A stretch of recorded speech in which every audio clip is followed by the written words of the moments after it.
Hello there, gamers, simmers, pilots. Oh my goodness, I can't even remember. Hello, gamers, simmers, and pilots. I am the Killer Gamer, and welcome to the first stream of 2021 with Explain. Explain yourself. Explain 11. This is actually going to be a flight that one of our viewers, Airbus Bisector 309, had requested with KILR Points from our Twitch channel, which is the only place that you can earn those points. So if you are not following on Twitch, you should be. Be sure to head over there and follow, so that way you can earn points, because the more you watch, the more points you earn. And you can redeem them for cool things, such as flight requests, which can be with any simulator. And there is there's like an option for 1 hour, 2 hour, 3 hour flights, where you pick the airport and the aircraft and the type of simulator. You know, it can be a new one, could be an old one. So all kinds of stuff. So in case you've always wanted to see a certain type of flight with a certain type of simulator, that gives you a chance to kind of see that. So what are we doing here? We're going to be doing some flying in the Philippines, and we'll go ahead and talk about that particular flight right now. Hey there, matey.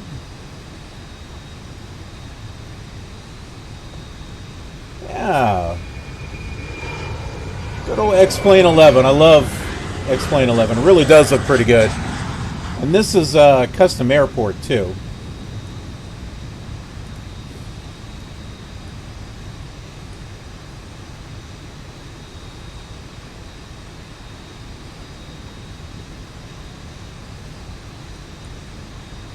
This is the flight here. We're down here in Lapu-Lapu, Philippines. It's at the Mactan-Cebu International Airport. And we're going to be flying here to Manila, Philippines, to the Ninoy-Aquino International, RPLL. Both airports are freely downloadable on the xplane.org forums.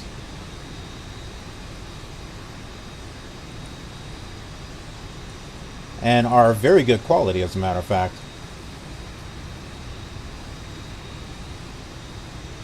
Yes, matey, I agree. It's good to see you as well. Been working on several things as far as getting this ready and separated. And my kitty over here is crying at me. We have I've updated xEnviro and got that installed. So now we've got xEnviro for use with the weather and the clouds and shaders and stuff, and it looks really good, as a matter of fact.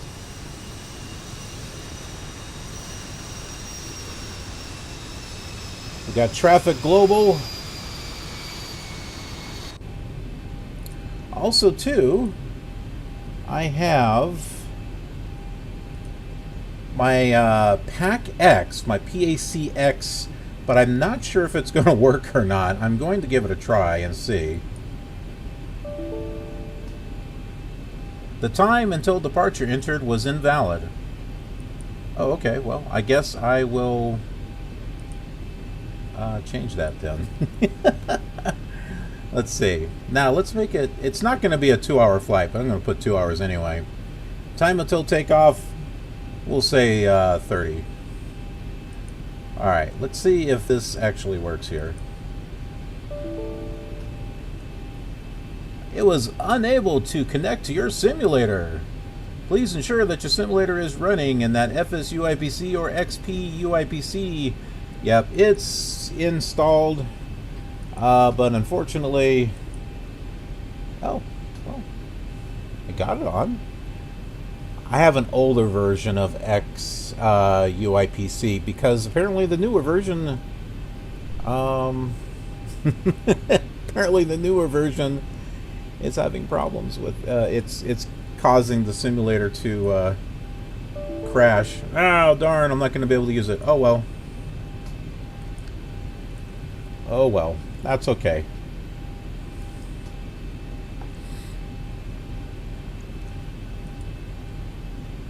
That's quite all right.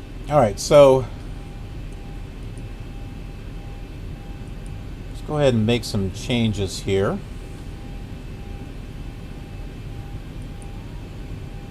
I've got to change some configurations here.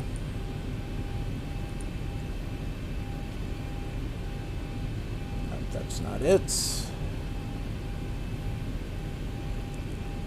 Ah, that's right. I got to move over here. Yeah, nose wheel axis. I got to change this to yaw. Yaw.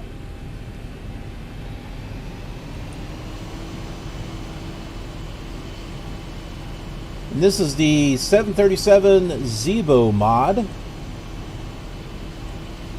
which is free, and it's like having a PMDG plane for free, but it's on X-Plane. Flies wonderfully too.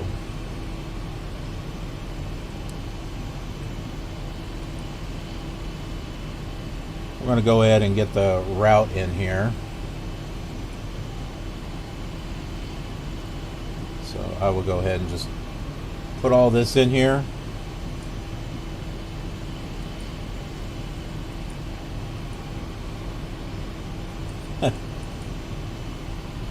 Nav data all out of date. It shouldn't be because I was pretty sure I updated it with Navigraph.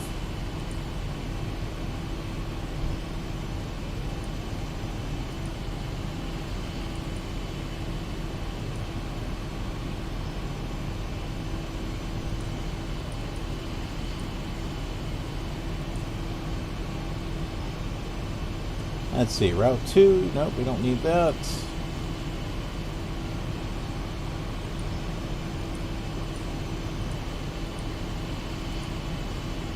Head to there, and then we'll head to Sagra. Choose that first one.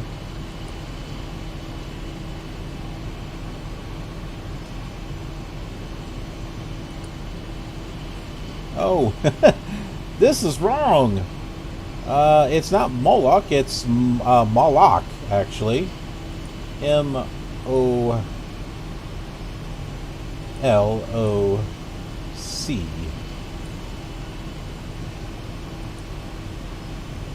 Okay, now maybe we can... there we go. That's looking a little better. And then Conde, C-O-N-D-E.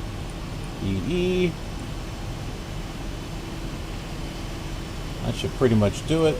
Go ahead and activate that.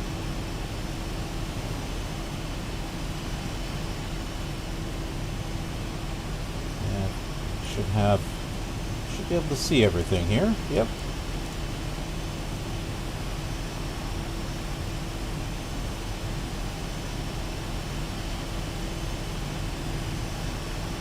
We actually got decent traffic going as well with Traffic Global, which I think works really well.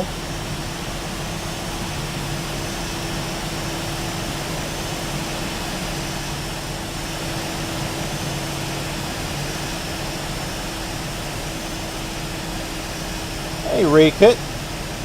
Good afternoon to you. Something a little bit different here.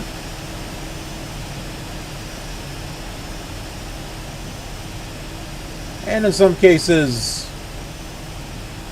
can be a bit of fun because we know how my flying can be. Alright, ATIS frequency 126.6. And I am using Pilot to ATC. Now you remember I was using this with Flight Sim 2020. Well, guess what? I can use it here too. Wish there's a way I could make all this lighter. This is actually very dark. Oh, I just realized I can change this here in the sim. Or in the ATC program. That'll make this a lot easier.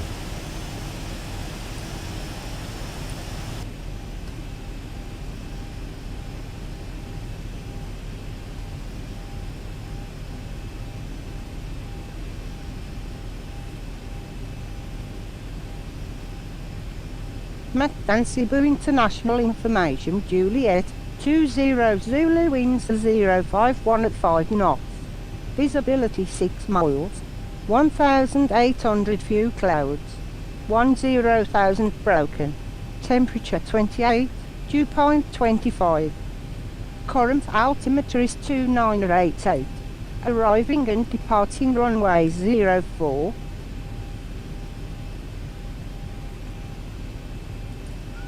Okay, I guess we're taking off from runway 04.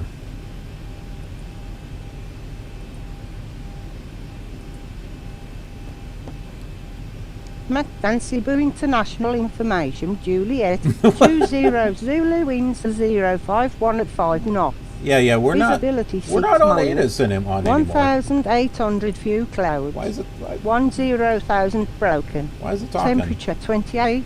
Dew point 25. Current altimeter is 2988. Arriving and departing runway 04. Really, Shadow?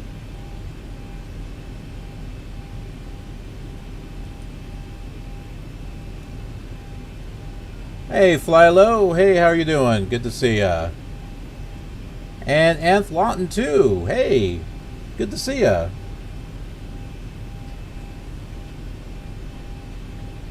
Give me a moment. My cat is being annoying. Be right back.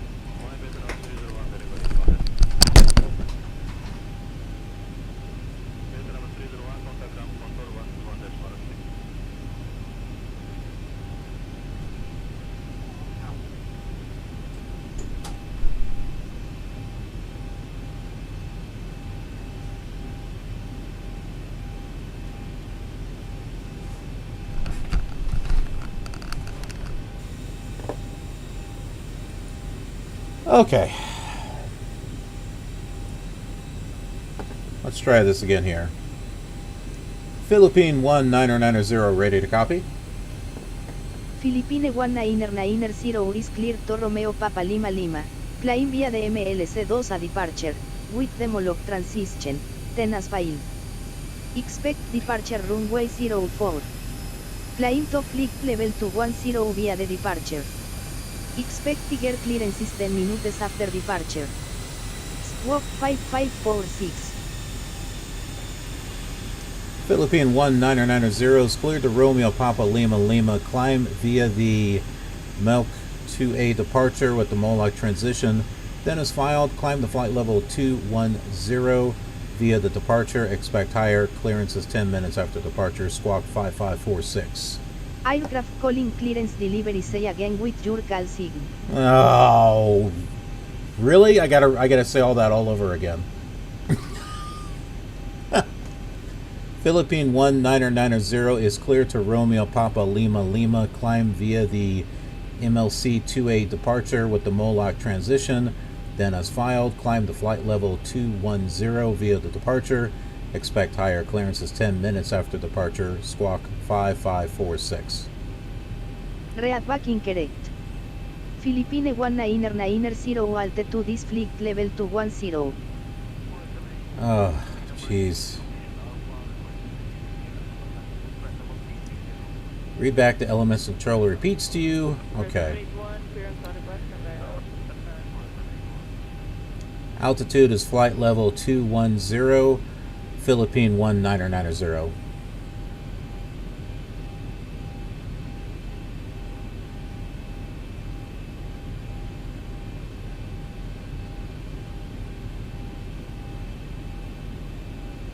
I don't know if it's...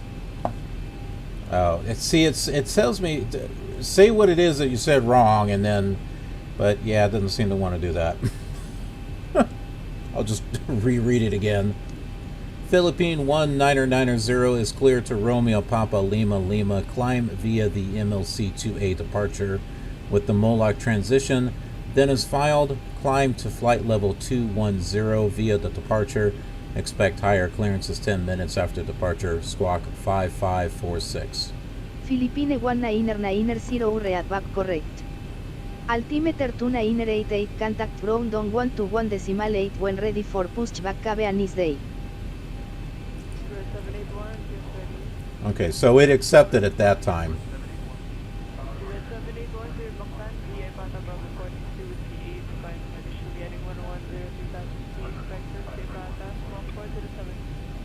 Let's see. 5546.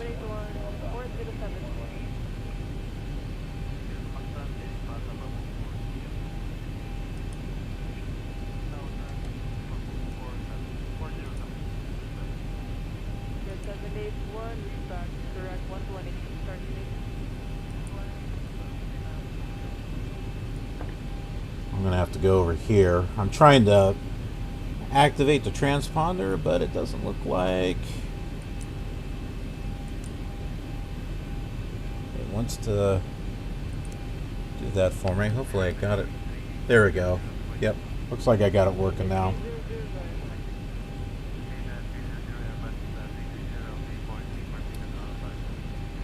Also, I'm gonna need to disable X-ATC-Chatter. Oh no, it is. Okay. Because I've got chatter that's supposedly already playing over there on Pilot to ATC. Alright, contact ground on 121.8.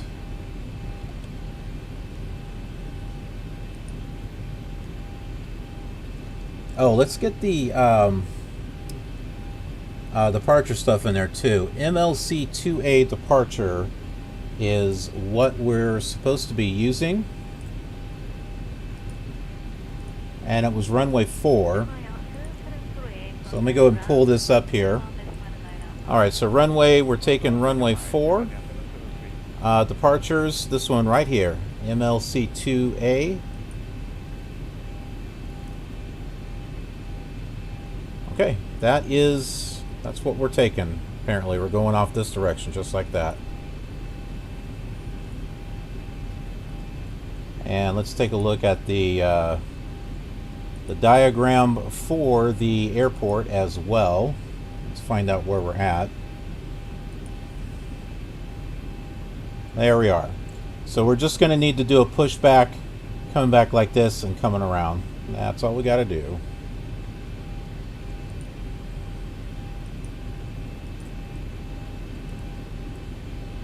Let's go ahead and go in here. We'll put in our departure information. We're taking off on runway 4. And we are taking this one right here. Oh, interesting how it says transition none here. Huh. Oh, okay, that's fine. Everything is all set there, though.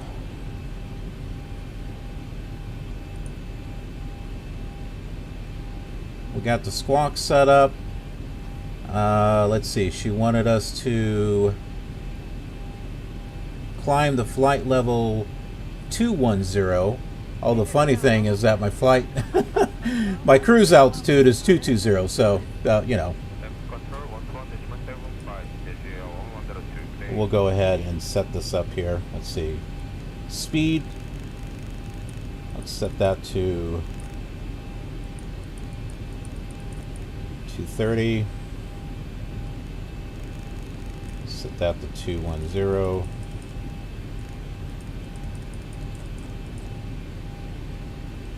Alright. That looks good.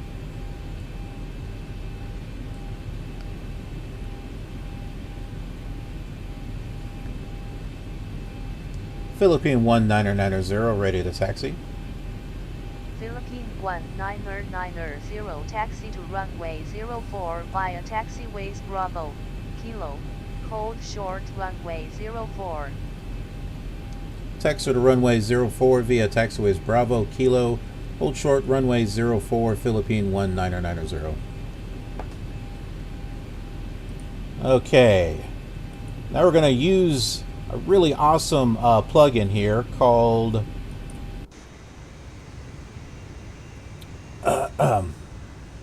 it's actually already set. Called Better Pushback. So you just come over here and you use your mouse wheel and kind of turn it which direction you want to be facing and just bring it all the way back. But we've got it. It's already set.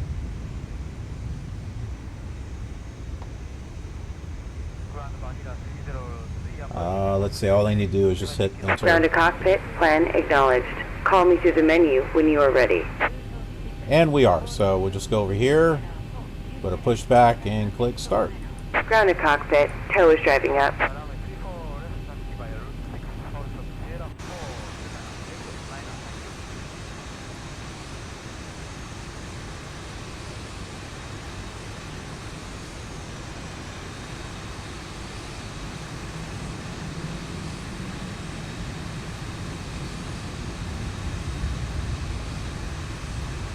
There they are.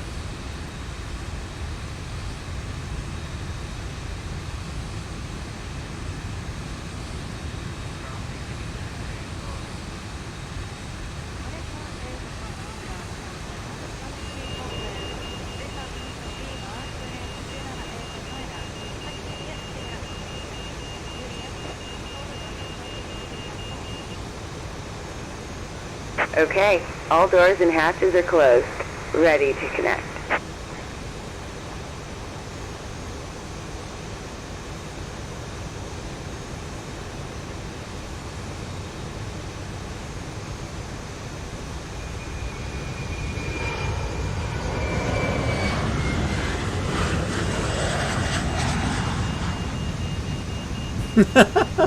Flylo, how do they speak Italian in the Philippines? She's new to the area, you know, she moved in there from Italy.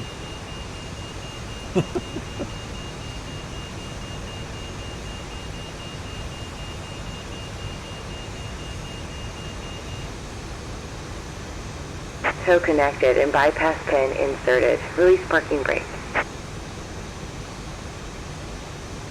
Starting pushback.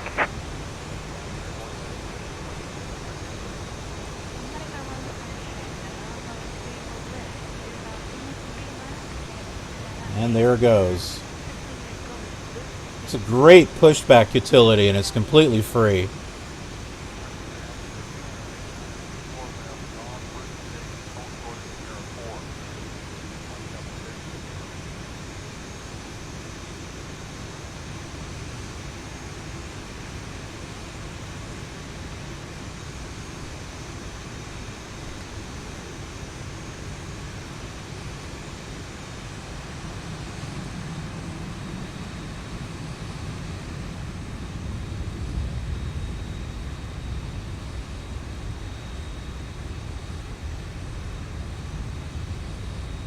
Now, typically, we probably would have asked for pushback first, but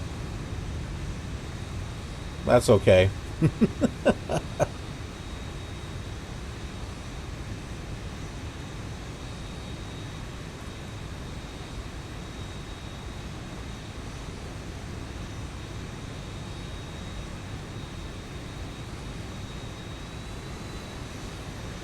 You know, and then engine start.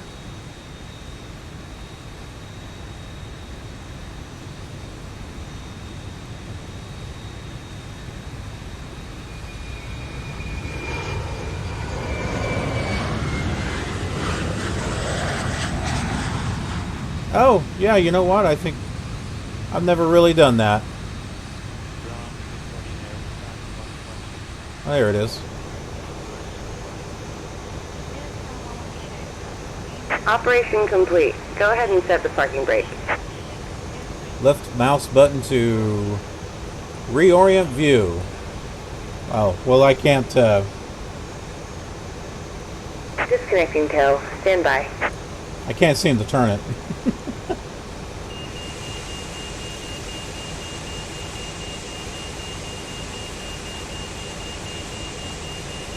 I guess it's this just facing the other way. I thought maybe you could look the other way, but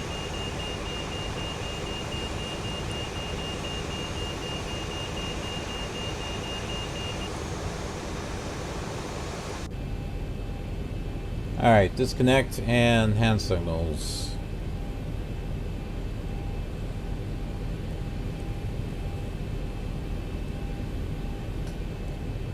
Let's take a look at our lights here.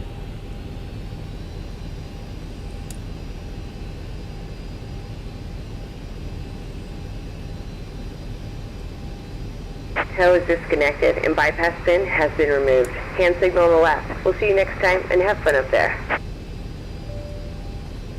Well, thank you very much. Okay, the cabin is secured. Have a good flight.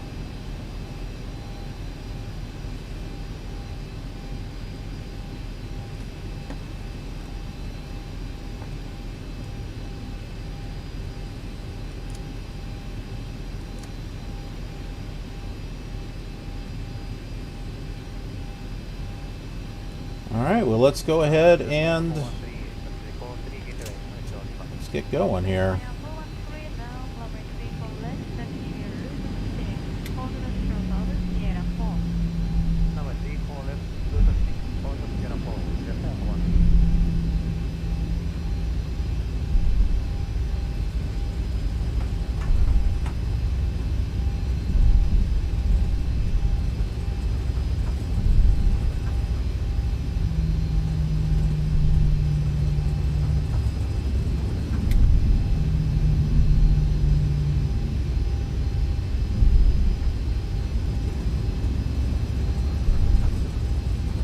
We're going to be in for a little bit of a surprise on this flight because the ILS at the airport that we're going to does not tune in. So I'll have to do a manual landing.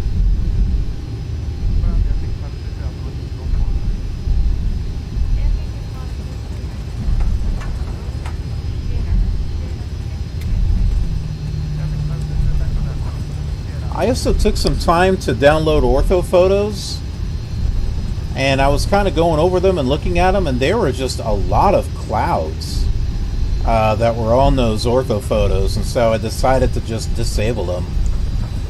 So we're going to see just default scenery along the way.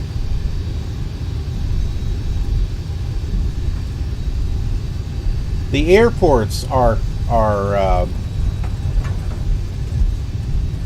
custom made. But yeah, with all the clouds and stuff that I saw on the ground with the ortho photos, I was like, yeah, that's just not going to look too good.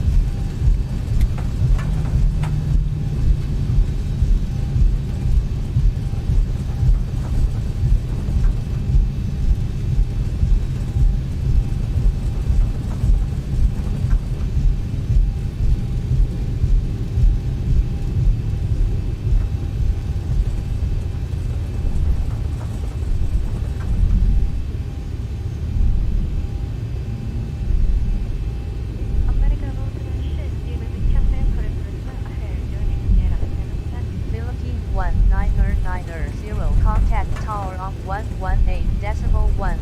Enjoy your morning.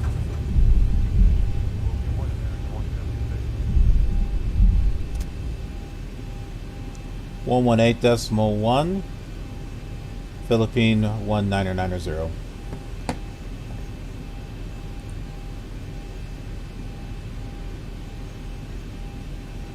Okay.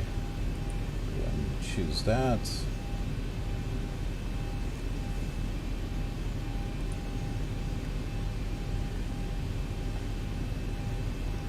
Philippine 19990, ready for takeoff.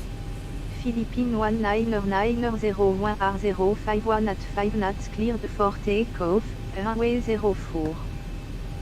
Cleared for takeoff, runway 04, Philippine 19990. Okay, looks good. Can I get this to... Okay, I can't do that one yet.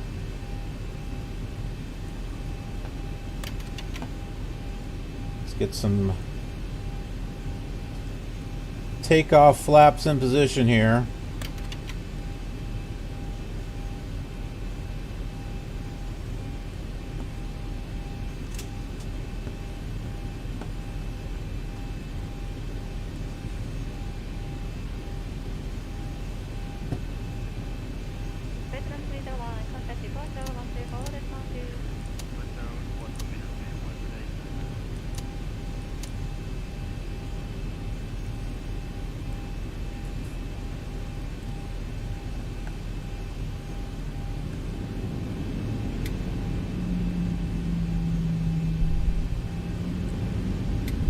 Would have been nice if I could get that Pack X to work.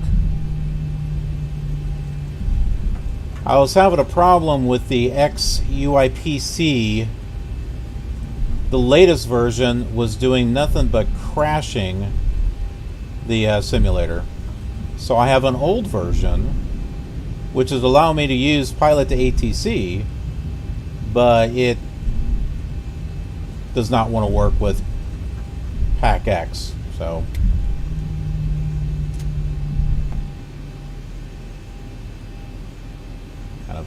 kind of a bum thing there. Okay, I think we are all set to go. Do I have all of these switches in place? Like, I don't know. Fasten seatbelts. Oh, okay. I probably should have done that a little while ago.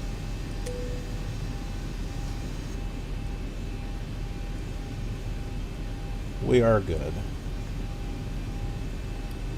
That's on there.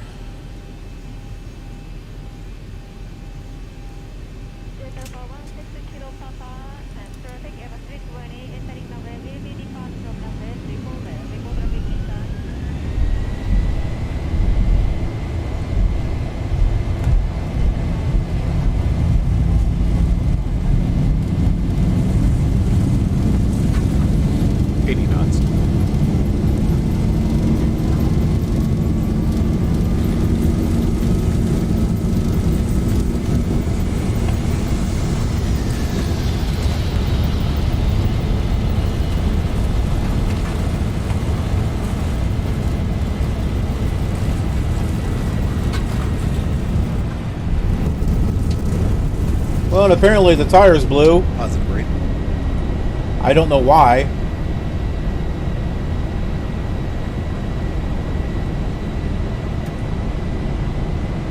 $400.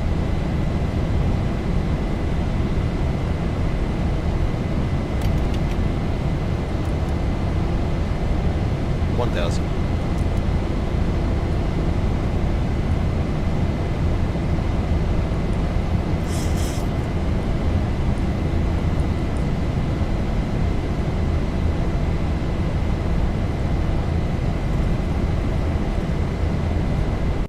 Philippine 19990 contact Mactan Center on 127 Regional side, have a good one.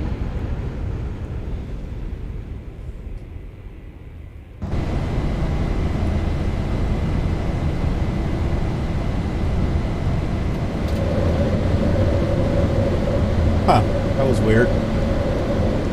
Center on 127.5, Philippine 19990.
seems to be a little bit of a delay with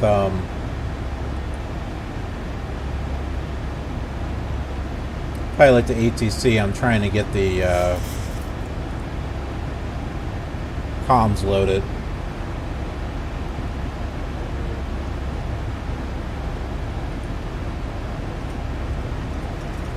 Even though that's generic textures, that looks a lot better than the ortho photos that I downloaded that had clouds painted on them. That just didn't look all that good.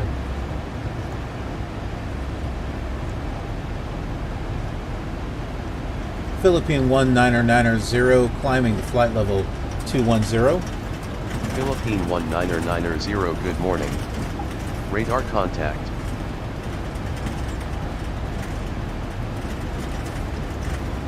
Philippine 19990, you have traffic at 9 o'clock 10 miles at 1,100 feet.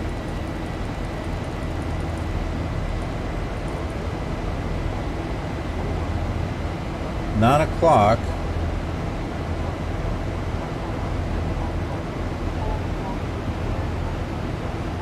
Huh. Well, if it's over there, I don't know where.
Okay, we're on course.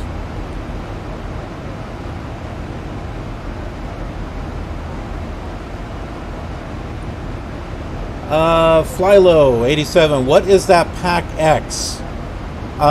It mimics like passengers, so you can have passengers loading, and you have a crew that goes and delivers like snacks and drinks and things like that.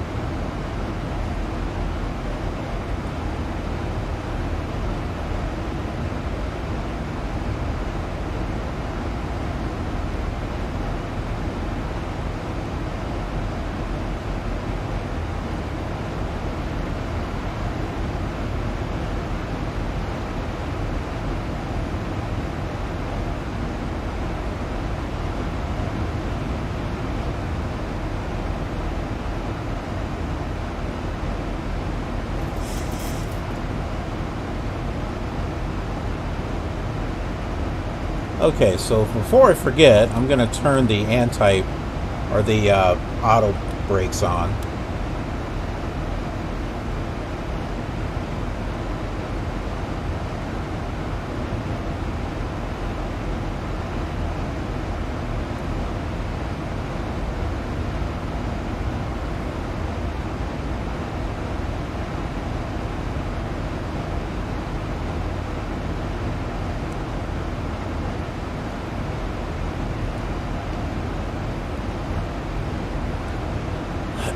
Yeah, it does add to the immersion, I think. I haven't really played around with it too much, but there are other programs like it for like FS9 and FSX and P3D.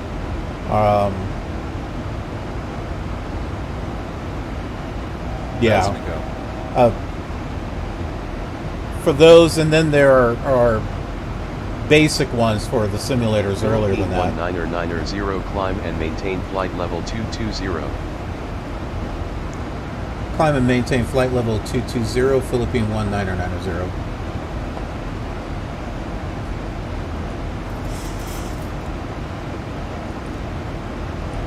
Thousand to go. 1,000 to go. Okay.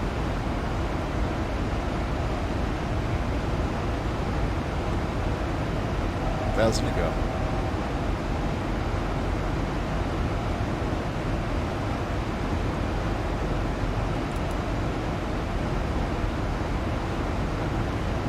Got standard barometric pressure on there.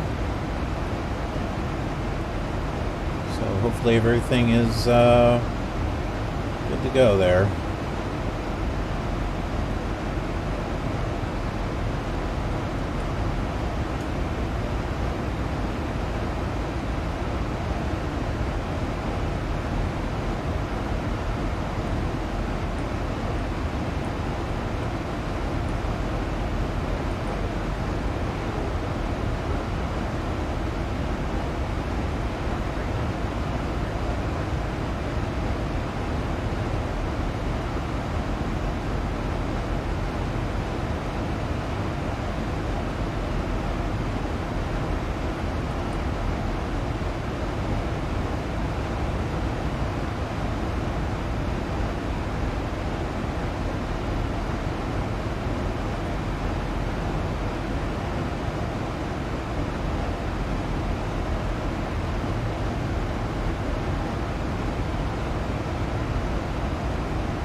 Yeah, it looks like it's going to have us take or try to land on runway 6 for the ILS. That's the one that's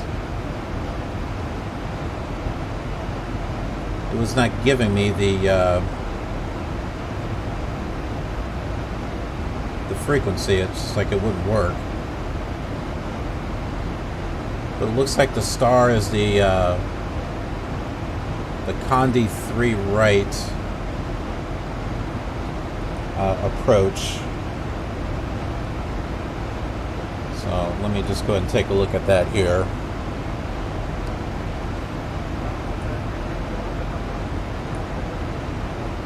So ILS 6.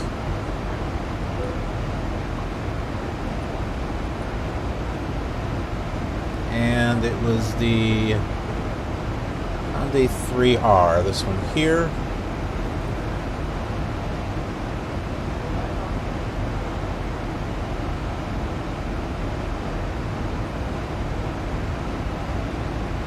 Doesn't look like it's got me taking that transition, so I'll just go ahead and put that in there like that.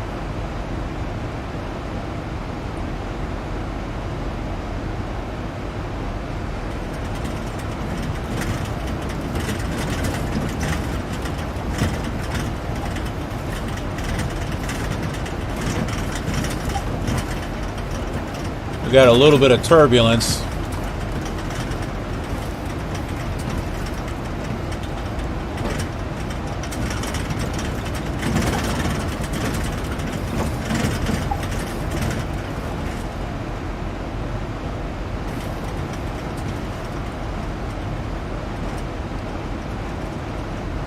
Time for changes. Am I using xEnviro? Yes, as a matter of fact, I am.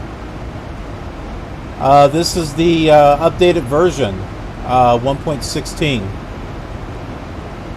I have Active Sky also, but I just wanted to use xEnviro this time around. It looks quite nice too.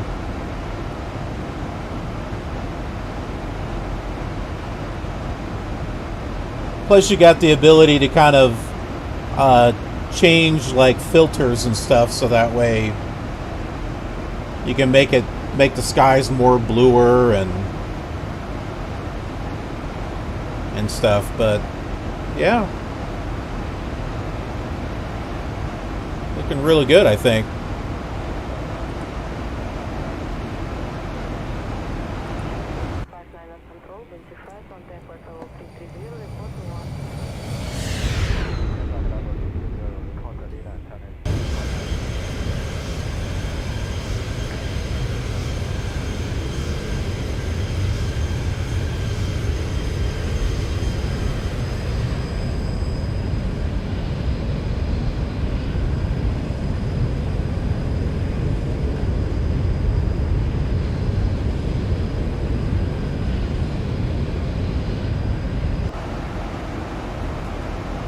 So Divinium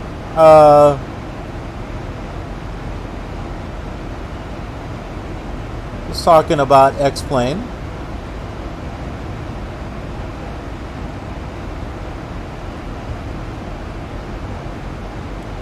Asking if we can do a Australia flight someday.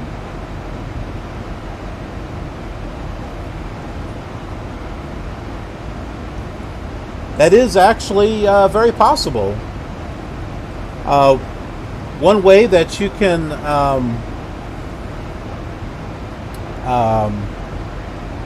request a flight is if you are watching on Twitch. You get points. You can earn killer points just for watching, and you can redeem that for flights of your choosing on whatever simulator that you'd like to see it on.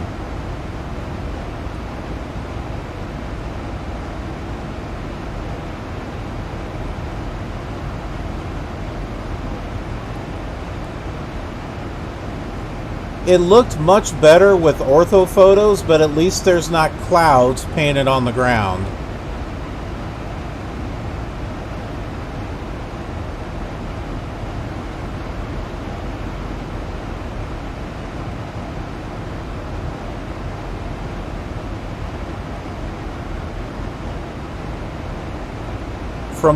From this high up, it may have not really mattered too much, but I don't know. There was just so much that I saw that just didn't look right.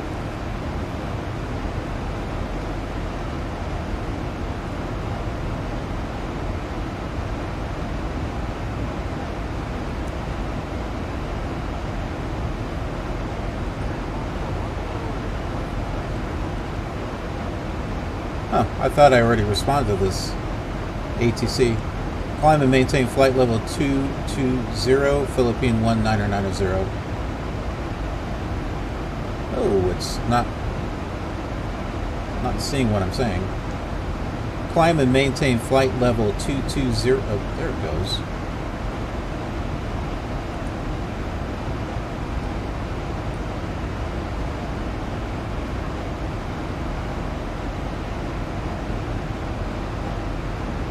We're having a big delay on the pilot to ATC.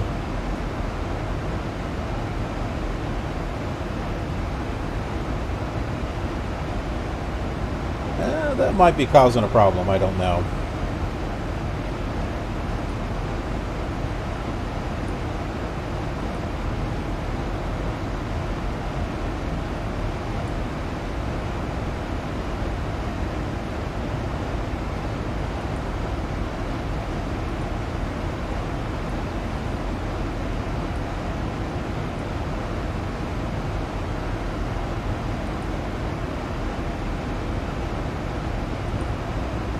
This is where we are at the moment, right here. We'll probably be beginning our descent here, somewhere around here. As far as approaches, let's see, we're supposed to be coming in on ILS 6.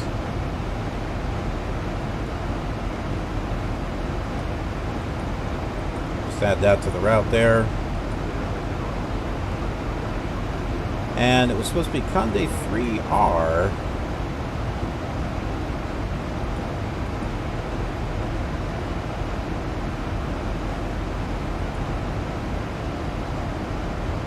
It's got RNAV. We don't want that one.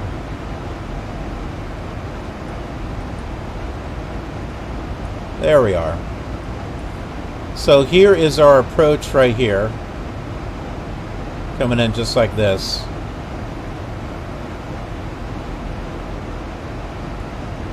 And if want, we can pull up some details here. So we're going to be coming in from this transition point right here. And just bring it, or coming in along this way.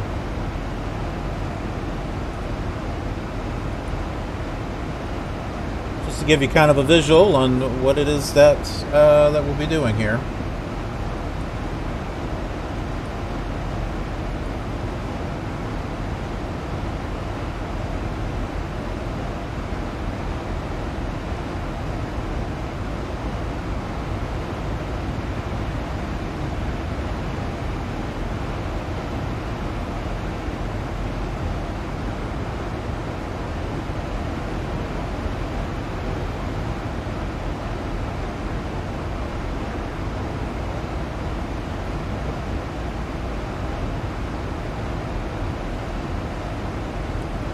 Looks like there might have been...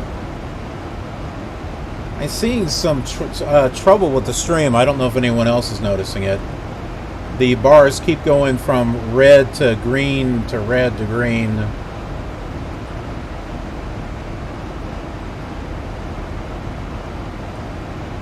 Hopefully everything is okay there.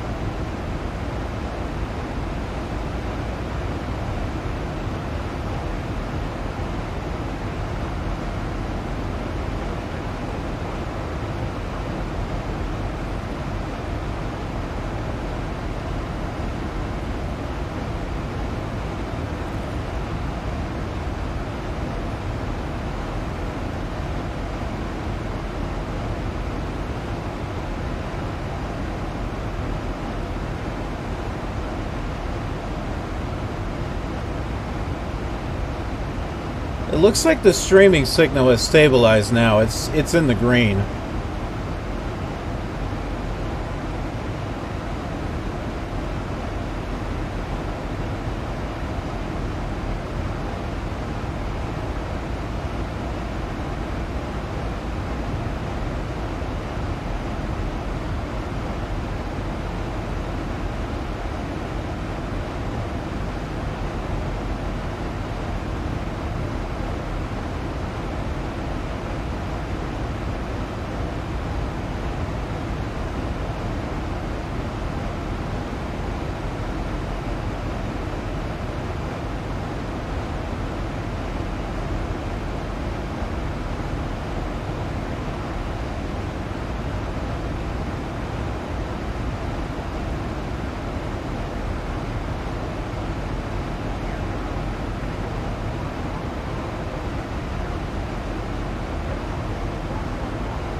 Did I tune in the ILS frequency?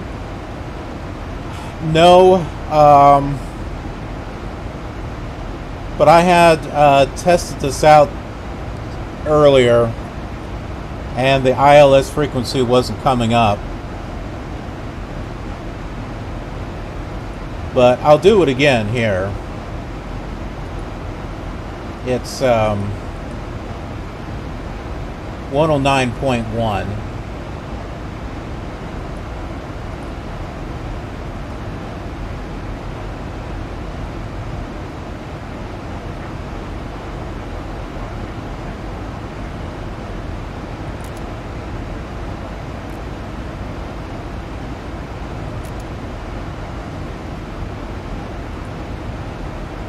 Also, the VOR is 114.4, the regular VOR.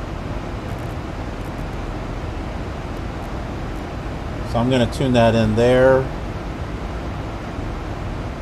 I'm going to tune it in over here as well.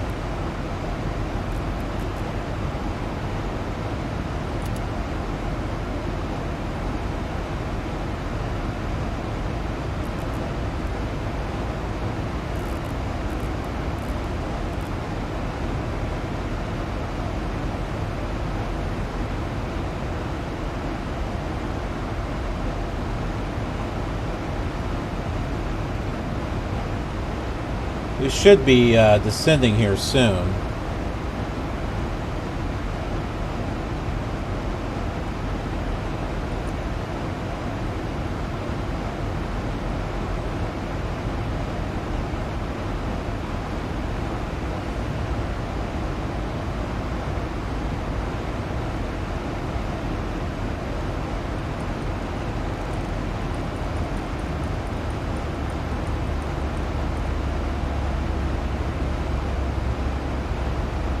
Slow us down just a little bit here.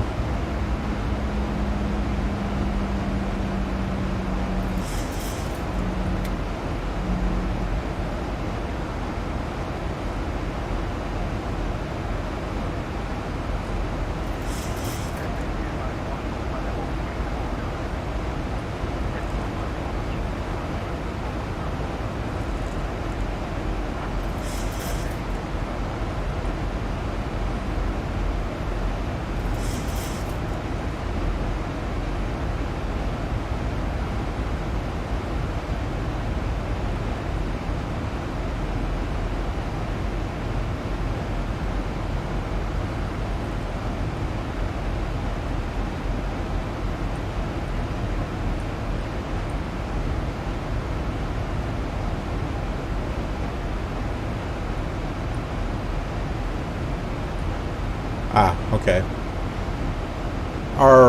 Ever since I put in the approach chart, it changed the top of the SIN. It's not where it's currently at, so I can speed us back up again.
Oh, yeah, the course.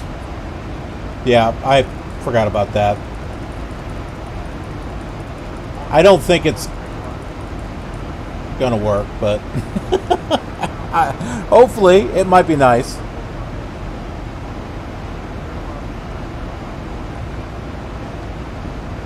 Divinium, yes. From what I understand, it's watching live. For the Twitch account. I don't know.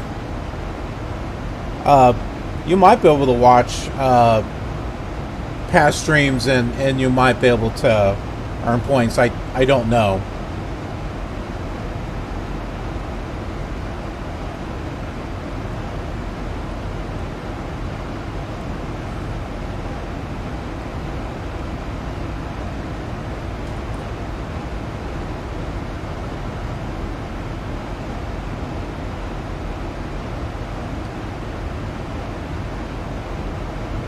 on the initial approach page.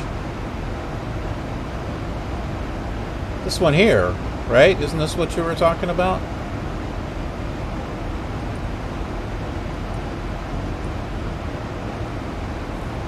ILS 6. Glide slope on.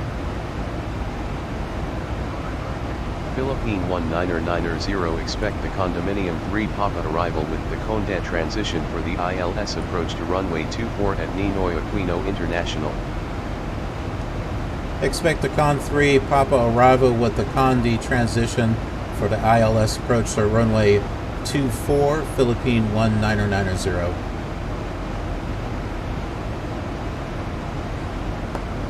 Wait a minute, runway 24?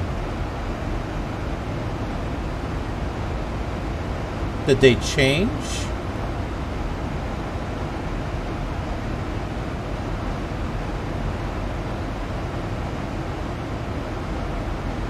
They changed it. We're no longer on the, wow. The flight plan originally had us landing on runway 6. Now they're giving us something different.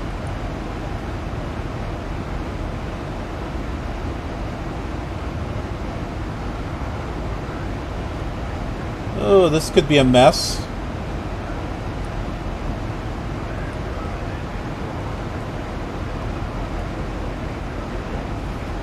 Okay, so they want us on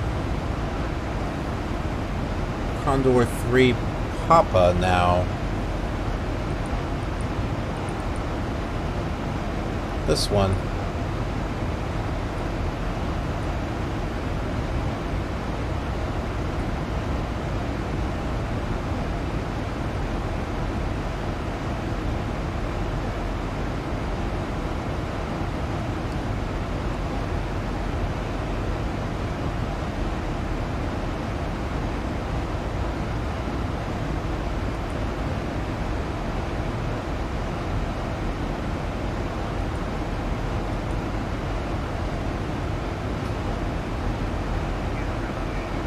Doesn't seem to have recognized what I said, too.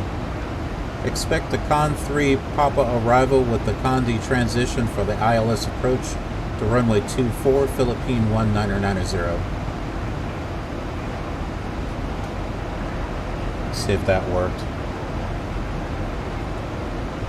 Okay, so they got us going around. Well, who knows? Maybe the ILS the other direction will work.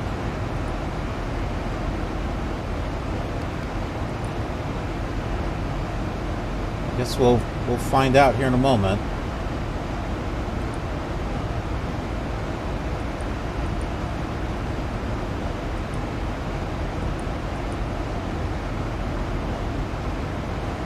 The ILS for 24 is 109.9.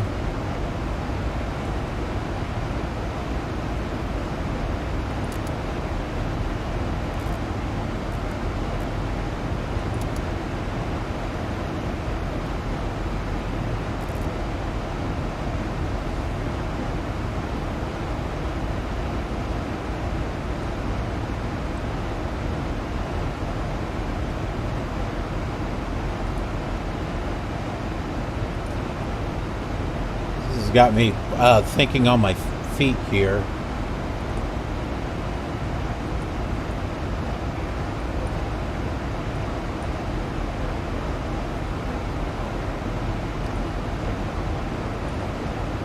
Okay, so we're coming in around this direction now, over here.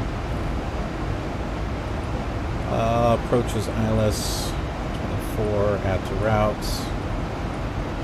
Okay, so like this. So instead of around that way, now we're coming around this way.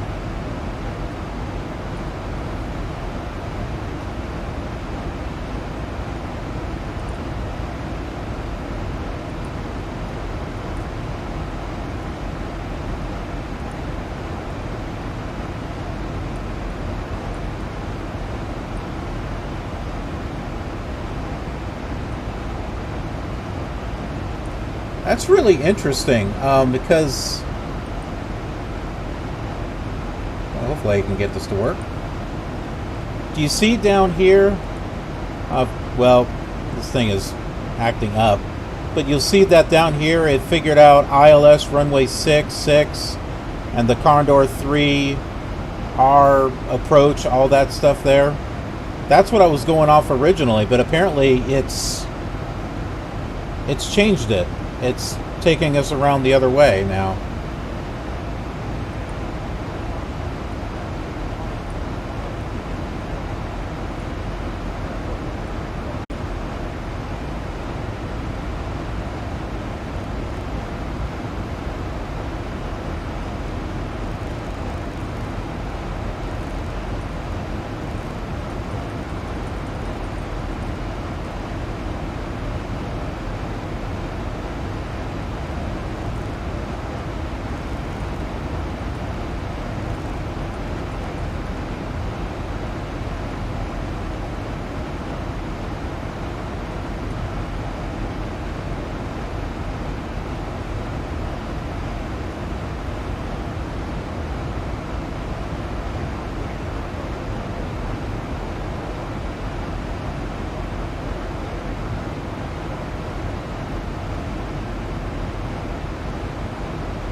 Should be making our descent here pretty soon.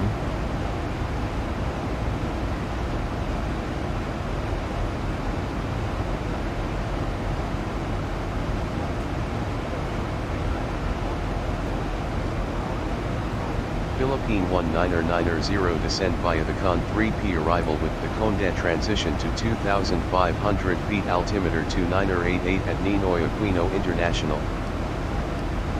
Descend via the Con 3 Papa arrival with the Condi transition to 2,500 feet, altimeter 2988, Philippine 1990. 2,500 feet.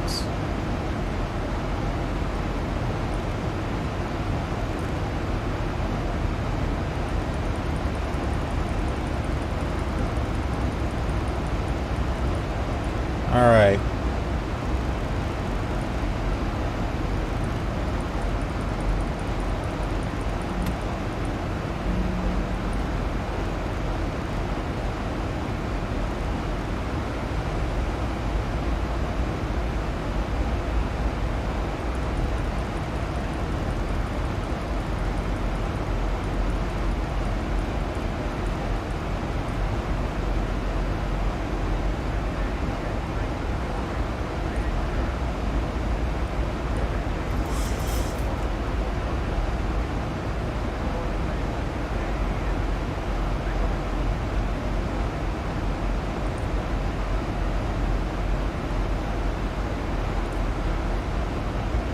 Philippine 1990 slow to 250 knots or less.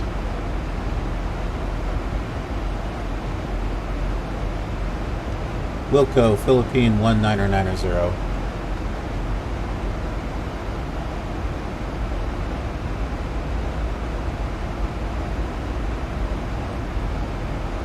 That's what I'm working on here. Trying to slow down here.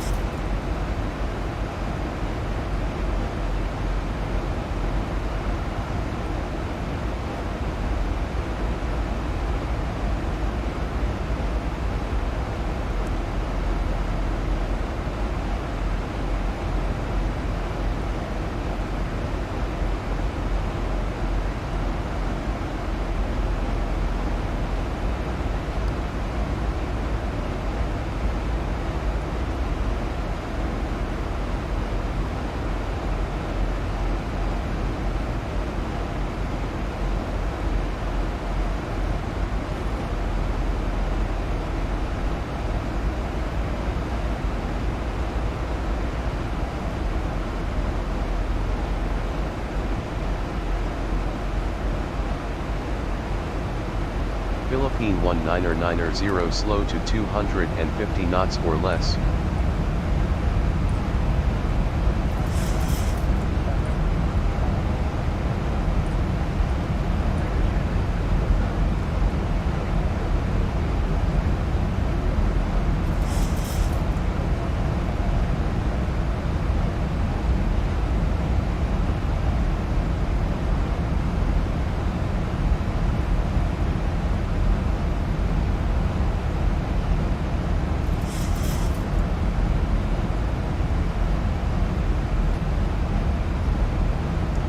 Wilco Philippine 19990.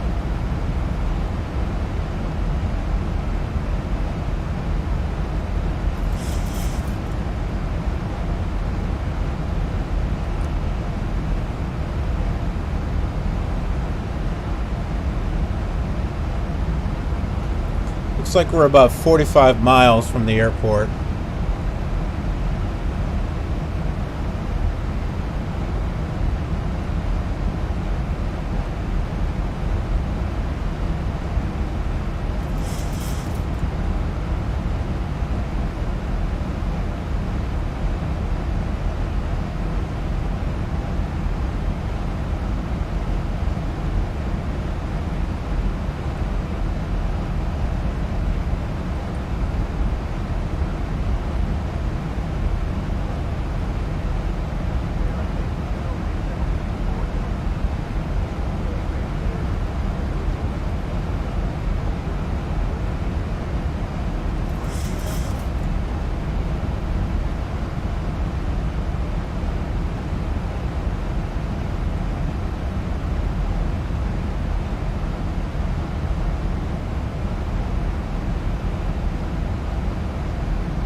Philippine 19990 contact Manila approach on 119.7, enjoy your morning. Approach on 119.7, Philippine 19990.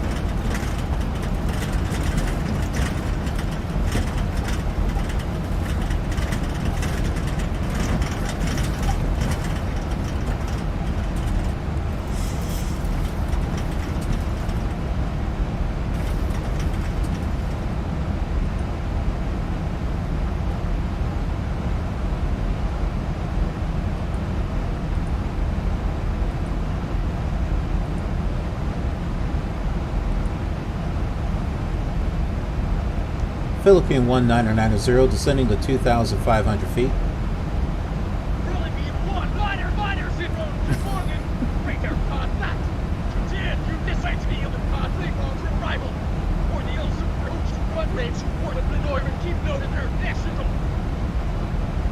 We got our yelling guy there.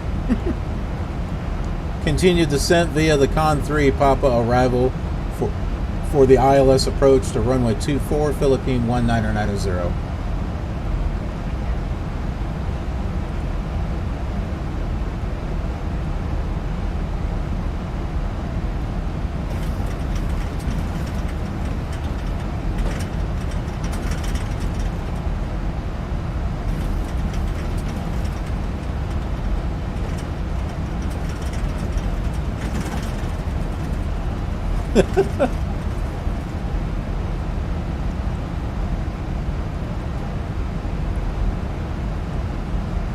I'd have to turn the volume down on the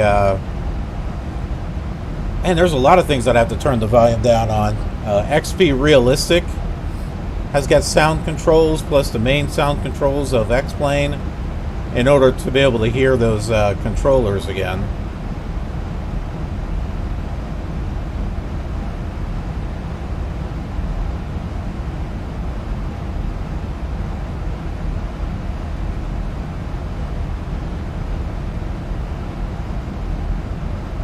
Thousand to go.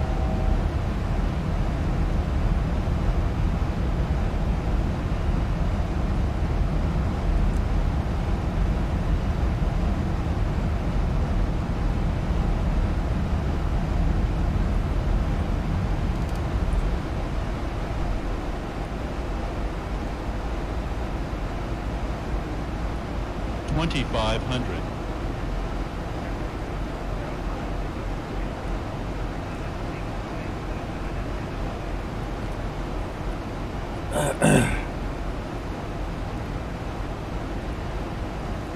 Okay, we're on the standard approach right now.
Still not getting a signal here for the ILS.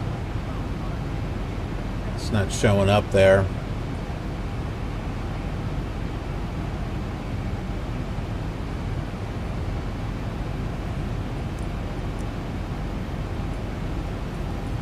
Yeah, got nothing.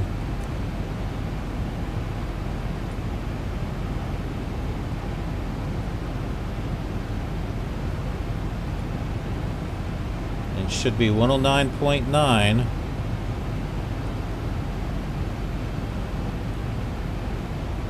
That's what we got tuned in.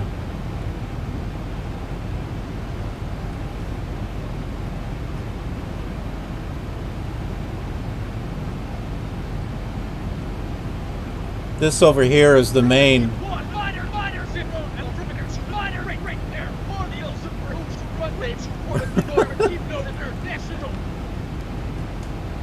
Altimeter 2988, clear for the ILS approach to runway 24, Philippine 1990.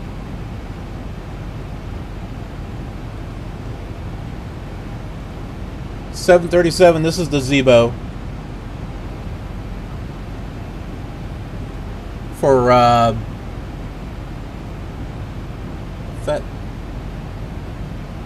Feta Droll?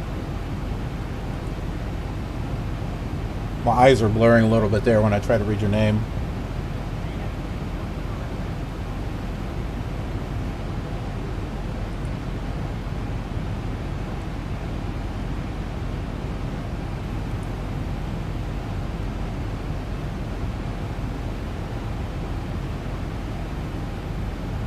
On my PFD? Here?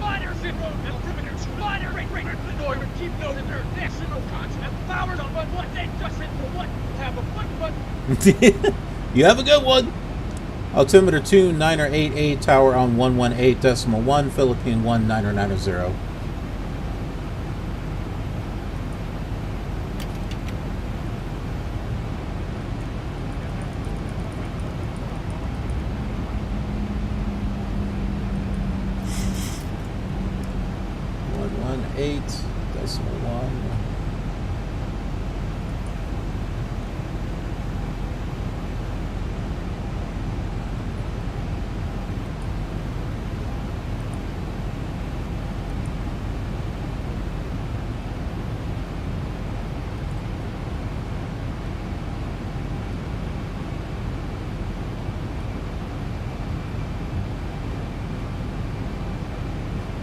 I see it here. I see the glide slope thing here.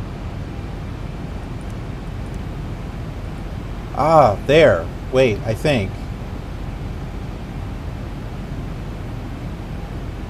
I think it. I think it. The thing is here now.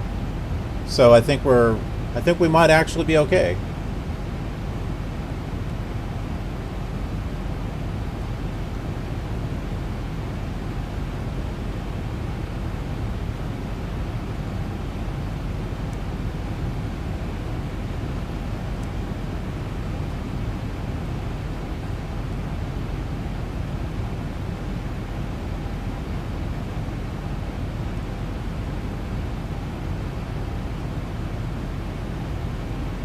Oh yeah, I know I need to arm it. I was going to wait until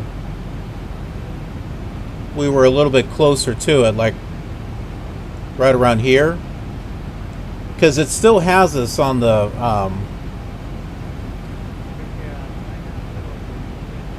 at least you think it'll be okay.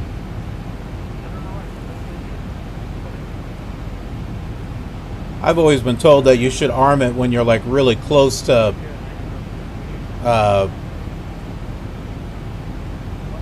lining up with it.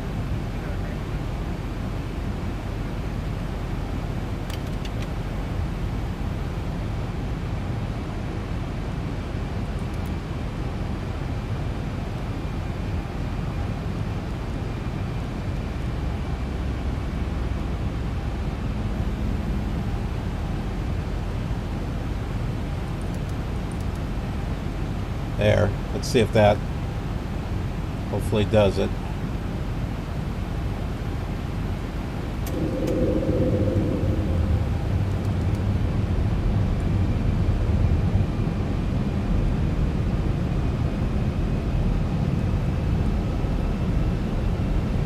I think I have that in arm position there.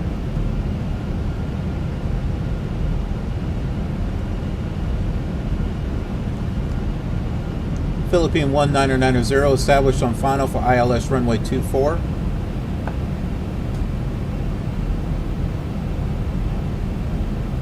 I didn't hear. Philippine 1990 established on final for ILS runway 24.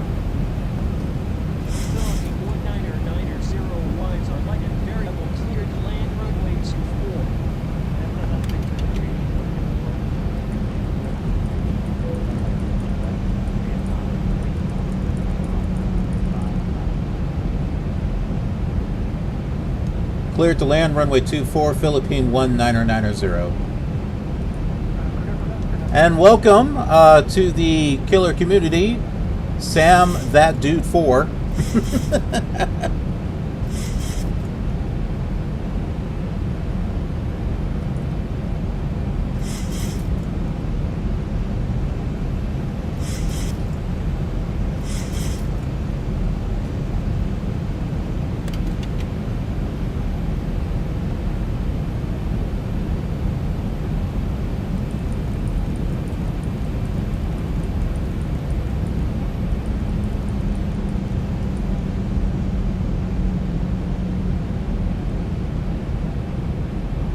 The runway up ahead.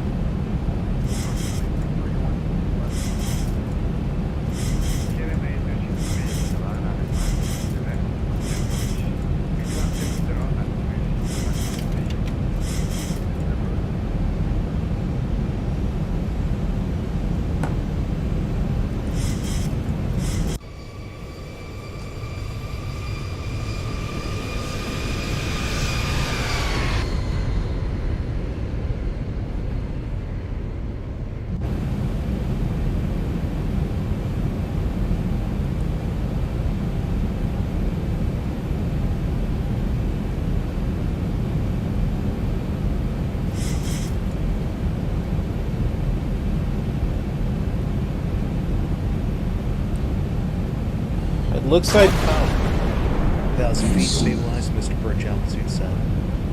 Looks like we have a good speed coming in, and Luca 36155 has followed and is now part of the killer community. Welcome, welcome. What you're about to see might be a great landing, or it might be a comedy show. It all depends.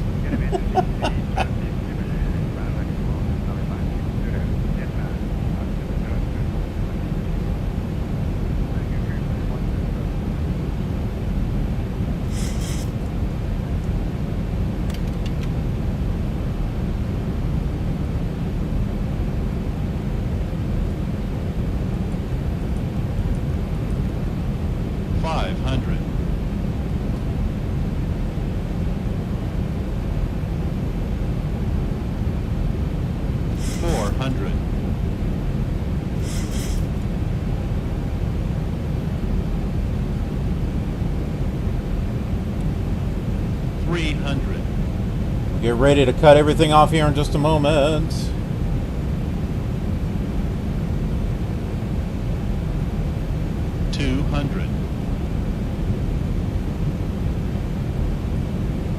Auto throttle off. Autopilot off. 100.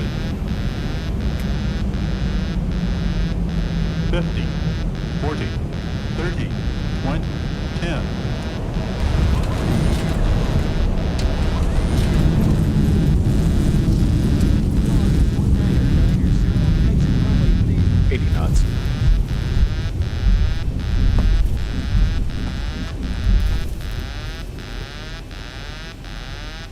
Yeah, that stuff is... it's like... Alert, alert, alert! And I didn't go off the runway either! Woohoo!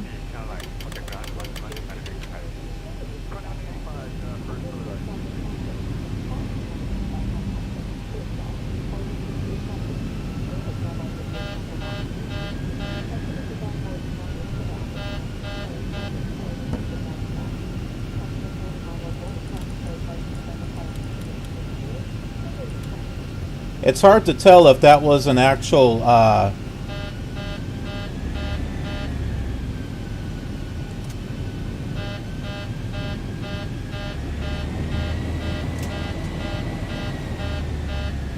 Oh, I just realized, do you remember when we took off it said our tires blew?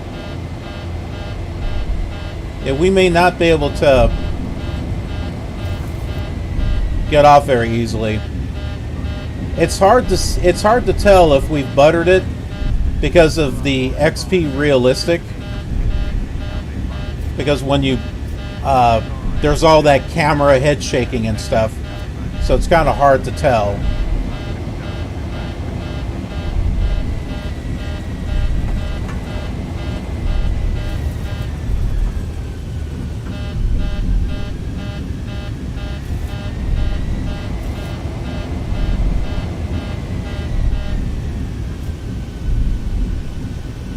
All right.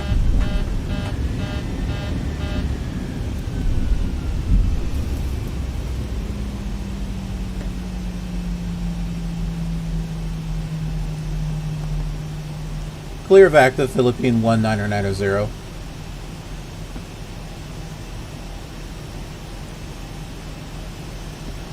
It's not what it thinks I said. It thinks I said clear Mactan, clear of active, Philippine 19990. Philippine 19990, contact ground on 121.35. Enjoy your morning. Ground on 121.35, Philippine 19990.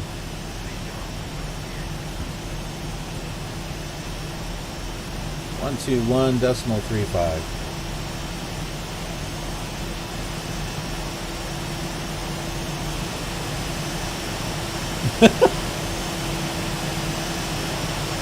I'm sorry, are we in your way?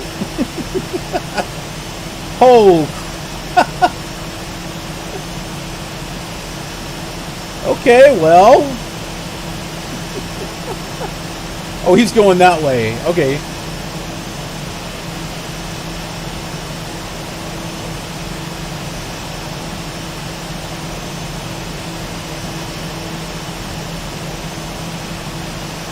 Philippine 19990, request taxi to the gate.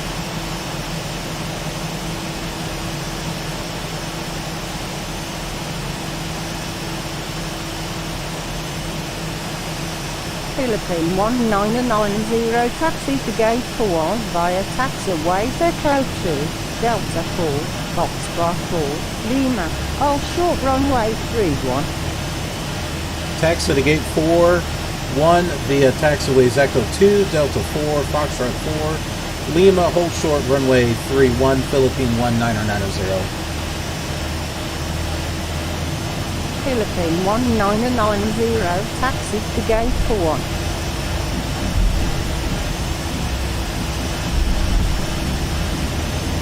Yeah, that's what we're doing.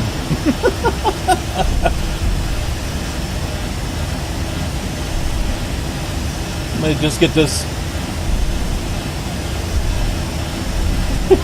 We'll just get this hunk of junk moving here.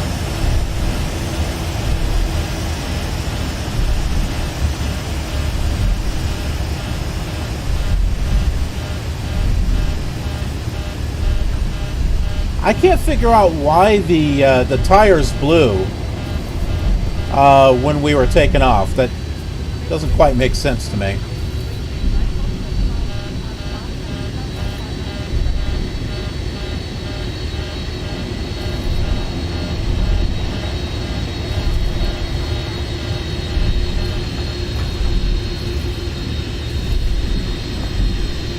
Okay, so gate 4.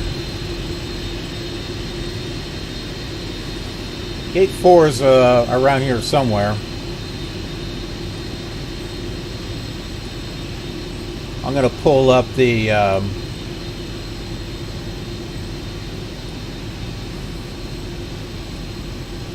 airport chart here and see if that might give us some information. So here we are.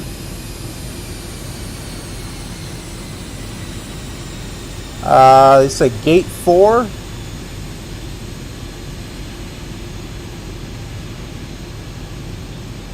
I don't know, it's terminal. Let's see, parking, airport information, parking bays and corridors. Well, that's not going to be it.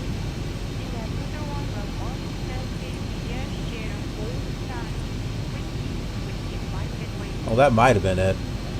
Right there that I was looking at just a moment ago. Gate 4. That's assuming everything is matching up with what we're seeing here. I don't know if it is.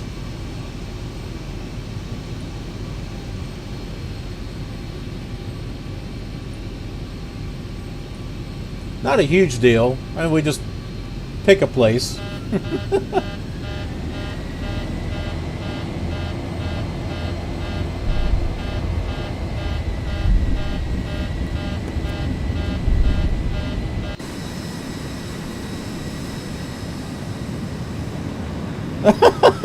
Look at the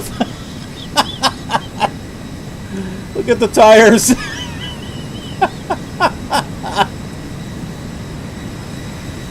Those are some flat tires.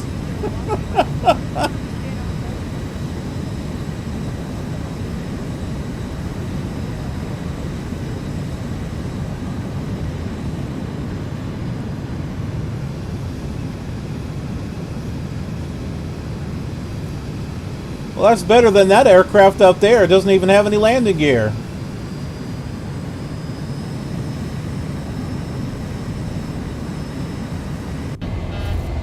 At least we have landing gear. That one up there doesn't.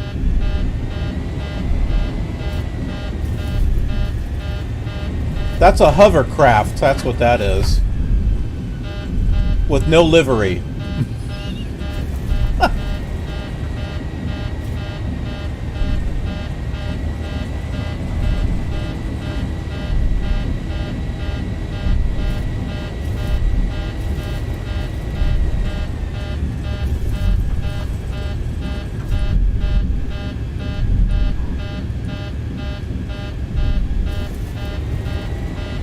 Yeah, I see an empty spot over here. We'll park over here.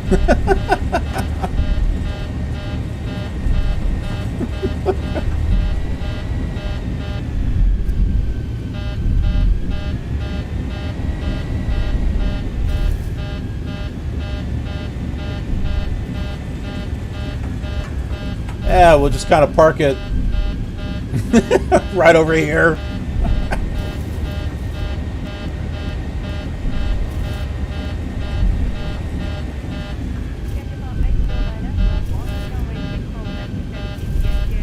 Next to Etihad.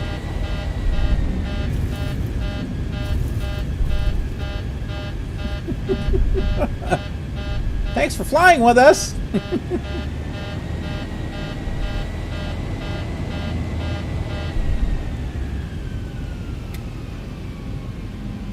There.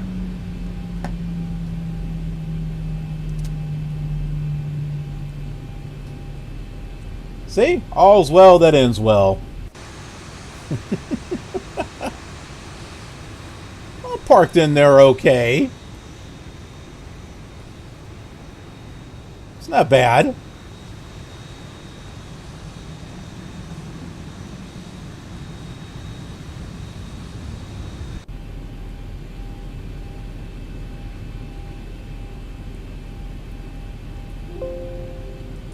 Whoops.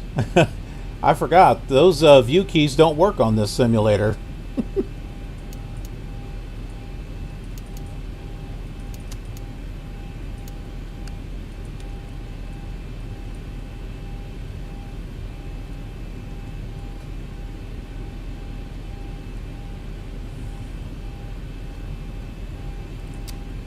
Oh.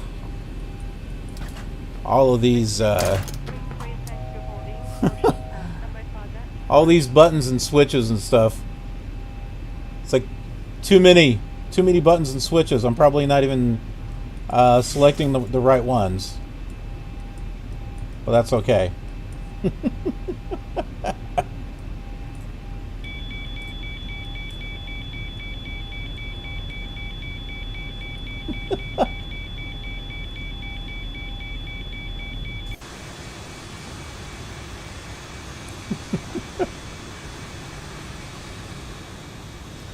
Okay, well, we are here in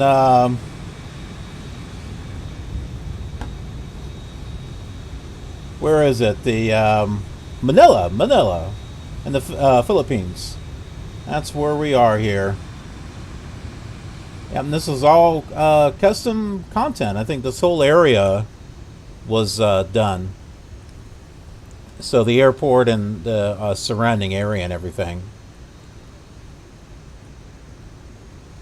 So, looks pretty good. I think we're probably supposed to park somewhere around here. Or over here or something. But that's okay. And there is the downtown area.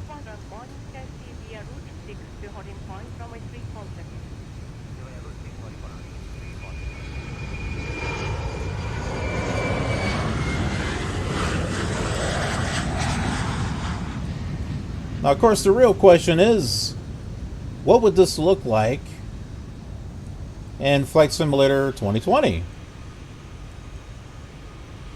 Well, we can find that out. Tower. He's like, yeah, how's this guy even rolling? I don't know.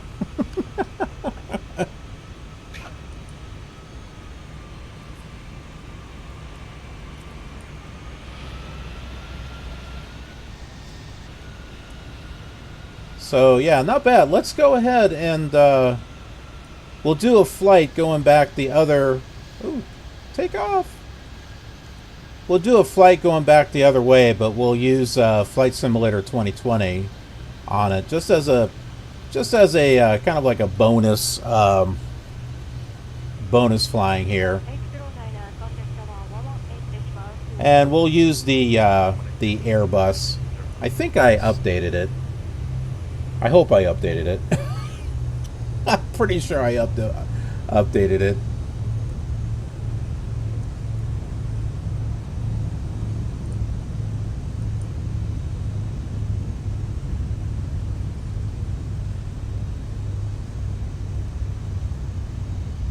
Alright, so I will need to go ahead and disconnect that.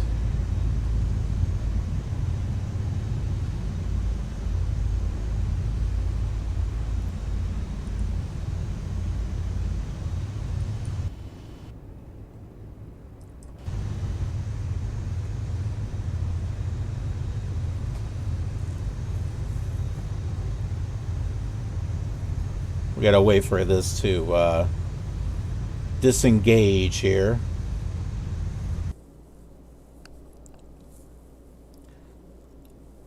Now my my PAC X might actually work here on Microsoft Flight Simulator, so we shall see.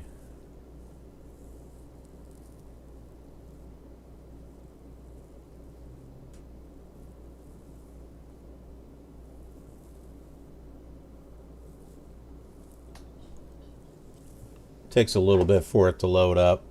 For those of you who are quite familiar with the load times on Flight Simulator 2020, already know that. Alrighty, fly low. We'll see you later.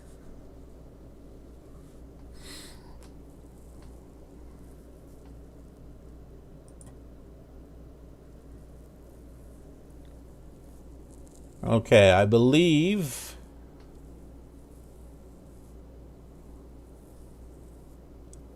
Flight Sim 2020 is loading up now.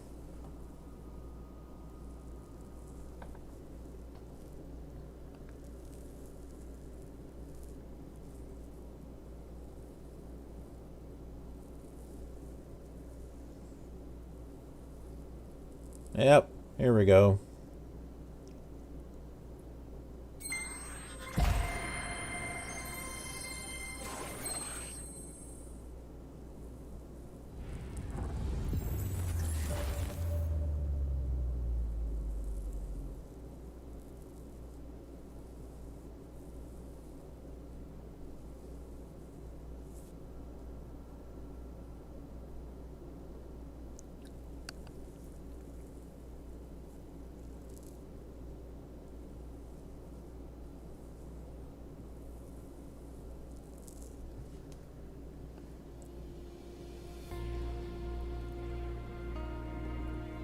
Alright, so this is going to take its sweet time.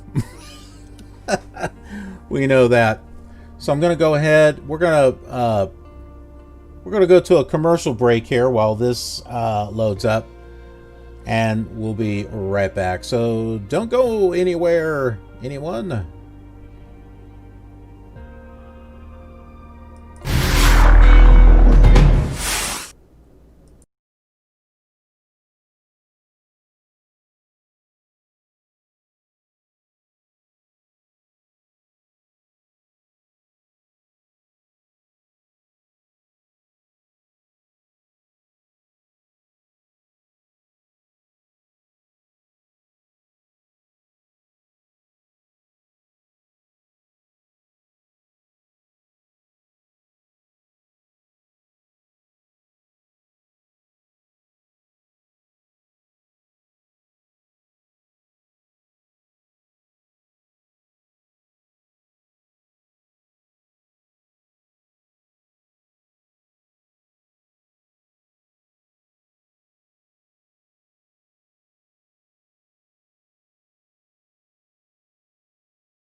Alrighty, everyone. We are back here. I am in the process of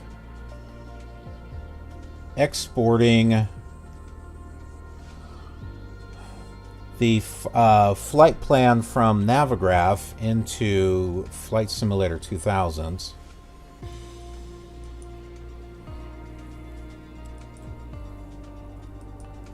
I've got to create it. I just need to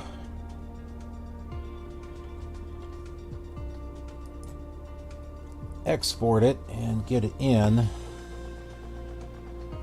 to the actual folder.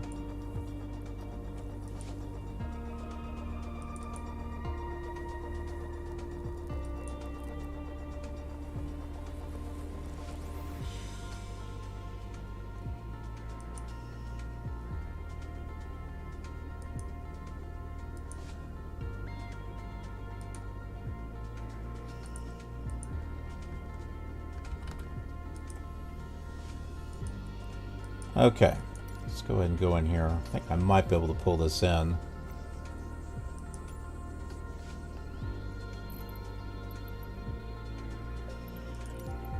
We're going to do this with the Airbus.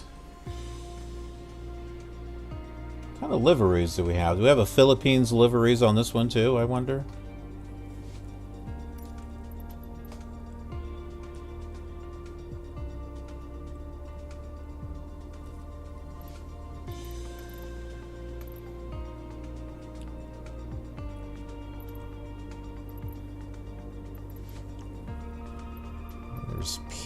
PH, Prime Air, PSA.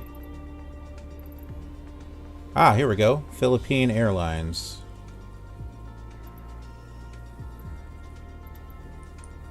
That works out nicely.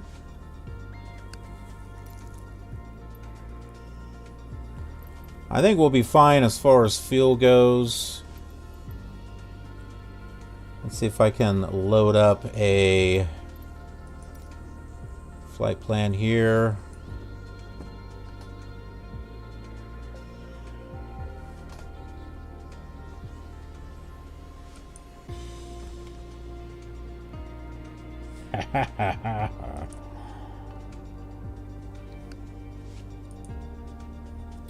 Dum dee dum dum dum.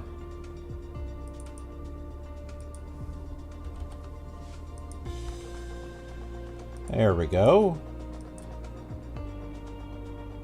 Should be able to see something here in a moment. There we go.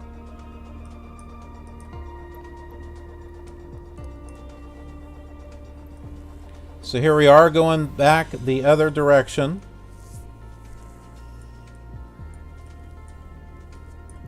And we'll get to see this in Flight Sim 2020. As far as where we're taking off from, let's see. Is there a gate 4? Gate 12? Parking 4. I don't see a gate 4 though.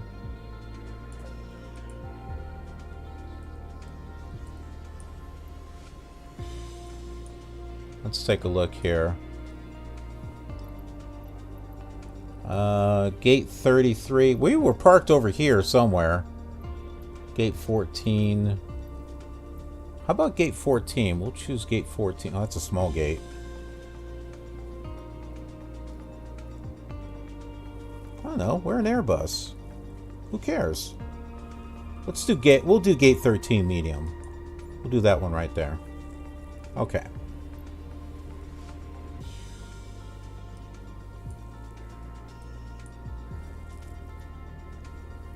So everything is good there. And as far as time, we'll make this during the daytime here.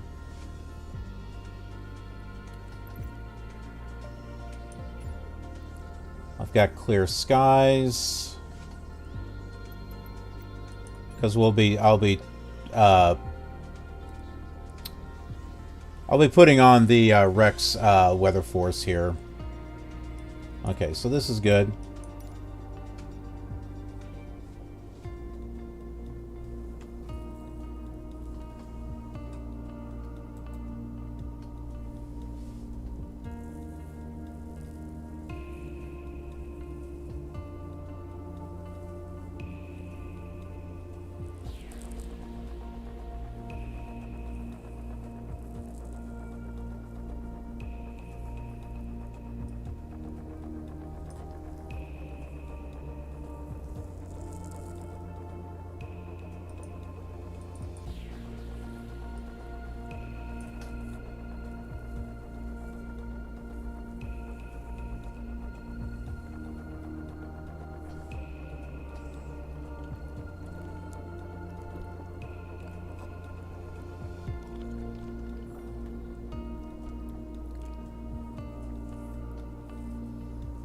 Totally forgot I had like a drink over there. Okay, so we're going to be flying this with the fly-by-wire mod for the Airbus.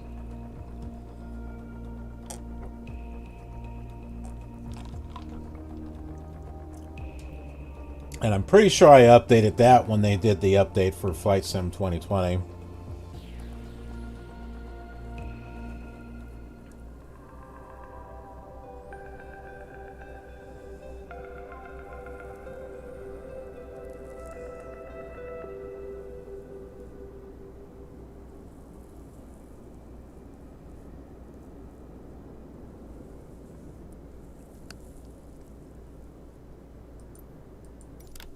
Looks like a very look at this airport compared to what we saw the custom made one.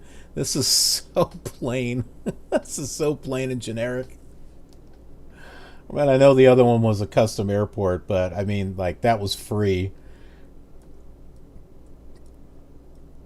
All right, so I gotta load up FSU IPC7.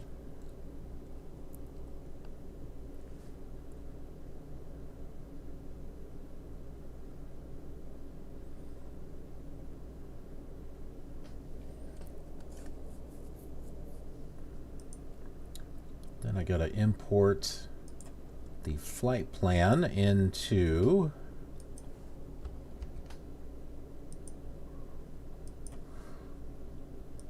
pilot to ATC.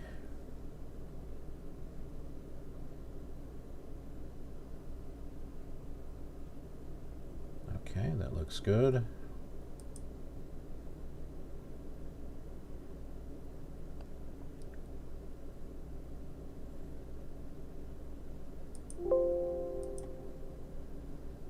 It's in the process of connecting here.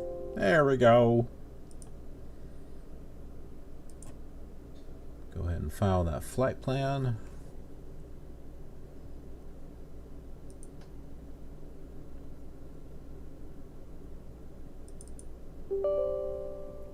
I've got Rex Weather Force loading up.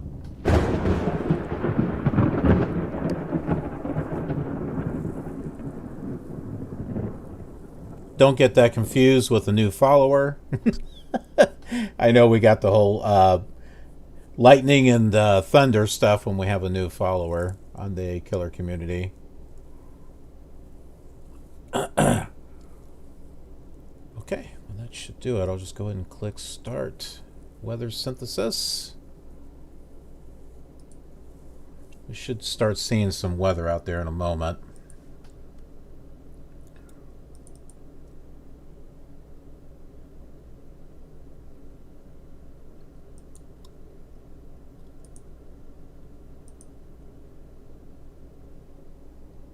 Oh, that definitely added something. Rain. Huh.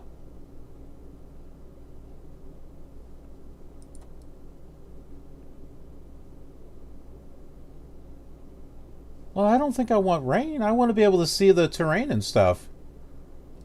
Okay, well, you know what? That's not going to do. That is not going to work. We'll use one of my weather presets then.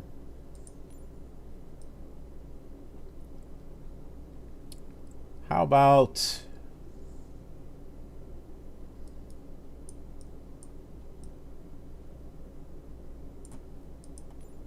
that? Yeah, we'll use that right there.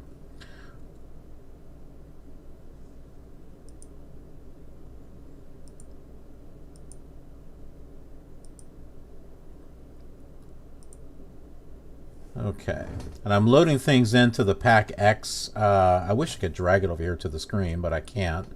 It doesn't allow me to drag it.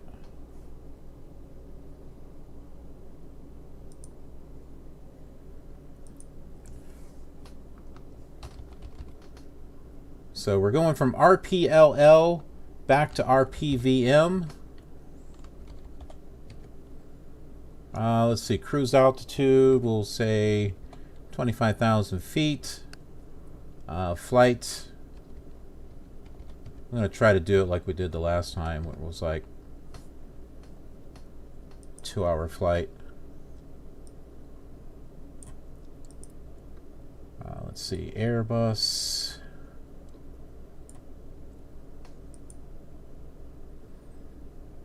That looks fine. Aircraft has Wi-Fi.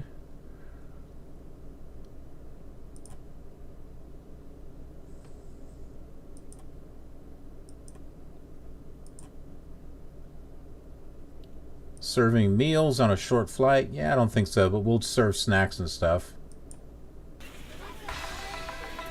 There we go.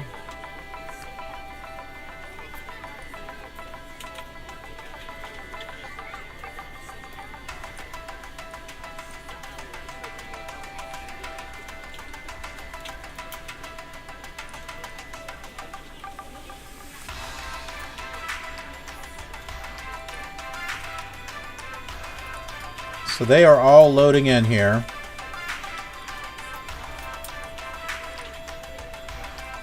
If I show that to you here, I can click on this and you can see the little people coming in from this side.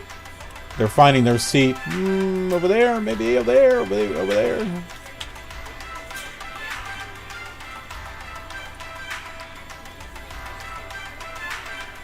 Yep, so they're all getting in there.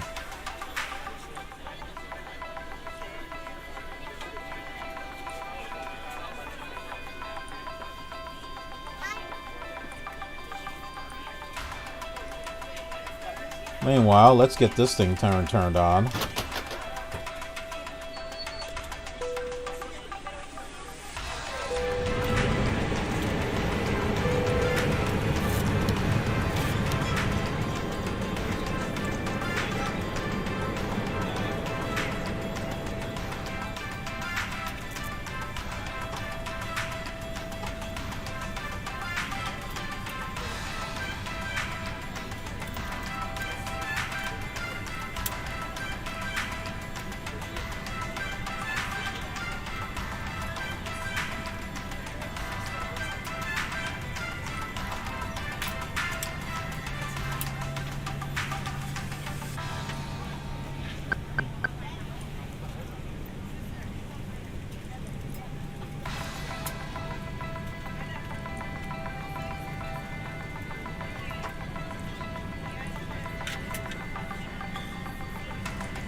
I don't know if that did it or not.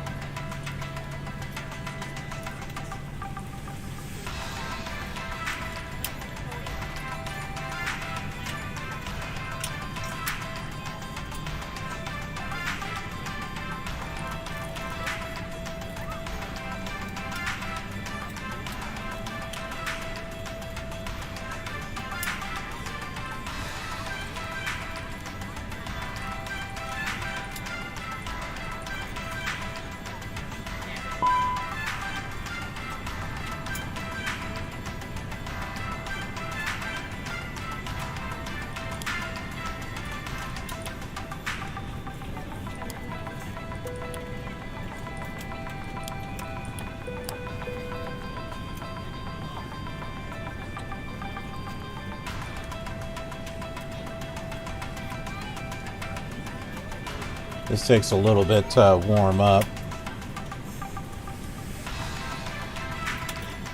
I think I've got this all set here.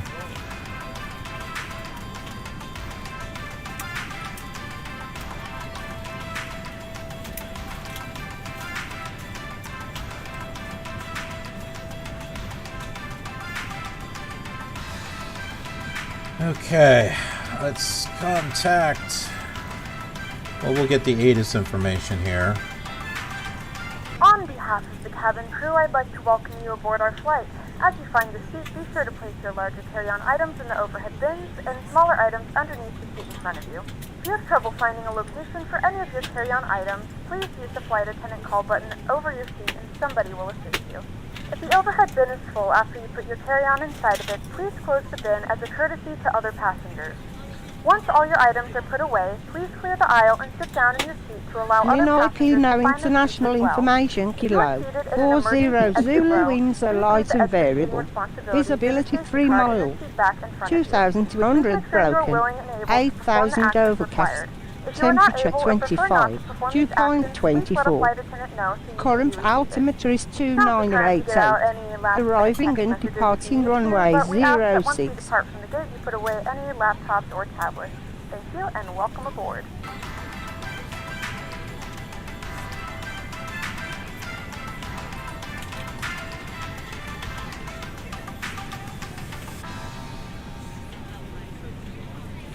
Ninoy-Aquino International Information Kilo 40 Zulu Windsor Light and Variable. Visibility 3 mile. 2,200 broken. I don't have you tuned in anymore. I changed that.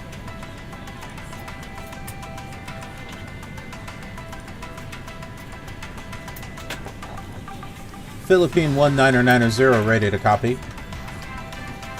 Philippine 1990 is clear to Romeo Papa Victor Mike, flying via the mid earthing departure, with the mid transition, then asphalt. Expect departure runway 06. Climb to 10,000 feet via the departure. Expect higher clearances 6 minutes after departure. Departure on 119.9 squawk 5223. Philippine 1990 is cleared to Romeo Papa Victor Mike.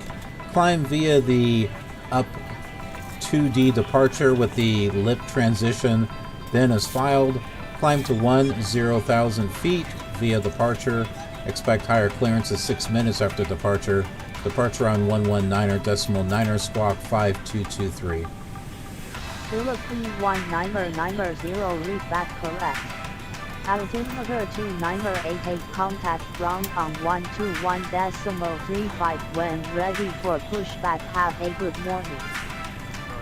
Altimeter 2988 ground on 121.35 Philippine 1990.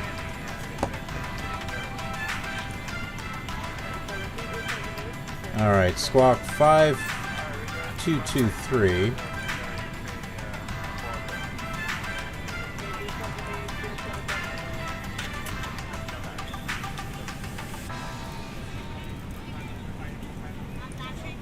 And ground on 121.35.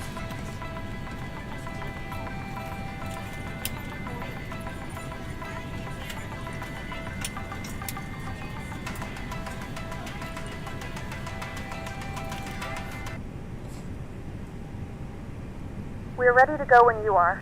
Okay, this is all on here, so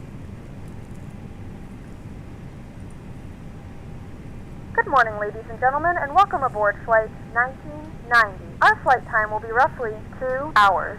Now that the cabin door is closed, please make sure that all devices are in airplane mode and your large devices are now shut down and stowed. Please fasten your seatbelt and make sure that all tray tables and seat backs are in the full upright and locked position for departure. Cabin crew, secure doors for departure. Philippine 1990 ready for pushback.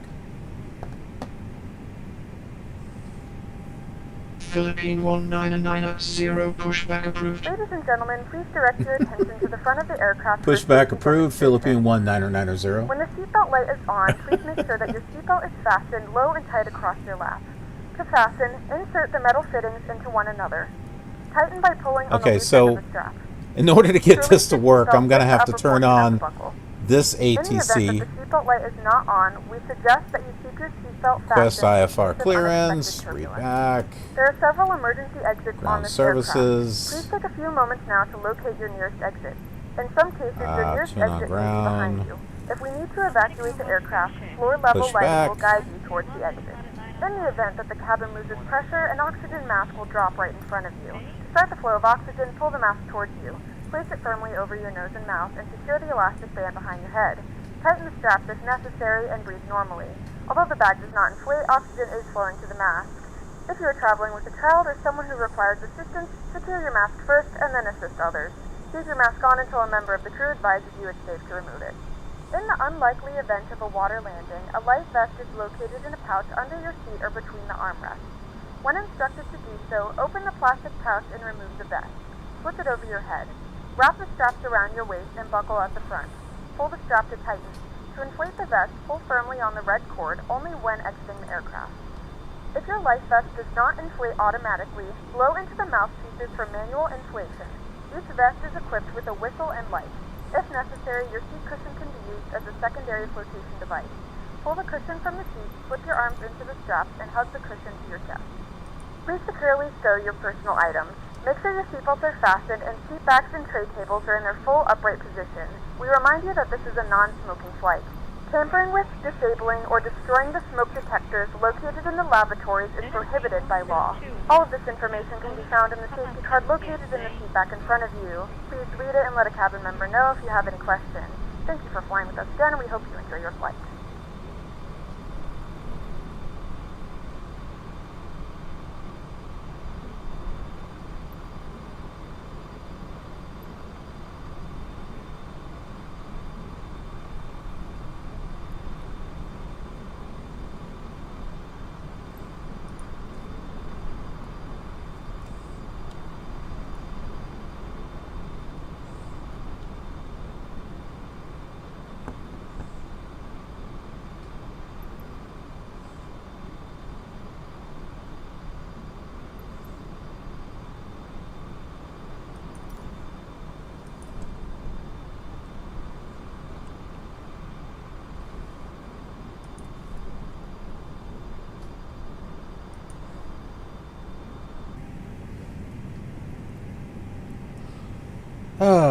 Okay, well, I guess that is that. We won't need this anymore.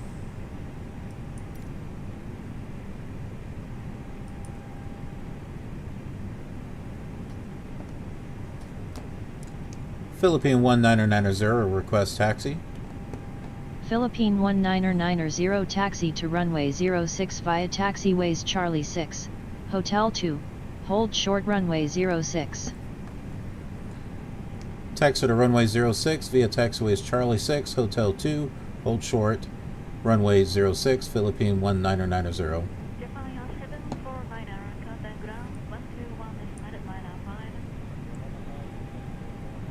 Okay, now one thing that I didn't do just yet is put in the departure information.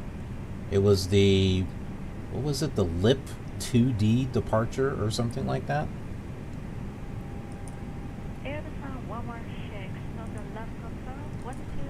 Let's bring that up here.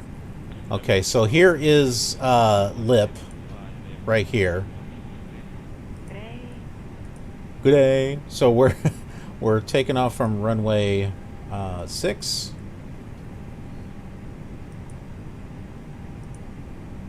And it's going to be the LIP.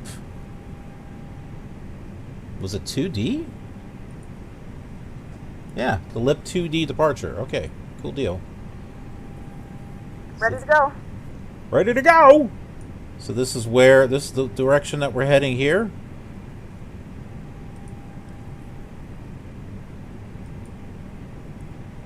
So I just need to go ahead and get that into the thing here. Where are we at? Flight plan. Oh, where do you put in the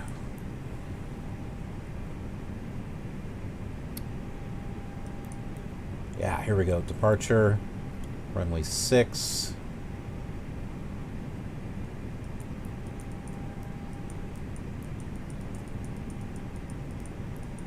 Here it is, LIP 2D.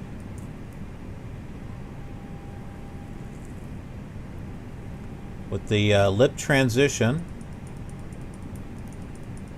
which, well, this has LIP 2D right there.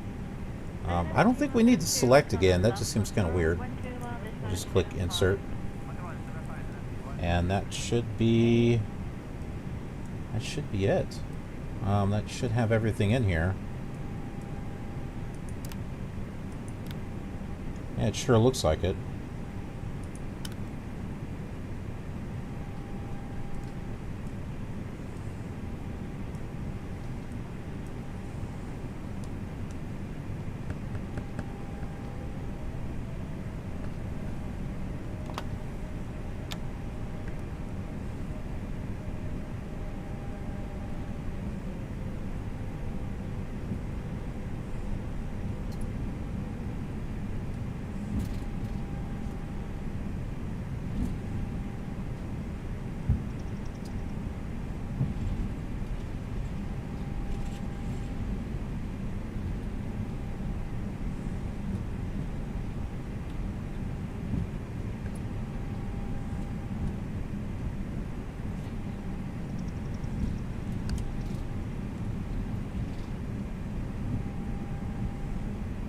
Philippine 19990 contact tower on 118.1. Enjoy your morning.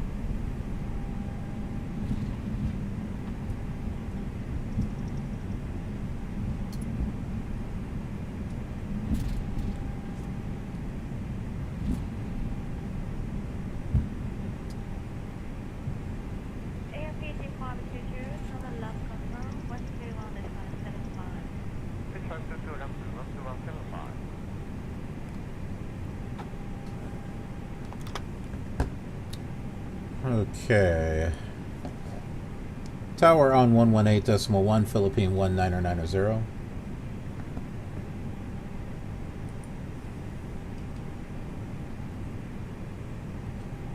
Philippine 19990 contact tower on 118.1. Yeah, I know. I just did.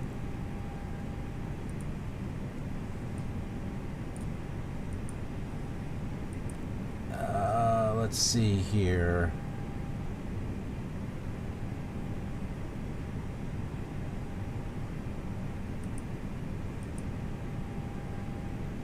Well, I guess. Well, I think I'm looking at Pack X to see if there's anything else out here I need to do. I don't think so. I think everything else is ready to go.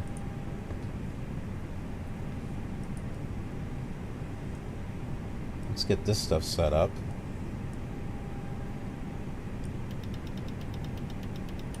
Probably should have done that, you know, to start off with, but... But why do that? That makes too much sense.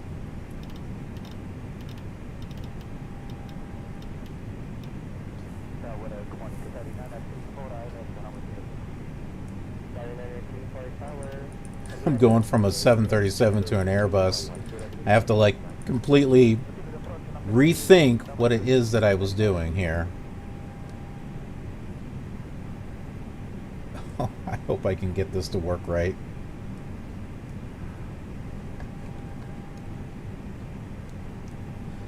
Philippine 19990 ready for takeoff.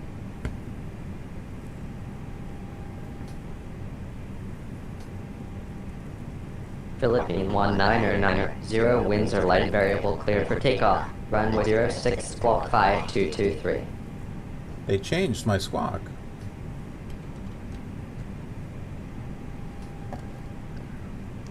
Clear for takeoff, runway 06, squawking 5223, Philippine 19990.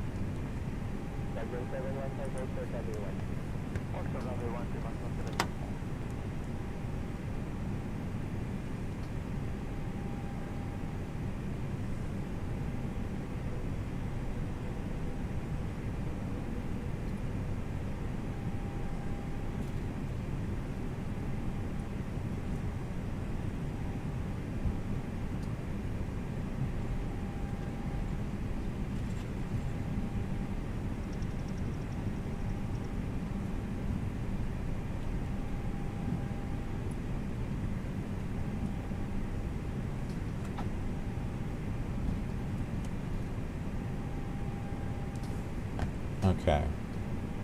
All of that is set. I always get a little bit of nervous when I'm like operating this stuff, trying to make sure that I got it correct. I probably don't. I probably have something messed up here.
Question is it doing what it's what I'm telling it to do? I don't know. Or is it just kind of going its own way?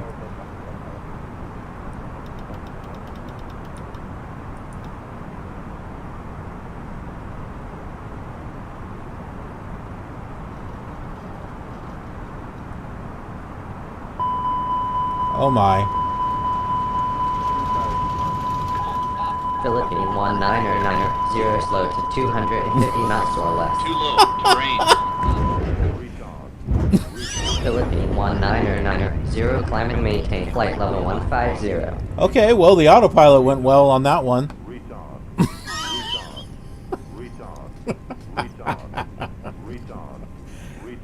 I think that's telling me what the pilot is. I have no idea. Oh my goodness. Hey RP Sims. You made it just in time for a wonderful for a wonderful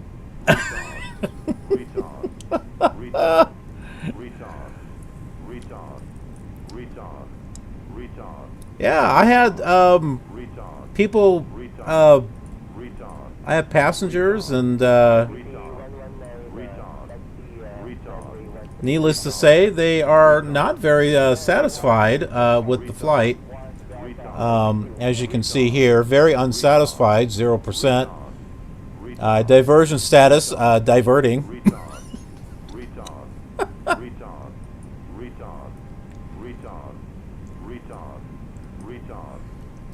I think the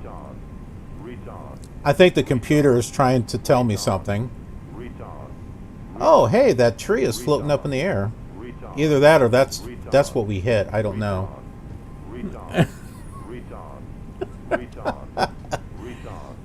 No, I don't think this part was on the flight plan. Oh my word. Guess we can try restarting that.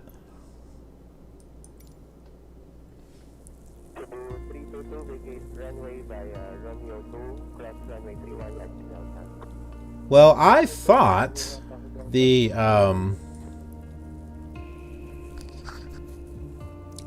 autopilot was on and working. It looked like it was on and working, and then all of a sudden it just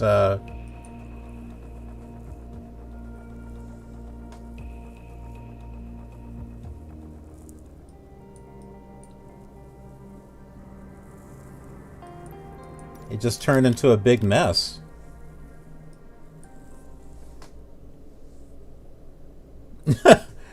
You can't see it, but I am looking at the flight report from PAC-X. I have never heard of a plane flying like that. Neither have I until I started flying Flight Sim 2020. We didn't even land at the right airport, one person says. That was a quick flight. This flight wasn't what I expected from KILR Airlines. Well, then you haven't flown our airlines very often, have you? Oh my goodness.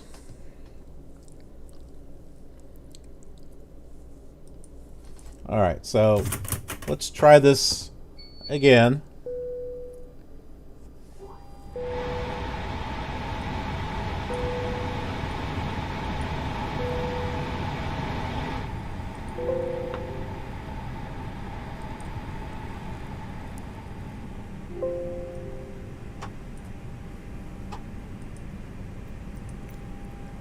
I gotta reset my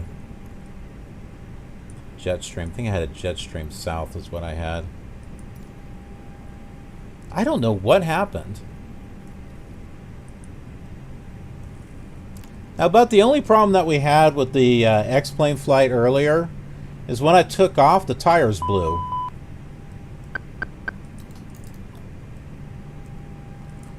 But other than that, took off, flew, landed.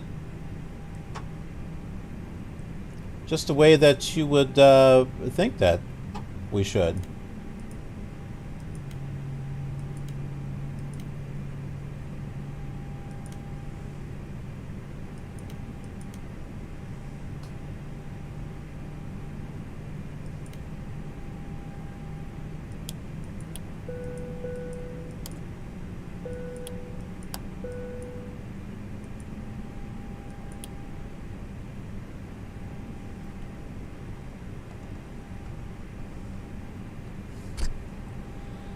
Oh, does this still has all of my takeoff information in here too?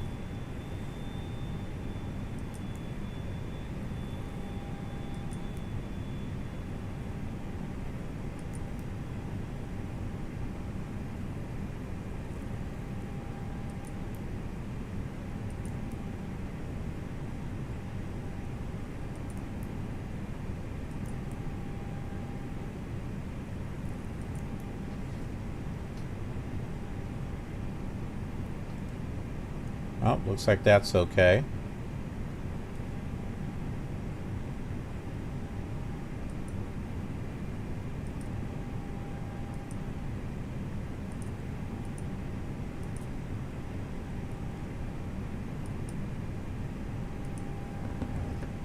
Alright, so let me try inputting this flight again here for Pack X.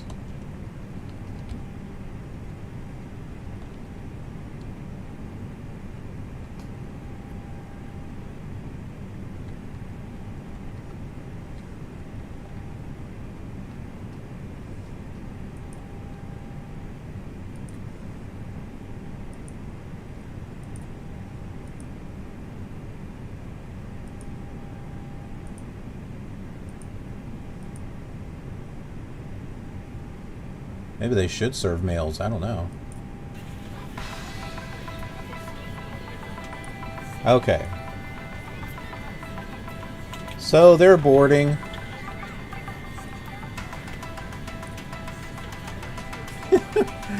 As we will try this again.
Philippine 1990 ready to copy.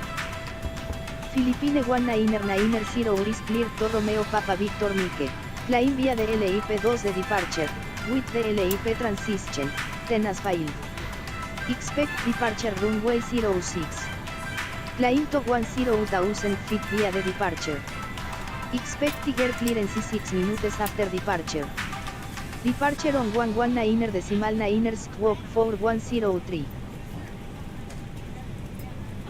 Philippine 1990 is cleared to Romeo Papa Victor Mike. Climb via the LIP-2 Delta departure with the LIP transition. Then is filed. Climb to 10,000 feet via departure.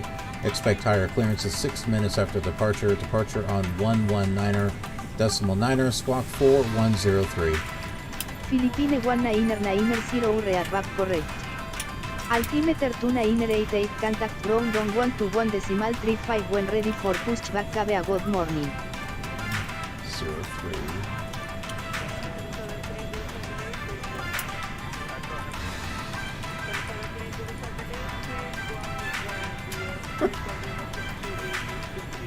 Altimeter 2988 ground on 121.35 Philippine 1990. Philippine 1990 ground frequency is 121.35. That's what I said. Be sure to place your larger carry-on items in the overhead bins and smaller items underneath the seat in front of you. If you have trouble finding a location for any of your carry-on items, please use the flight attendant call button over your seat and somebody will assist you.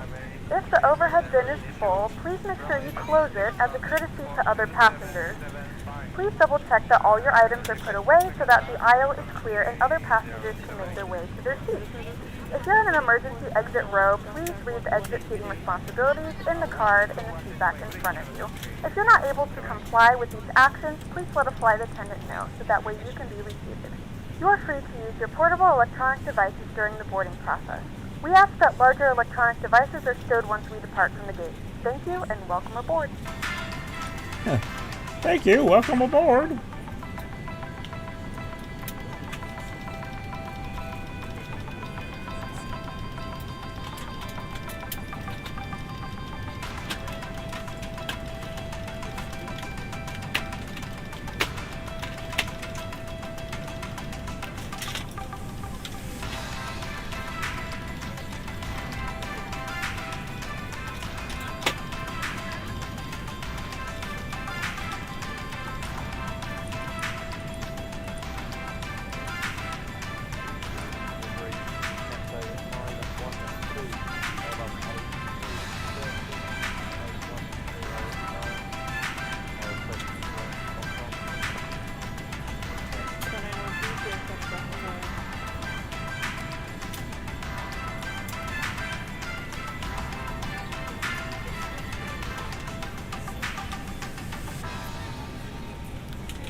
Okay, no, this does not have the departure on it. Runway 6.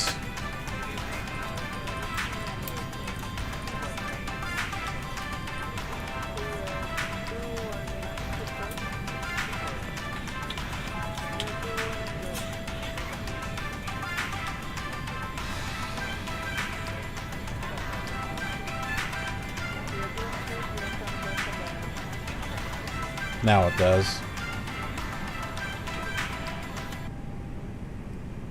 We're ready to go when you are. Okay, Good morning, ladies and gentlemen, and welcome aboard Flight 1990. Our flight time will be roughly 2 hours. Now that the cabin door is closed, please make sure that all devices are in airplane mode and your large devices are now shut down and stowed.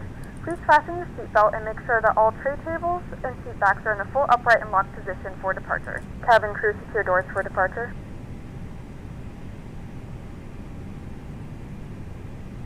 Ladies and gentlemen, please Trying to direct your switch attention things to the front of here. the aircraft for a safety demonstration.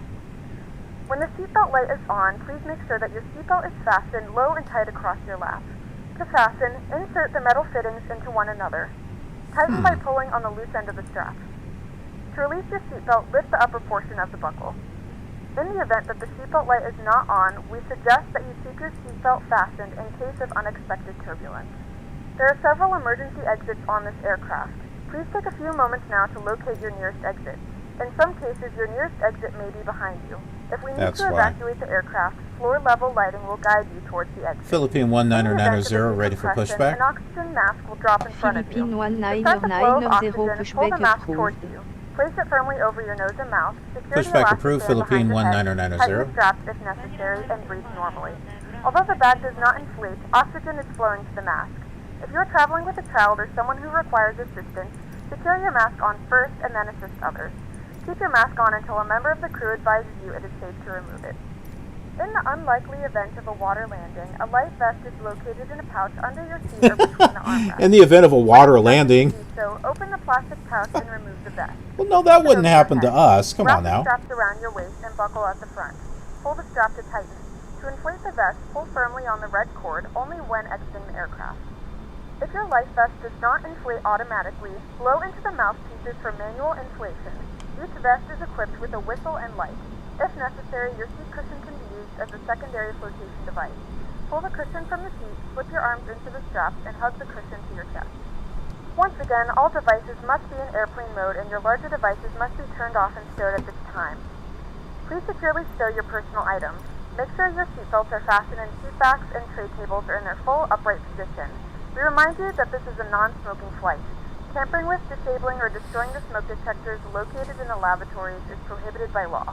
All of this information and more can be found in the safety card located in the seat back in front of you. We suggest reading this and letting a cabin member know if you have any questions. Thank you for flying with us again, and we hope you enjoy your flight.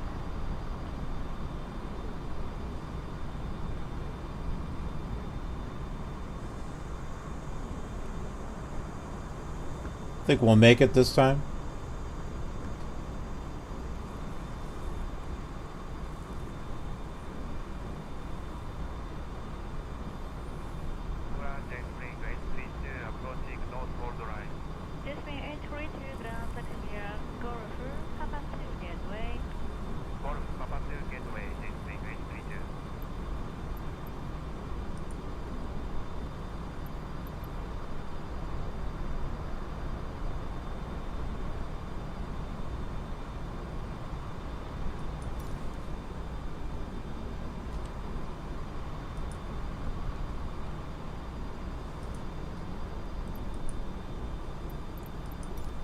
Okay.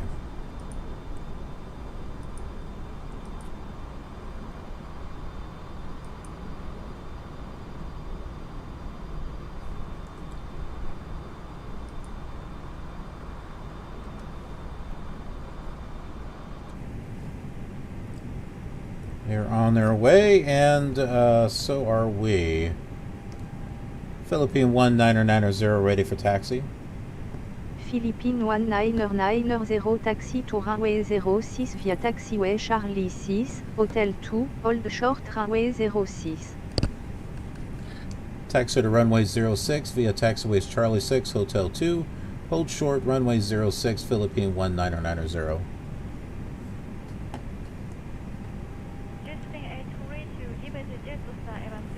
We're prepared for takeoff. But are you ready for the flight? I guess we shall soon see.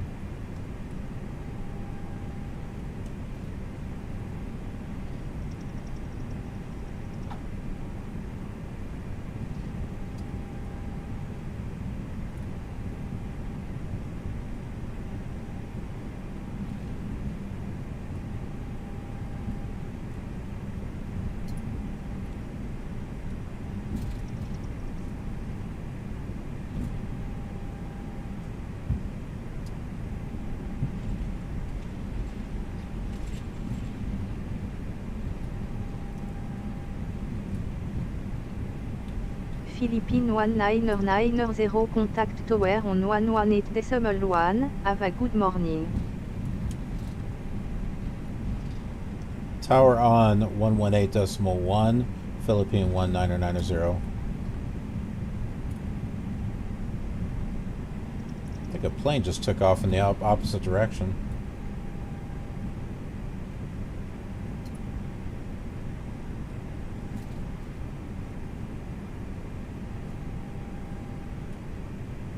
Or just flew overhead, one of the two.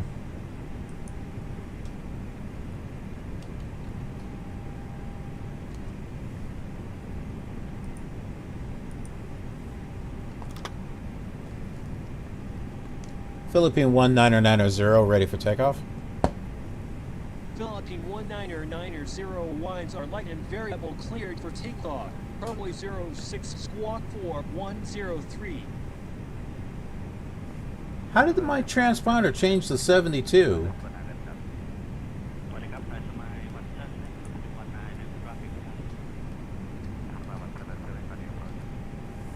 Jeez, that's weird. Clear for takeoff, runway 06, squawking 4103, Philippine 1990.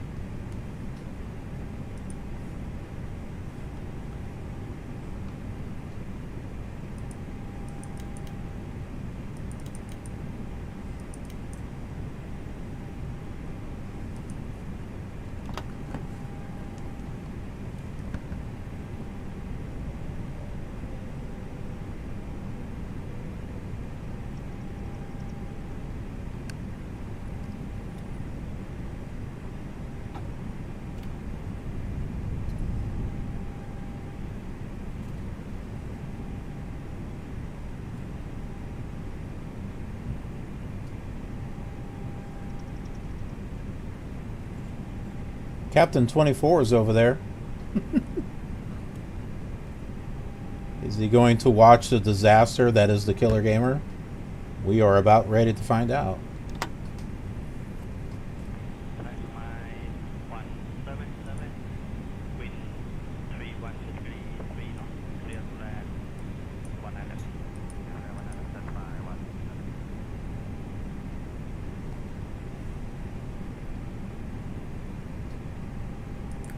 Alright, that's on. I don't even know if any of this stuff is going to work, so... Uh-huh. Well, okay. That's not.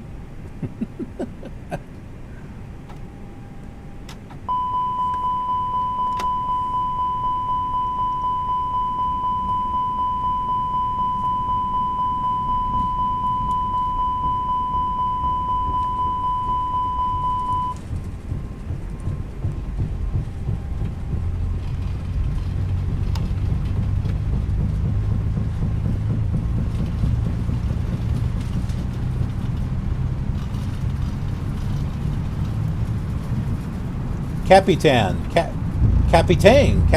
24.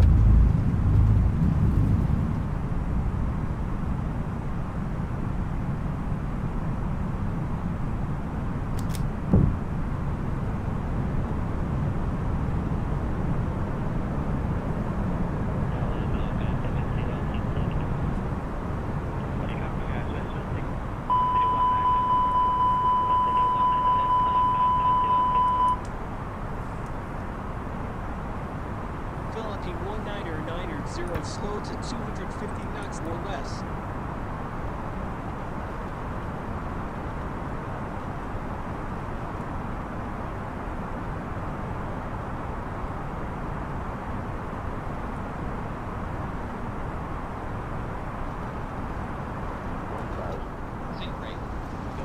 Oh, don't tell me. Oh, come on.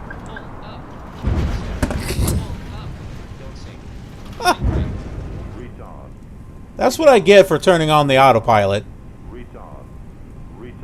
It was just fine.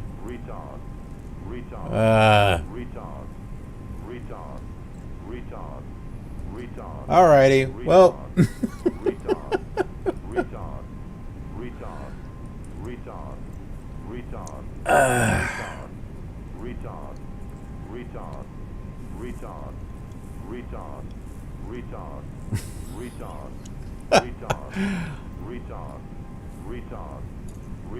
I'm speechless, actually.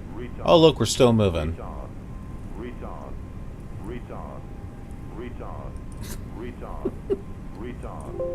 Alright, I'm just going to close that.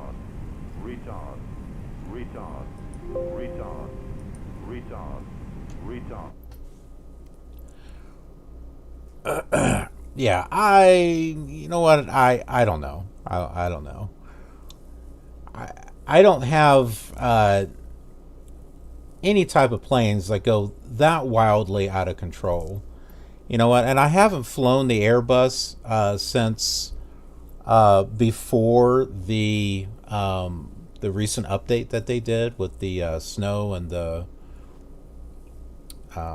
VR, and it seemed to have flown fine then, and now it just flies, well, you just saw.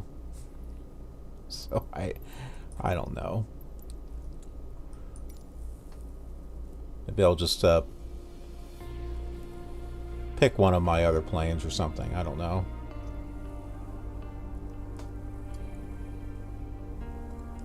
One of my planes that I know will load up. Will not do what it just did.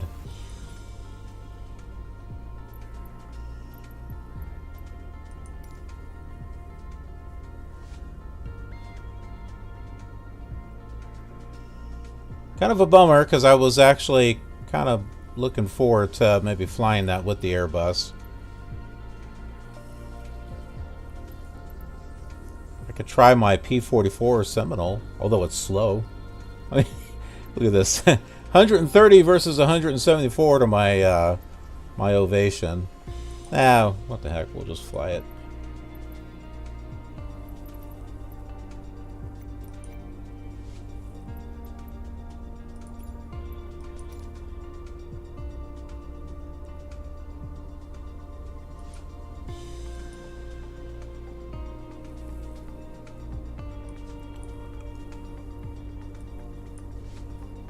2-hour, 26-minute flight.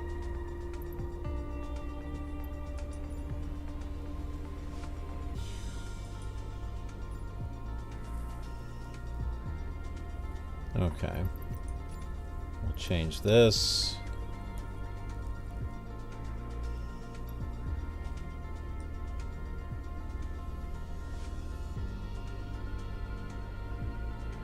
There's my jet streams. Right there.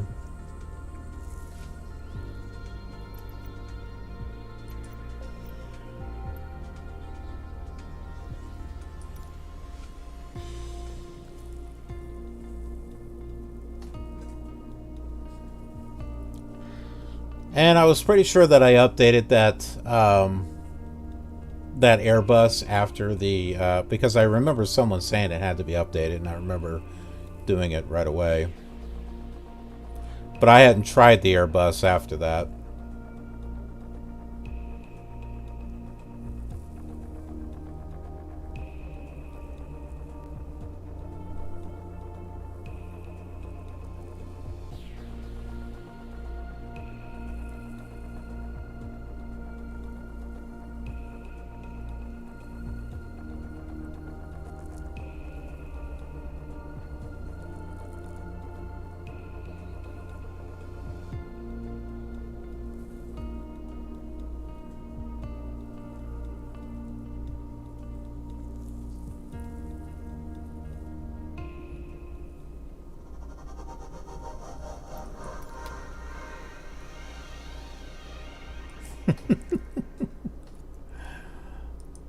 Yeah, we'll just we'll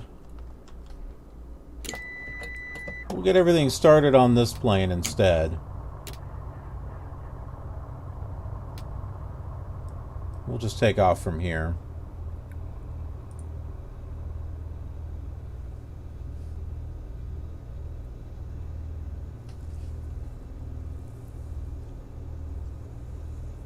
I know the autopilot works on this one.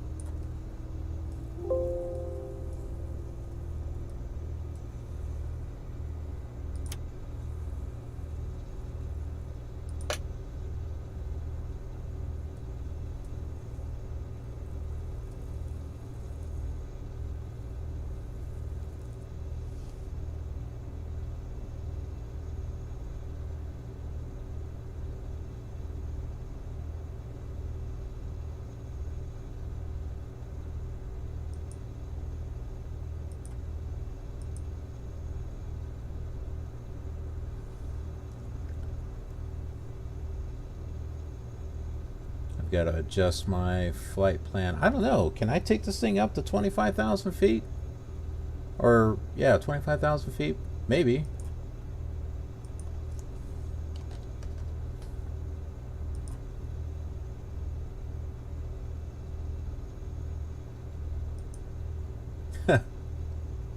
Ground speed? Well, that's not going to be 300, that's for sure.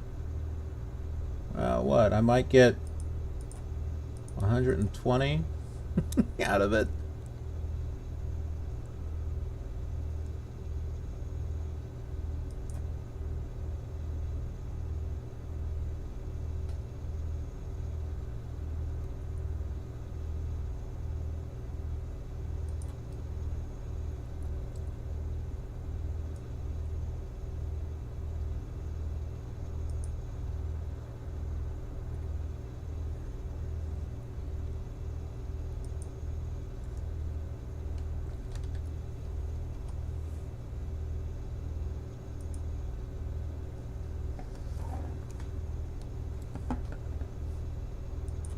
Well, I'm not an airline anymore. I better change that.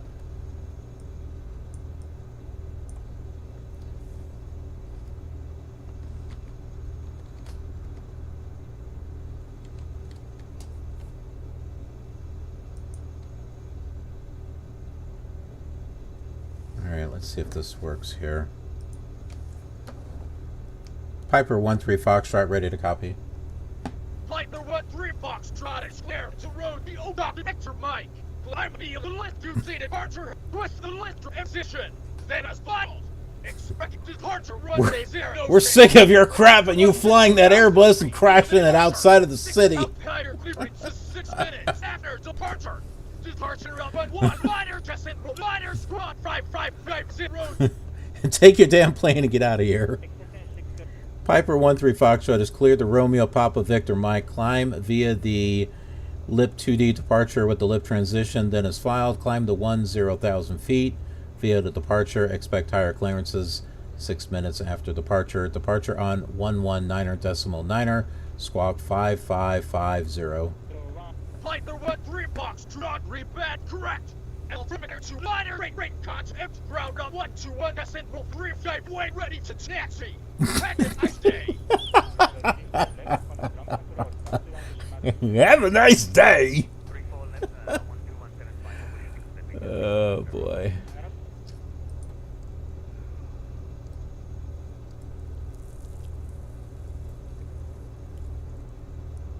What was it? 5550.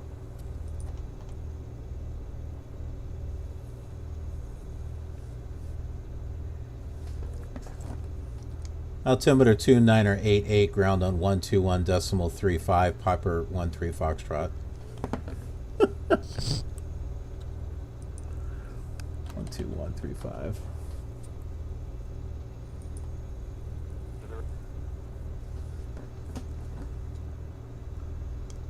Piper 13 Foxtrot, ready to taxi.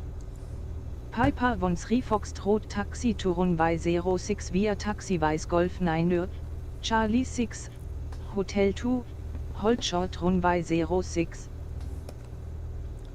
Taxi to runway 06 via taxiways Golf 9er, Charlie 6, Hotel 2, hold short runway 06, Piper 13 Foxtrot.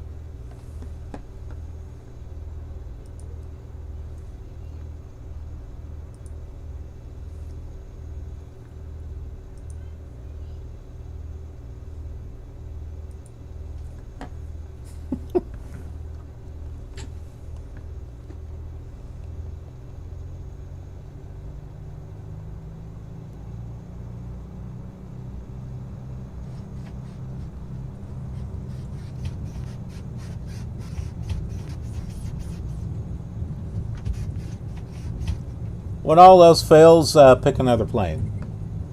That's my motto.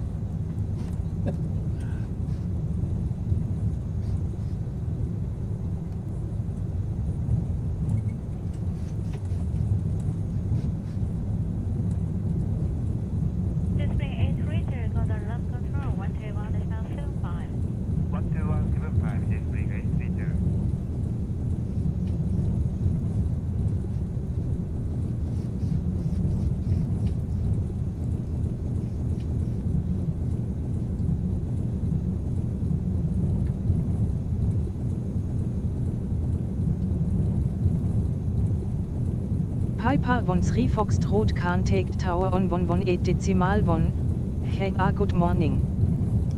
Tower on 118.1, Piper 13 Foxtrot.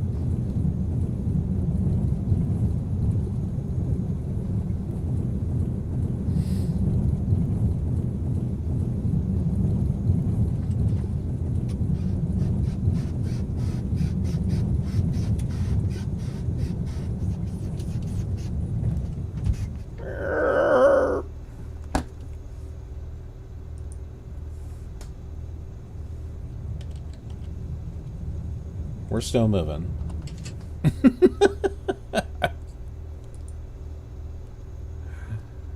Oh boy. Piper 13 Foxtrot, ready for takeoff.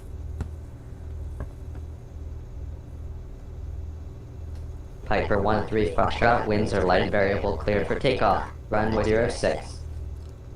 That's the ghost of the previous flight, is what that is. Clear for takeoff, runway 06, Piper 13 Foxtrot.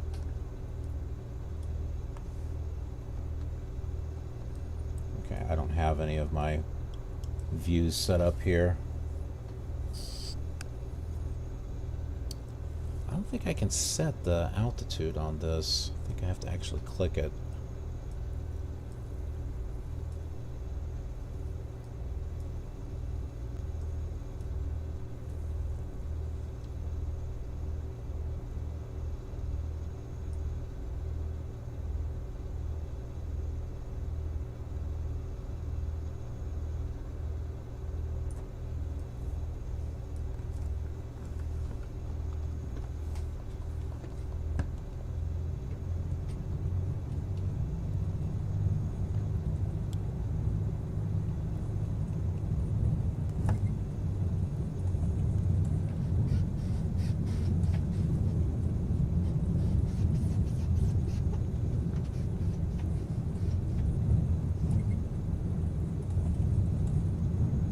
Capitan G24.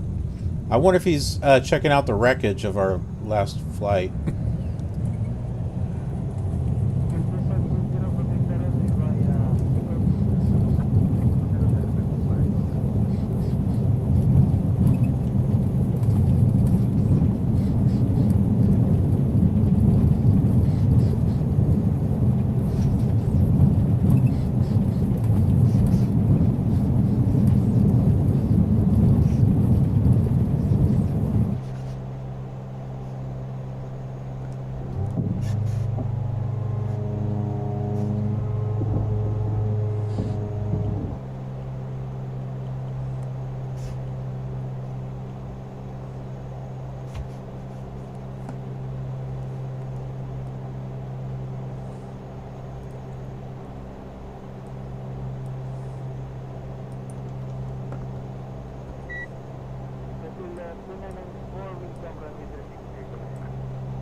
Alright, did that turn it on?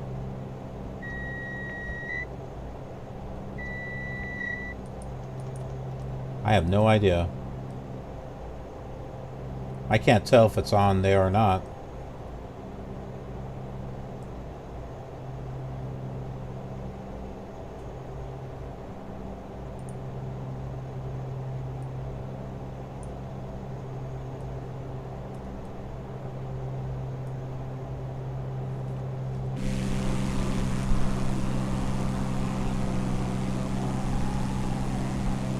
Is it me, or does that look a little weird over there?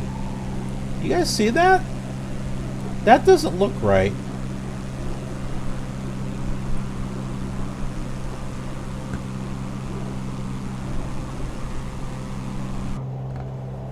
That means it's time to go investigate.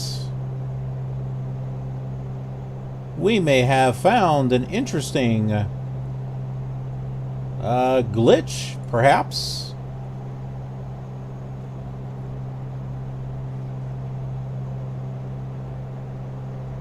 Let's go find out.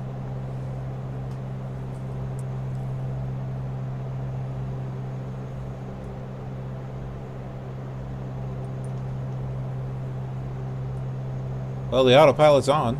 I can tell because it's doing what I'm saying it to do. Yeah, look at that. I don't think that's right. Something about that doesn't look right.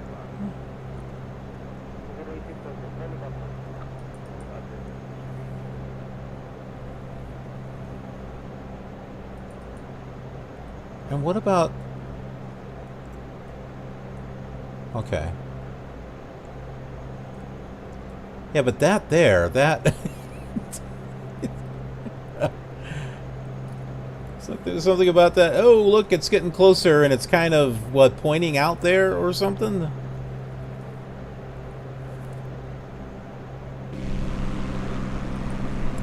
It's a teepee.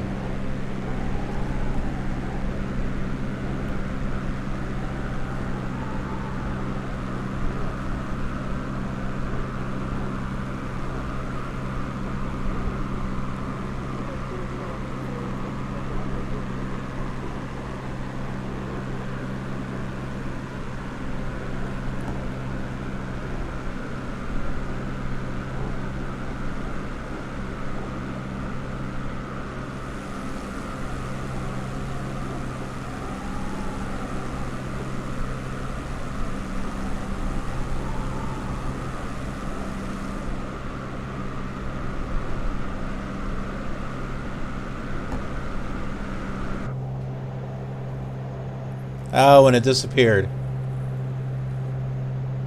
Okay. I guess it's just one of those visual glitches that fixes itself when you get closer. Oh well. That's not fun.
There's an awful lot of dents on my plane. Do you see all the dents and stuff on here? There goes Capitan G24.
There it is again.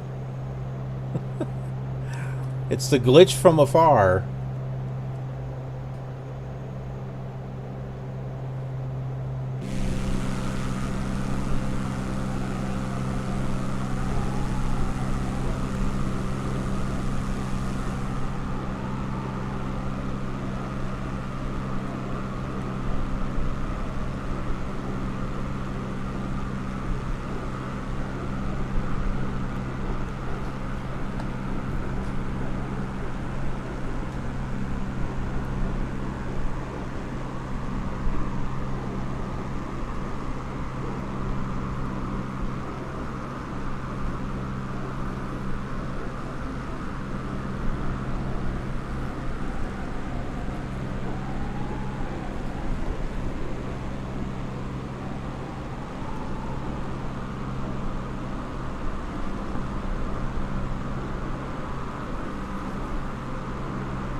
Now, with the X-plane scenery we were looking at, it was interesting seeing the blue and the red roofs on some of those buildings, and we can see some of that here too.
Now, when I used ortho photos for X-Plane, I had seen a lot of clouds on the ground painted on the scenery. But I don't think I'm seeing that here. I mean, even though I'm using Bing Maps on both, I don't see clouds on the ground like what I did with the ortho photos.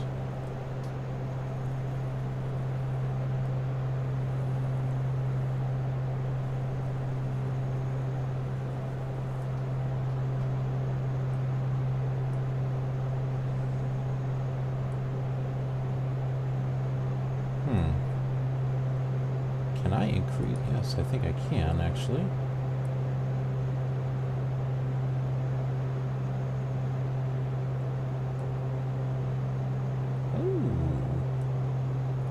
Piper 13 Foxtrot, climb and maintain flight level 150. Climb and maintain flight level 150, Piper 13 Foxtrot.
That might be a couple of clouds. I see one here, one there, one there.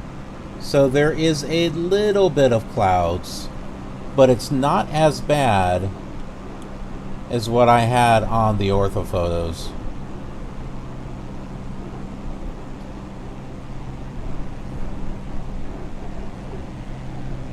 They were very noticeable on the ortho photos.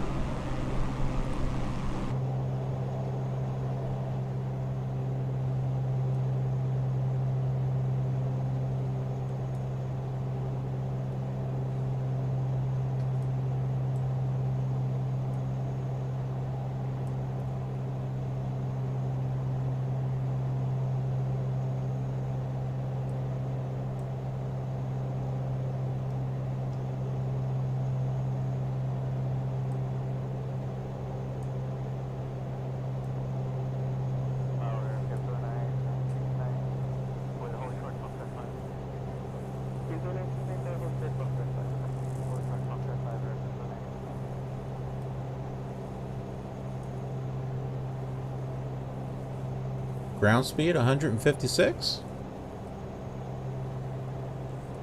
I'm not sure. I'm not sure if that's accurate or not. Piper 13 Foxtrot, climb and maintain flight level 210. Climb and maintain flight level 210, Piper 13 Foxtrot.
You know, at the rate that we're going, if we had just used this to start off with, we probably would have been close to the destination airport by now.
I think we'll make it to 25,000 feet.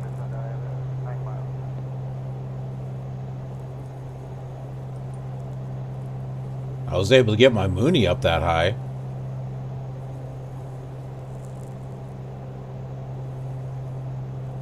Guess we'll find out.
Piper 13 Foxtrot, climb and maintain flight level 250.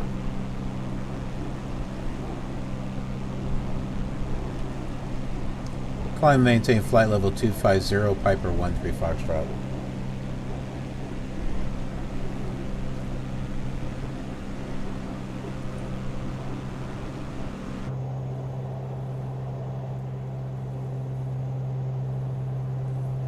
We're at 21.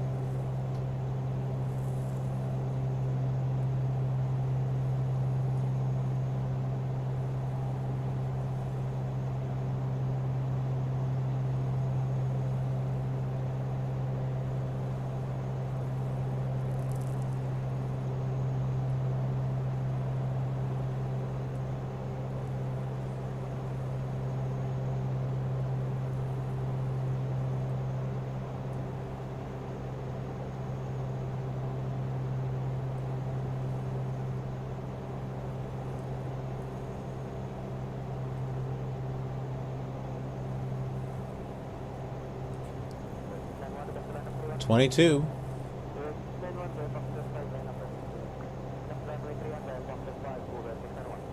We're losing thrust, though.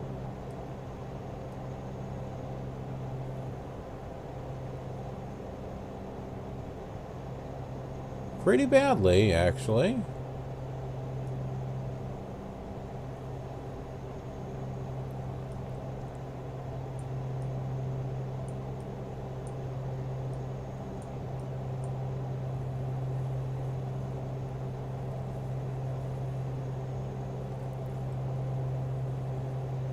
We may not be able to push this thing to 25,000 feet.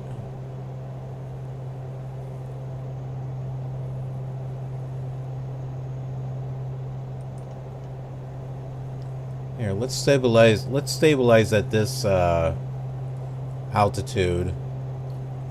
We'll get our speed going, and then we can increase it a little further from here.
I'm trying to get in closer to this. I don't think I'm going to be able to, though. I think that's the closest I can get, apparently.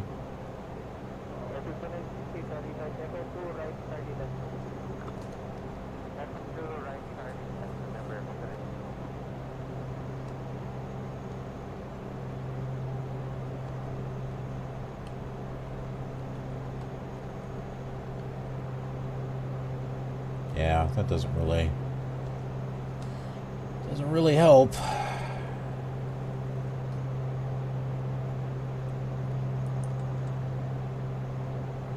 I can zoom in.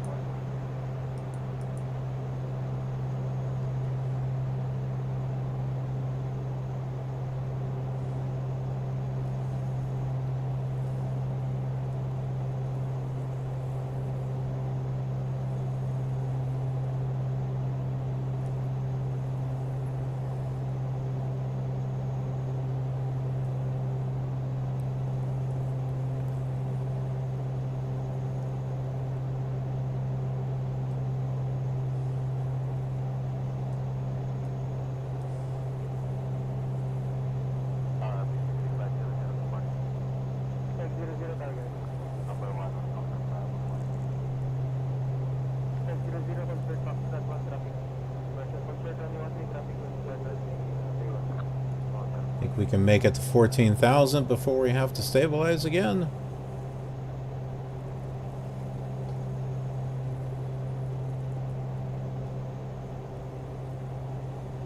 It's trying.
Okay.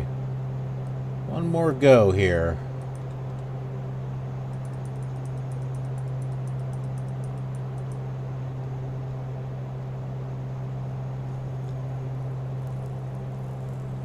Right up to 25,000.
So our ground speed is about 178, 180.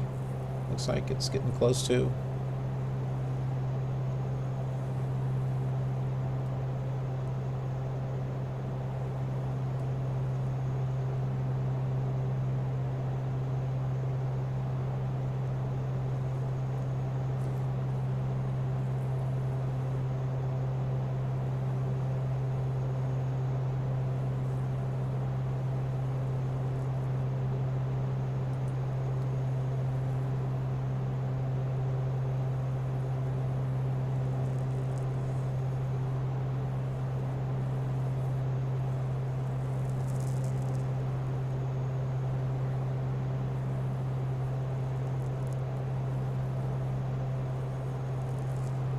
Okay, well, not too bad then.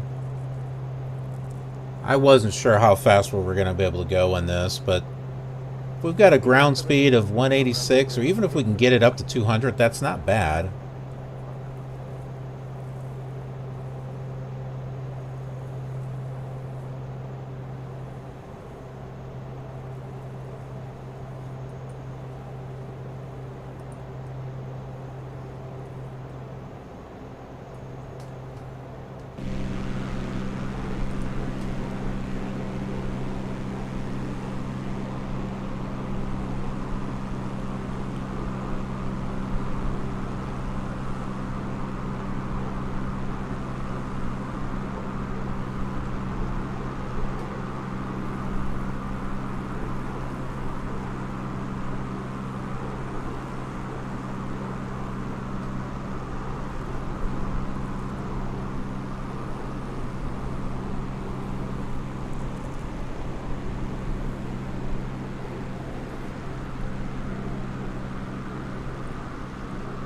John Doe. Am I still flying over Cebu? No. We, the X-plane flight, that ended a little while ago. I just loaded into Flight Sim 2020 and now we're just flying back the other direction.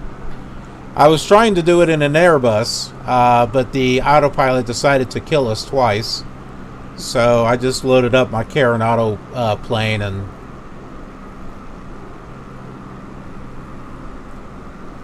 we'll fly it back that way.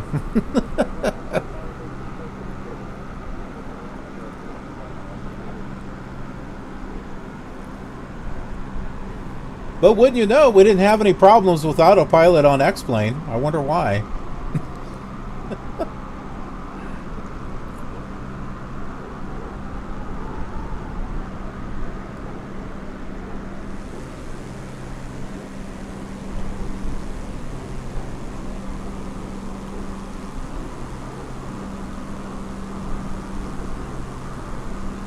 Ray Kit!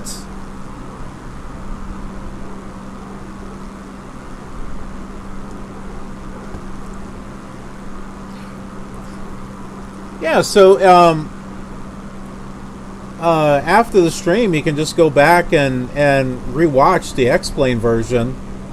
I think it went on for about, I don't know, maybe about an hour and a half or so. Other than the tires blowing when we were taking off, which was weird, everything else seemed to be fine. I got everything in on the, the departure and the approach, and we landed. No problems, really.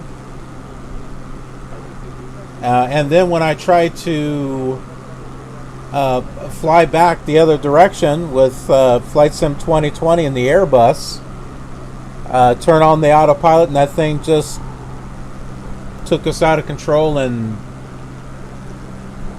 I couldn't get control of the airplane after that.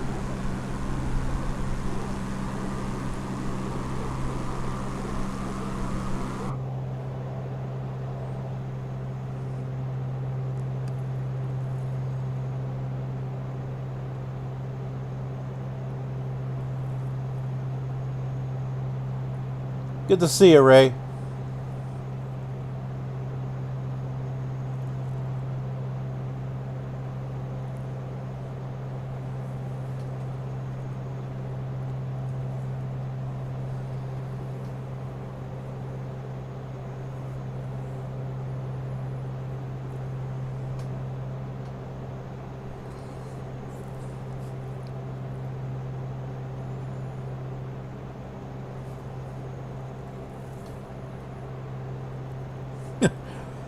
After 2 failed attempts in the Airbus, I'm just like, yeah, you know what? I'm just going to go with one of my planes that I know works. And I don't fly my PA-44 Seminole a lot, so good opportunity to fly it.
Here's a picture that I took from X-Plane when I was running a test flight.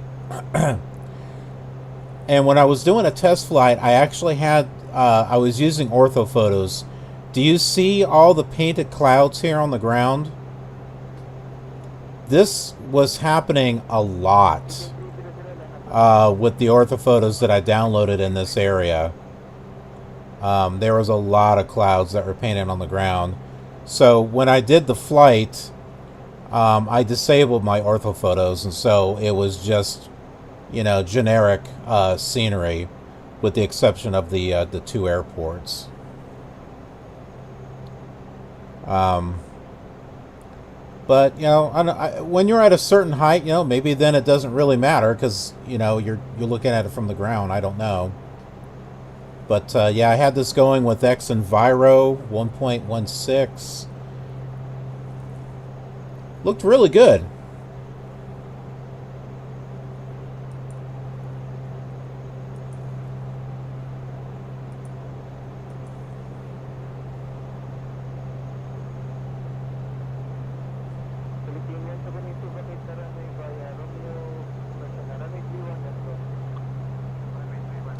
Sangster, Jamaica.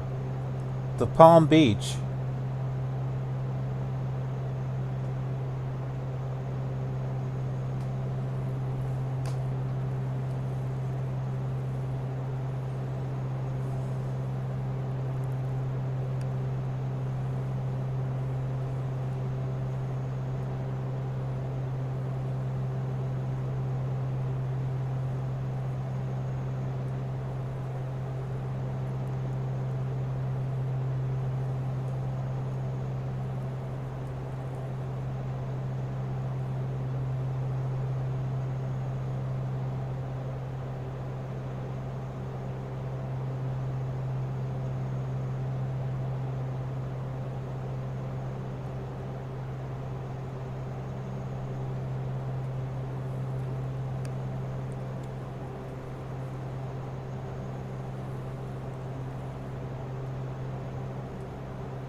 The clouds definitely look better here than what they did in X-Plane with xEnviro.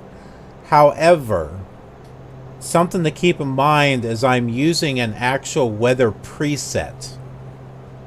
So this is set to make it look nice and interesting.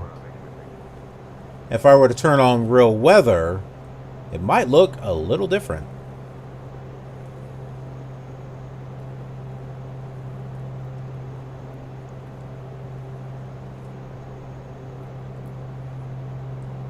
This here is not real weather data.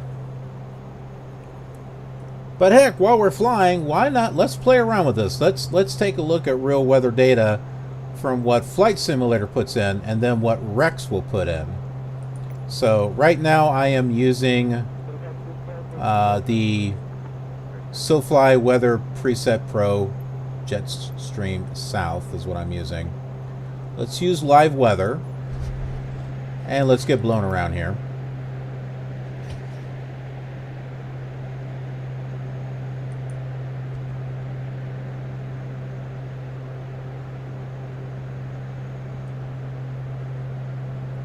Okay, so this is what real weather, according to Flight Simulator, would be right now.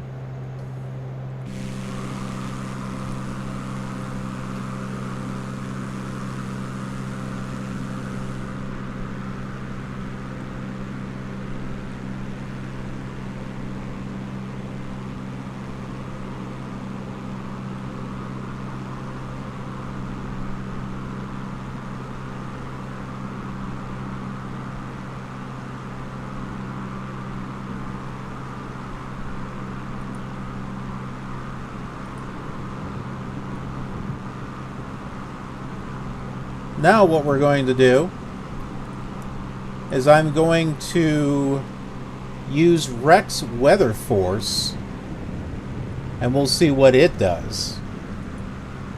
So in order to do that, I've got to go over here and I got to click on Clear Skies.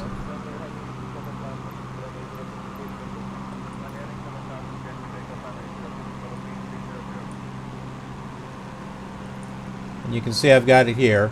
So I have to make sure that live weather is on, click on Start Weather Synthesis, and it's going to inject the weather. So I'll go ahead and take that off there. We'll give it a moment.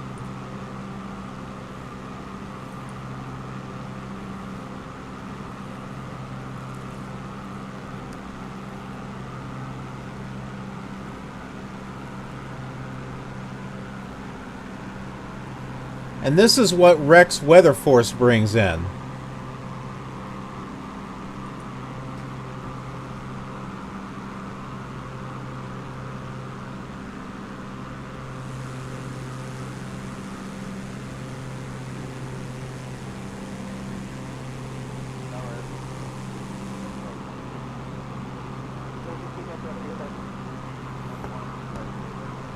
Maybe a little bit more believable.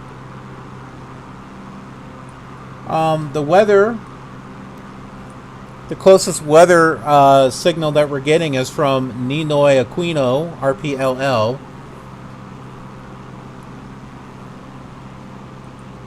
Which is where we took off from.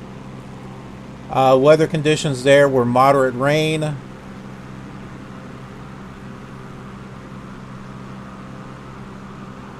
Overcast at 080, broken at 022.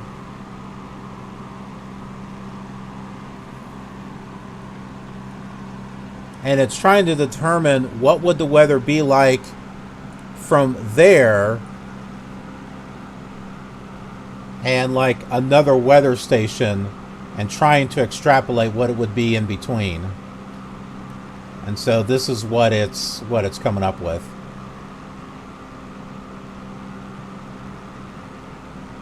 But definitely a lot different.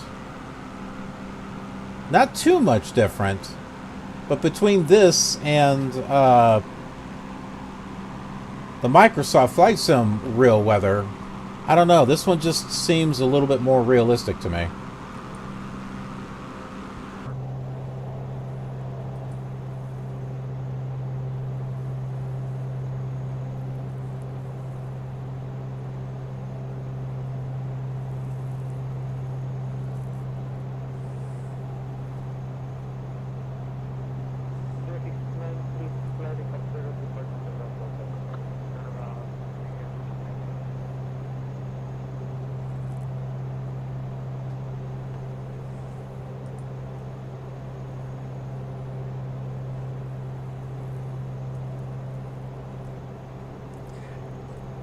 I don't know, ever since using Rex Weather Force, I've never really gone back to try to use Flight Sim's live weather.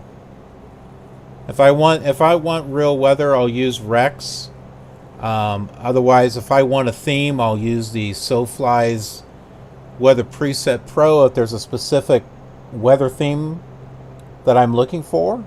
Or if I'm looking for a dynamic weather theme, then I'll use one of the ones that is on the Rex 6 list.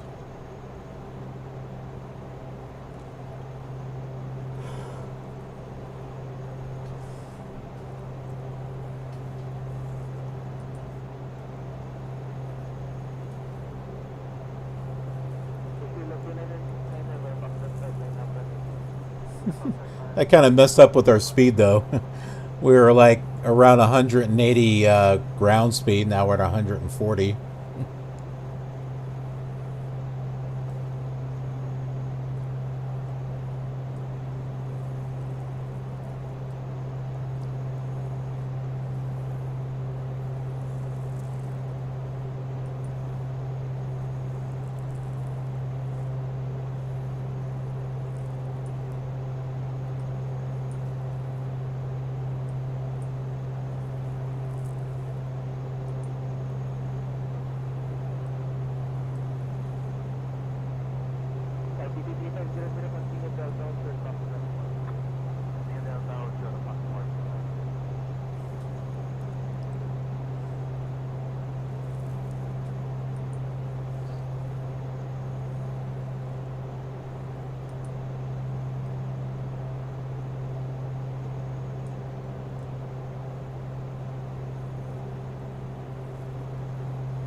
I have a recording of the X-plane flight.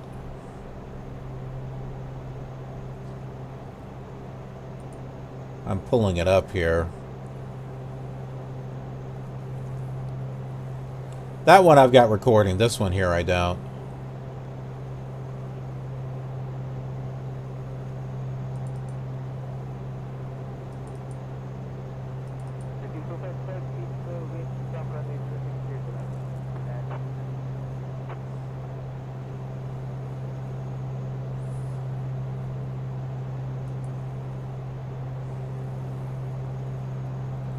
That was about, yeah, it was about an hour and a half flight.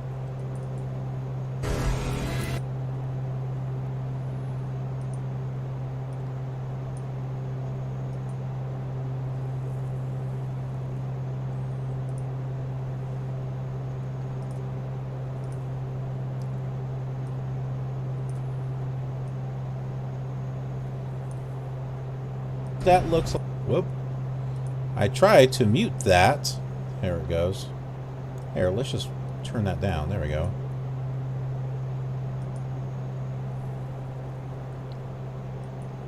Okay, so here's the X-plane flight down here in the corner that was earlier in the stream.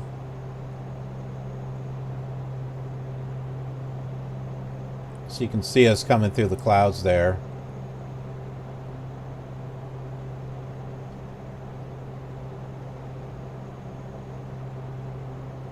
Really not that bad, I think.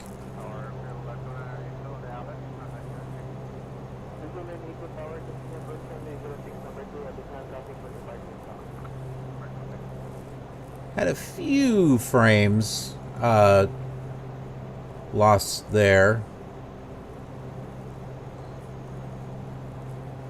That's probably because I had the graphic quality of the clouds up a little bit, but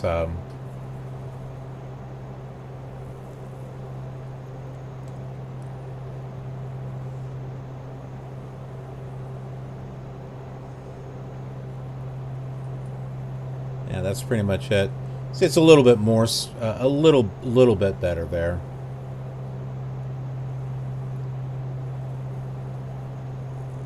I remember being smoother when I was actually playing it. So some of this lag is probably a result of recording and streaming at the same time. But you can see I just have the default terrain here, and that's just because I saw so many clouds painted on the ground with the orthophotos that it just seemed really tacky. But yeah, so I don't know which one's more tacky, clouds painted on the ground or default terrain that just repeats itself. I'm not sure.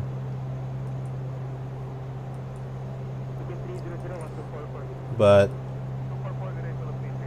I mean, here's our landing right here. Have it all locked in to the ILS.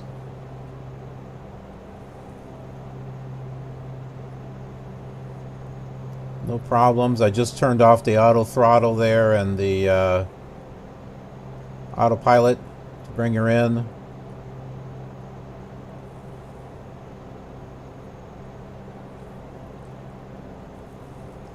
It's like, it seems rough, but because of the XPRealism, it's got the head shake and the camera shake and everything, so it looks, I think it's more jarring than what it really was.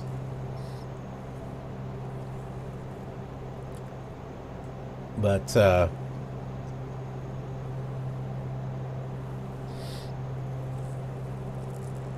so that was the flight.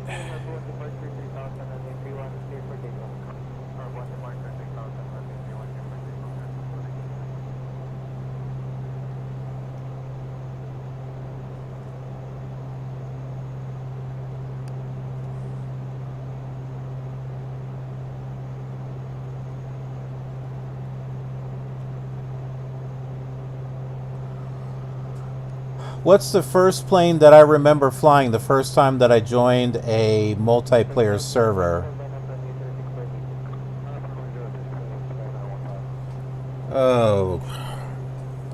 The first time that I played, I think, dated all the way back to CompuServe, because I used to have fly-ins with CompuServe.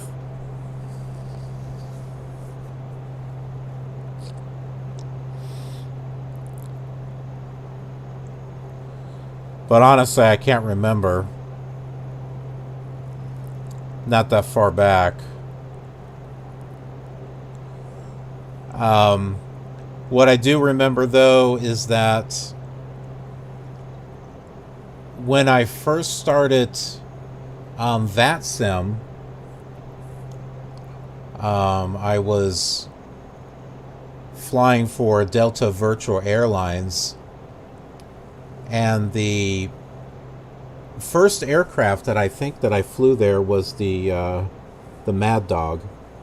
So the Mad Dog and the CRJ were like the I think it was the Mad Dog that I flew first, and then the CRJ, I think.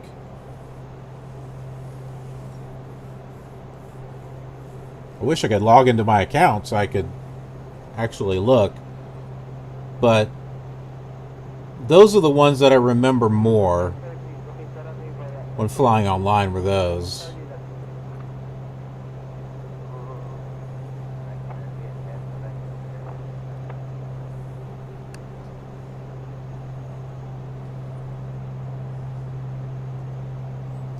What is CompuServe? Dial-up? Dial-up internet? Back before America Online? As a matter of fact, it was America Online that bought CompuServe. Yeah, but that was back in those days where, you know, you dialed up to either America Online or you dialed up to CompuServe, and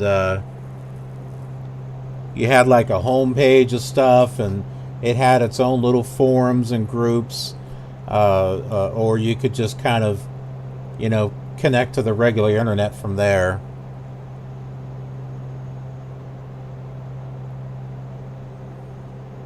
Yeah, that was my first internet, was CompuServe, and I actually had that. Did it start with yeah, I think it started when I was with the Amiga. I mean, I was online with the Amiga, so yeah, I think that's where it started. I was logging into CompuServe through my Amiga computer.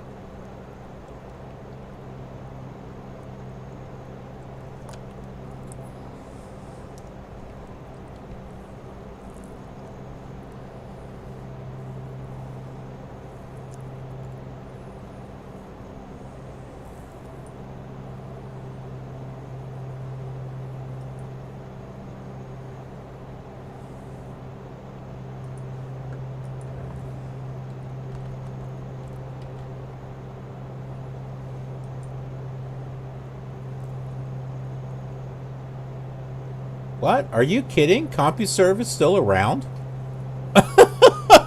What? What? It even has the same logo. It has the same logo.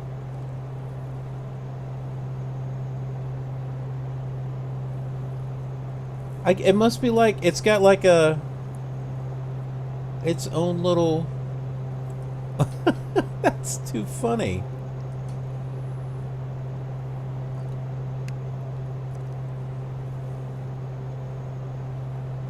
There's actually, CompuServe.com actually comes up.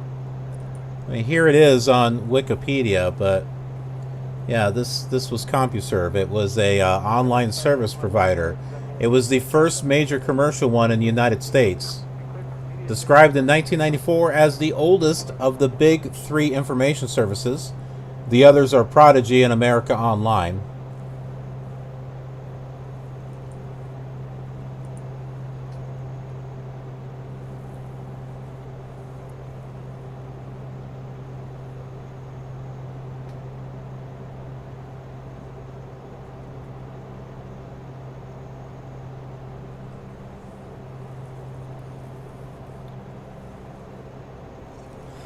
Yeah, and I remember they had fly-ins with CompuServe. There was like a special thing with that, but I can't remember exactly how they did it. I don't think you saw other aircraft. But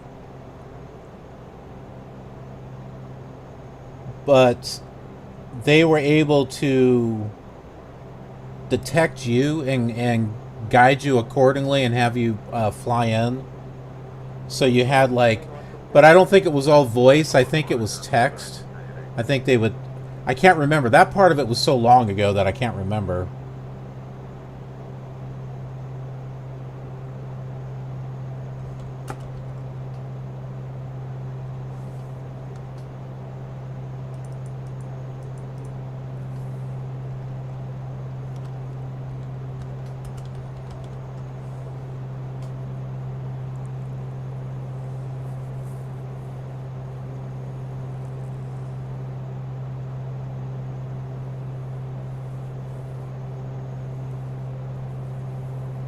Trying to find any information about it, though, is just... it's like long gone.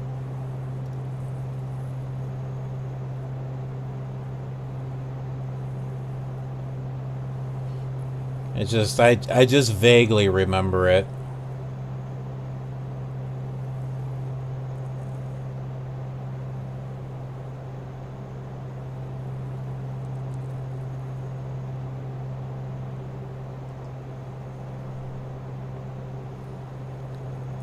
Can't even find anything now.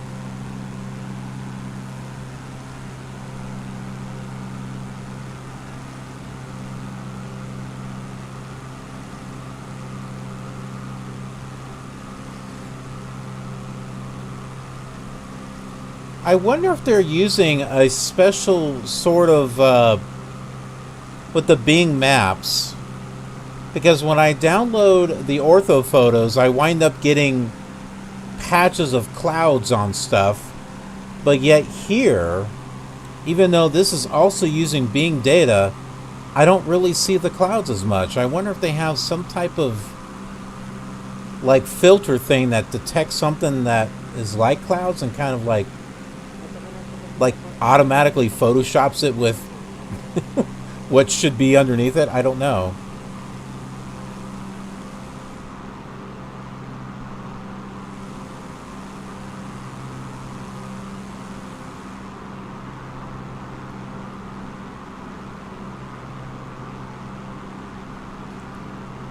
That little mark right there, that could be a cloud on the actual scenery.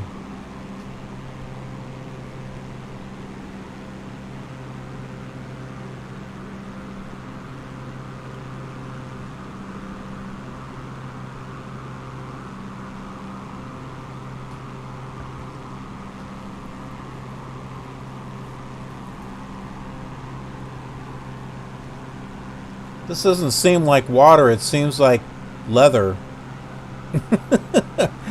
Or, I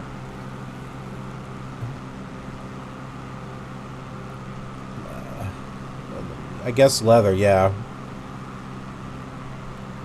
The texture of the water. Or vinyl. Yeah, like vinyl.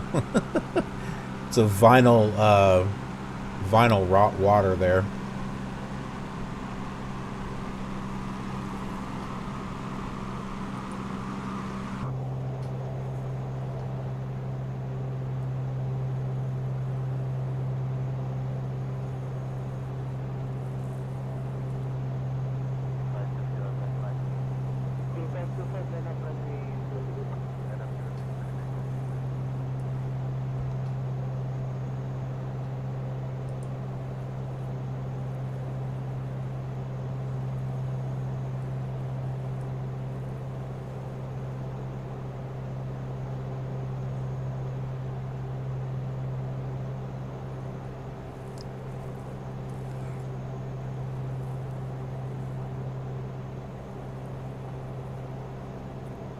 Yeah, flight simulation has come a long way, that's for sure.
Oh, wow. Okay.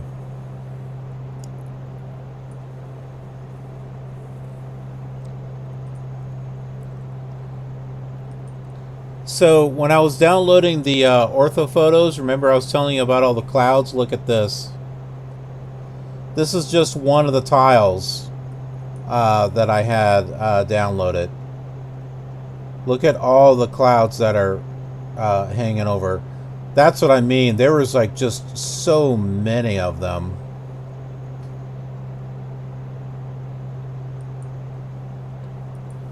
So I'm like, do I use do I use standard or do I use the ortho photos? I was like, I don't know.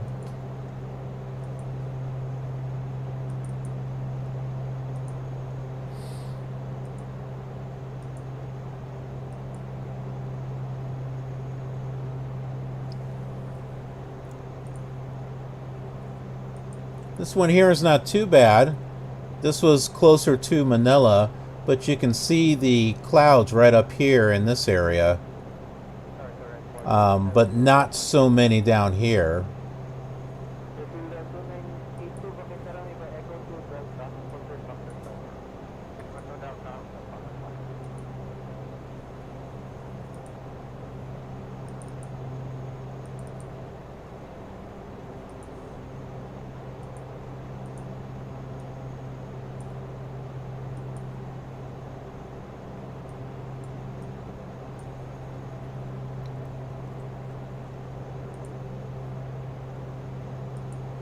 But here's another one.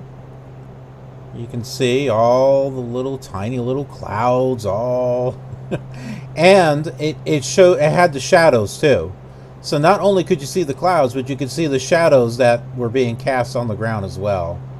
There's just so many of them, it just looks so tacky.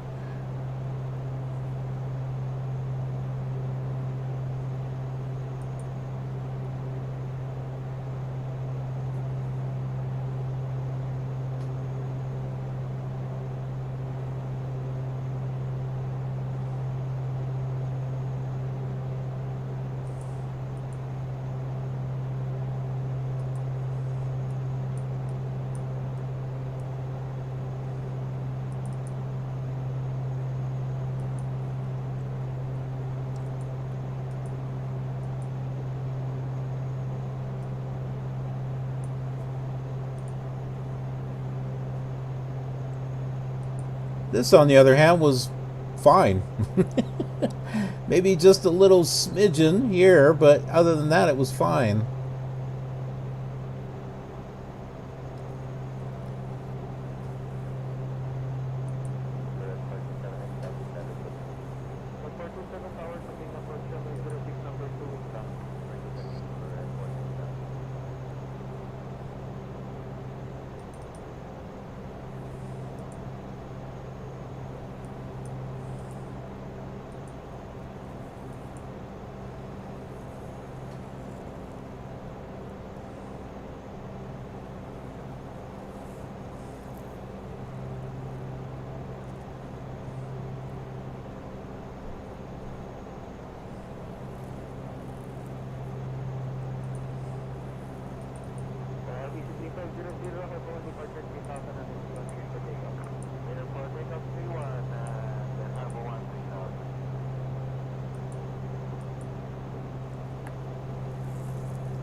Wow, you know what I should probably do?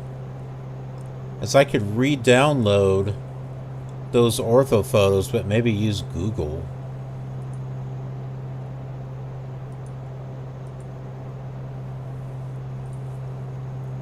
If I can pull out the information, but yeah, so here is one of the tiles here on Bing, but if I do a preview with Google, it's like it's completely clean.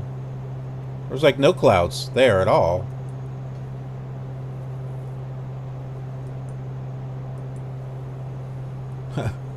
I wonder if I download from the source OSM, is this exactly what I'm going to see? If I'm flying over X-Plane, is this exactly what I'll see? All the all the written names and stuff. Might be kind of funny.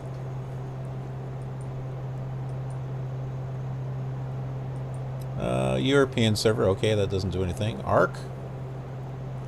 That's not too bad. It's got a little bit of clouds there, but it's not overly bad.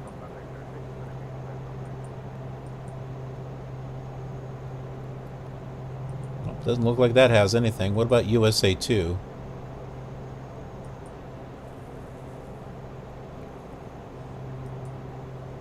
Oh, I think that did come up eventually. Yeah. Ew. The quality's kind of bleh. I think Google was the... yeah, that's a little bit more clearer. That's not bad.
Yeah, there we go. I can see a little bit of the clouds there on that scenery.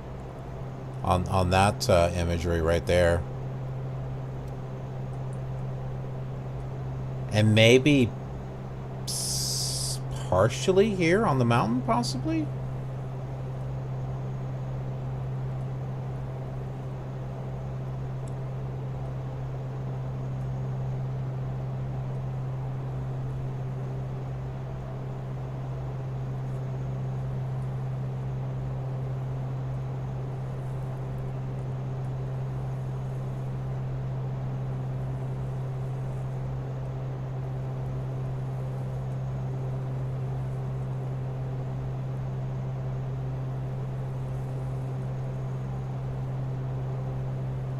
We're not too far from the airport as far as landing, so shouldn't be too much longer. We've got about 168 miles to go, about an hour and 14 minutes.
I'll show you where we're at here at the moment. This is where we are, right here. So we're coming in. Now, according to pilot to ATC, now that's assuming that nothing changes. We're supposed to be coming in on the Pro 1 approach for the RNAV runway 4. Well, RNAV is not really going to do the greatest for us with this type of plane, I don't think. So I just chose the VOR runway 4 approach here. But here is the chart for the Pro 1, or is it Pareo 1, something, or Ponzo 1, who knows. Supposed to be coming in this way.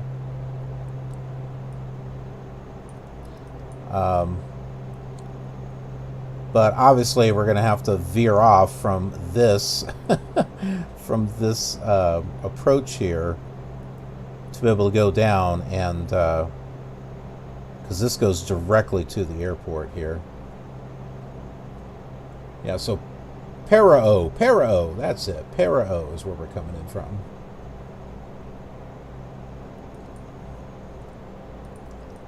And then as far as the approach itself, this is it here.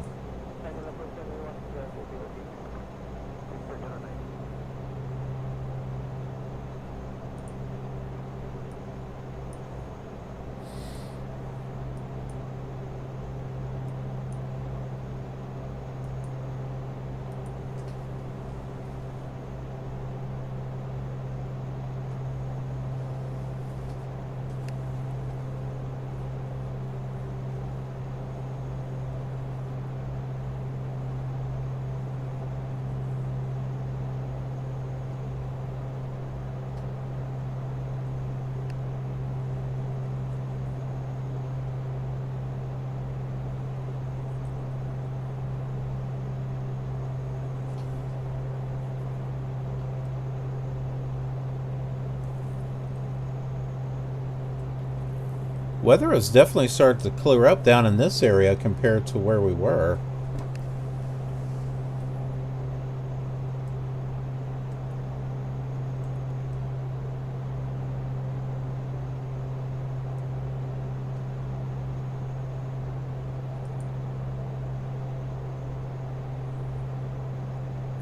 And I'm now pulling in data from Rex Weather Force from RPVM, Lapu-Lapu. And it says weather conditions clear. Well, scattered, 020.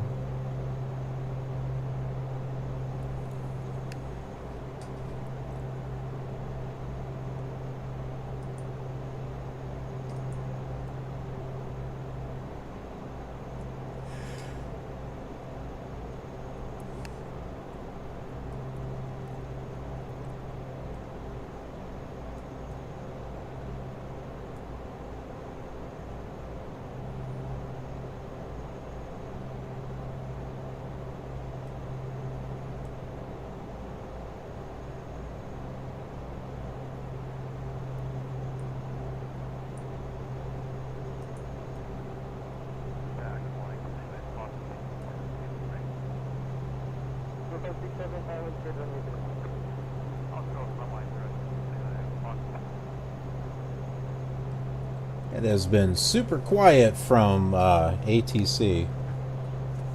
That's always nice. Don't have to worry about them yelling at us and stuff.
I was trying to read the issue that I was having with X-Plane earlier, where the tires were blue like when we were taking off.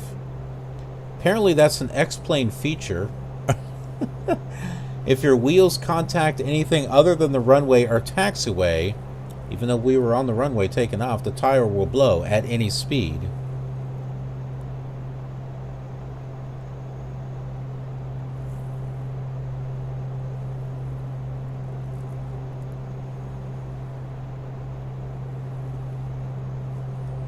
So maybe it has something to do with the scenery that was used.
See, I think I see some hints of clouds like right here and maybe right here and a little bit over here. But this is why I'm wondering if Asobo Studios has something set up to where it kind of looks for something that might resemble a cloud and then does some type of, well, what would be underneath here? You know, what's a good representation of what would be underneath this cloud if that was the case? Maybe that's why some of this looks a little blurry than others. Like here, do you notice how this looks a little fuzzy right here? I wonder if this...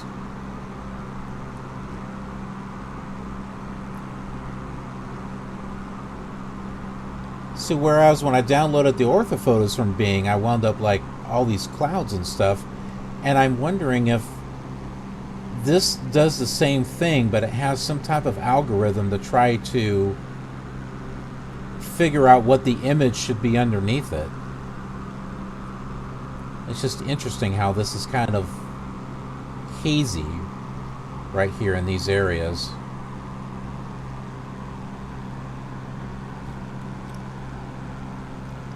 I mean, overall, it does a really good job. I mean, you know, if you don't know what you're looking for,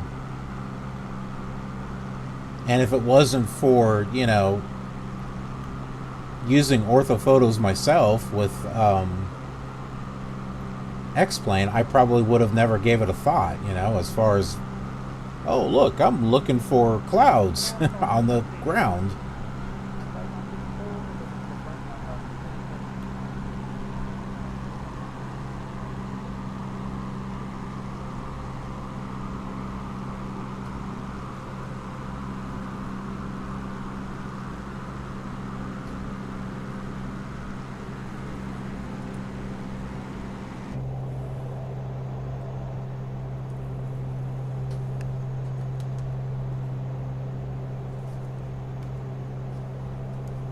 We're supposed to be descending at about 31 minutes.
So out of the islands that we're seeing here, the airport is actually on this one right out here. It's like right on the other side.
Piper 13 Foxtrot requests descent to flight level 100.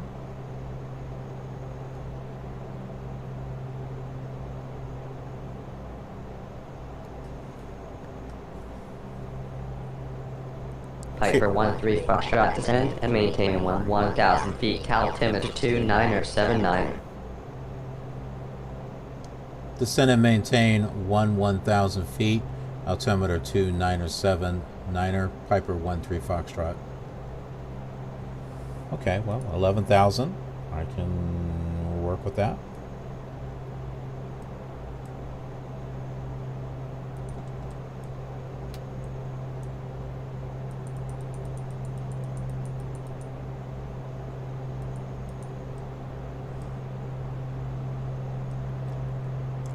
I was thinking if we're doing a descent here, I might be able to gain some speed here by doing so.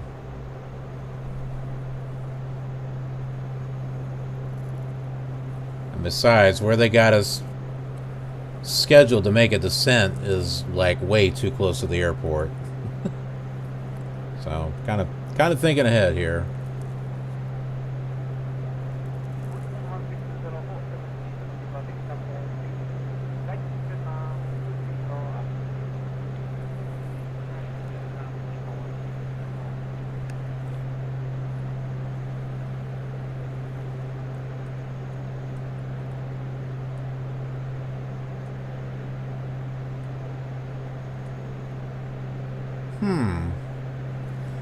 Do you see the marks on the ground there? I think those are actual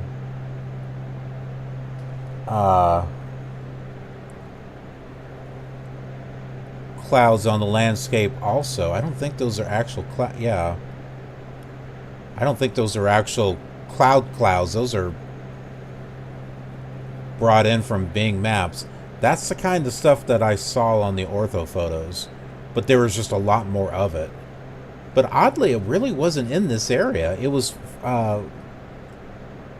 later on in the other images and stuff on the other islands.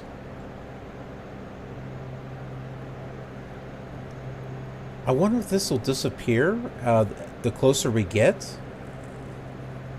I don't know. It'll be interesting to see what happens when we get to this point.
Well, those clouds are obvious.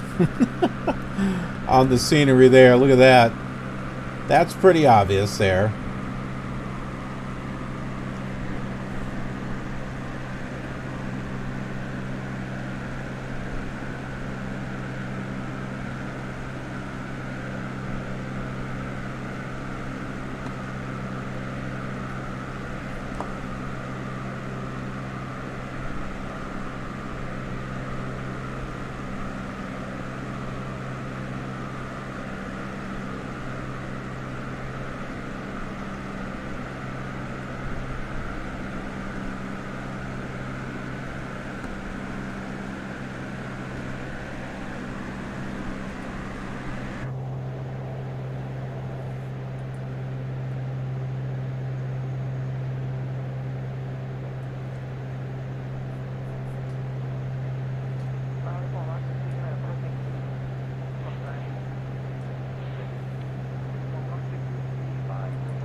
Huh. This doesn't move. This OBS doesn't move. Interesting. Well, this should be the ADF. Yeah, see, when I turn this doesn't do anything. Is that a broke gauge or what?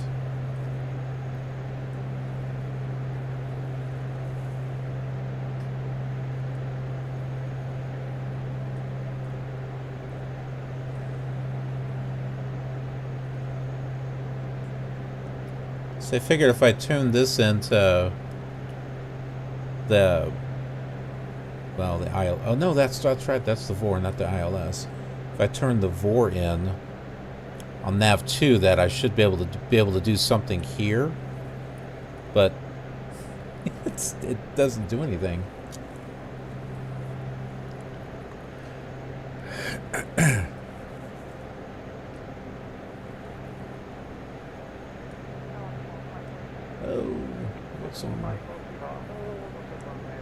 Boy, this stuff came out of nowhere. What happened to my transition? I had set my transition for extended. It shouldn't have come out of nowhere like that.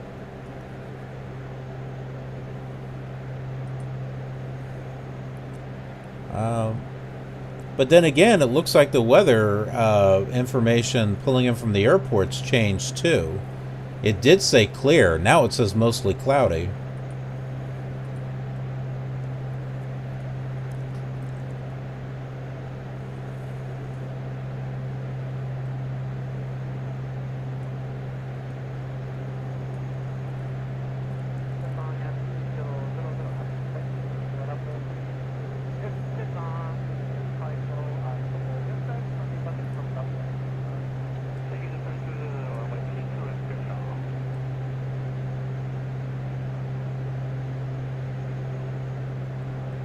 Strange things are afoot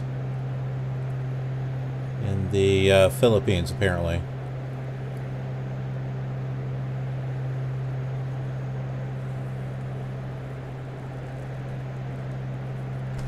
We're at 13,000 feet. And we are descending to 11,000.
Now we're not going to be able to see the painted clouds on the scenery because all of these other clouds are now covering the area.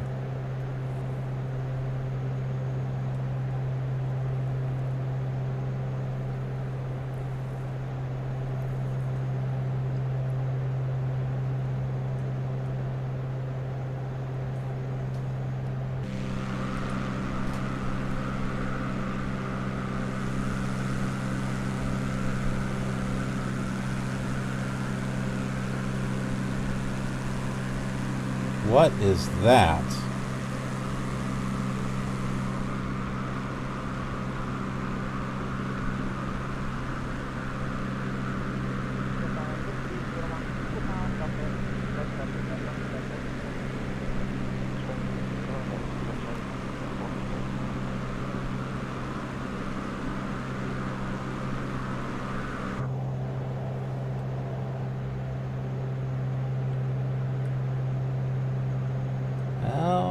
I don't like how that kind of happened. Do you? That looked kind of bad.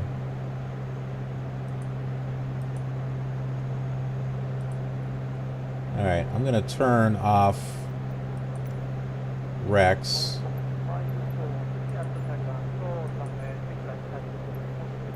This is what I don't think it really is that bad. That's what Flight Simulator thinks the weather should be here in this area.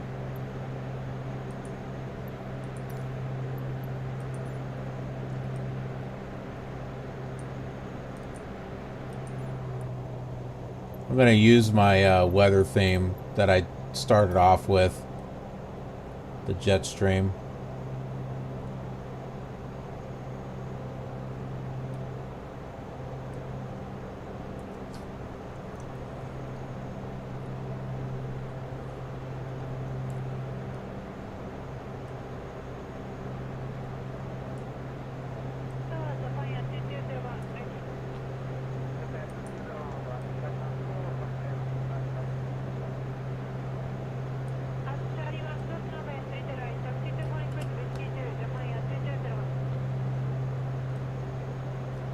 Well, at least now we can... Oh, wow, that is really bad. You can really see it now. The clouds on the landscape. This is really bad in this area.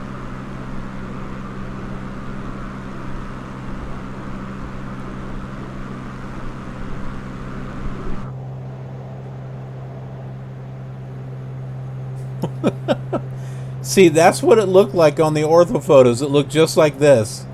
And it was in a lot of different areas.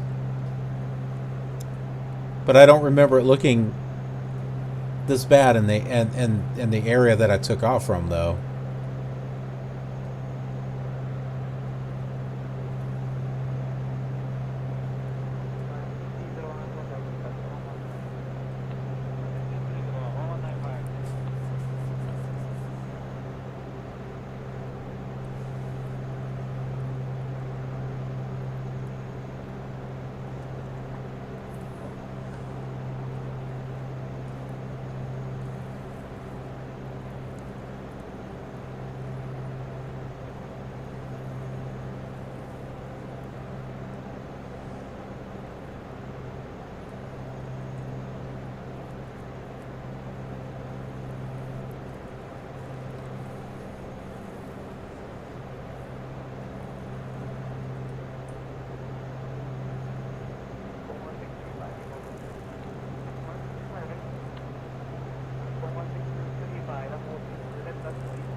So Cebu City and Lapu-Lapu City is, and they're coming up, and you can see Cebu City like right here.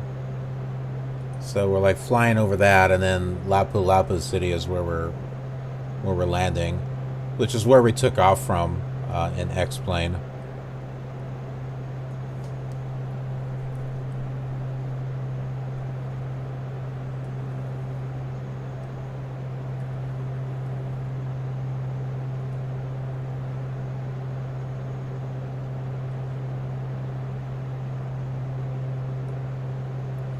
You see a little bit more cloud marks here.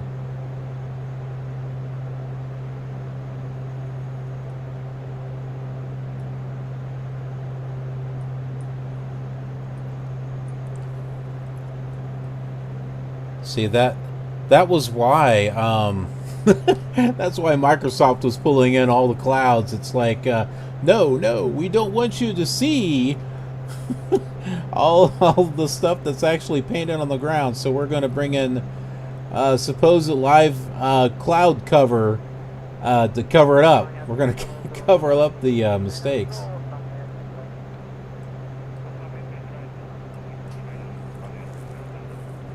But they can't fool us, right?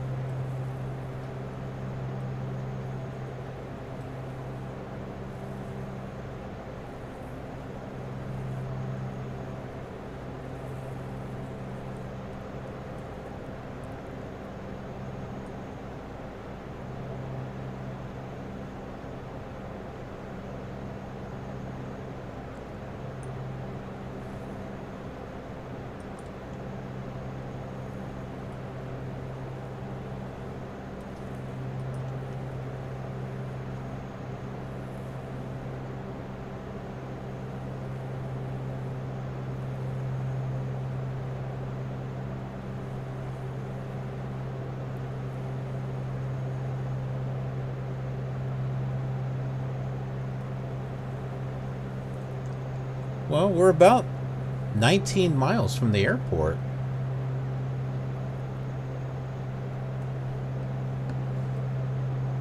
So,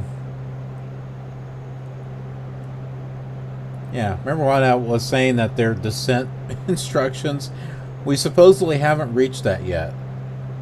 It's like close. It's like supposed to be in another 1 minute and 25 seconds, and then we're supposed to get our descent instructions. And we were supposed to do this from like 25,000 feet up in the air? Like 15 miles from the airport? That doesn't sound right.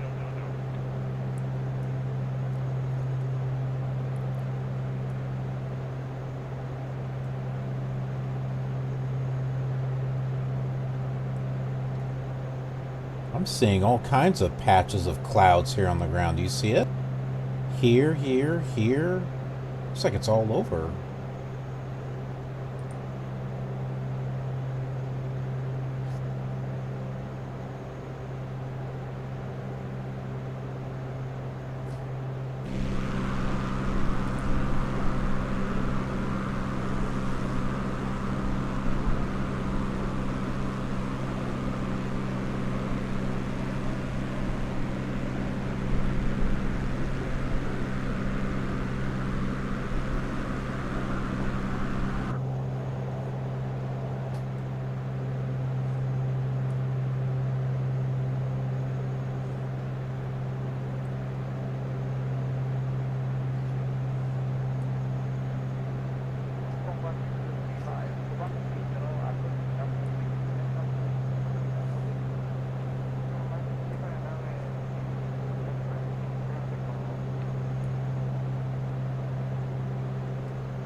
Now, I don't know if they're going to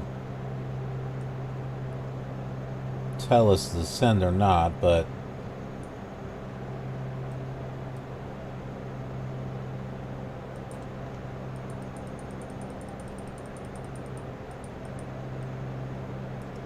I'm going to descend whether they like it or not.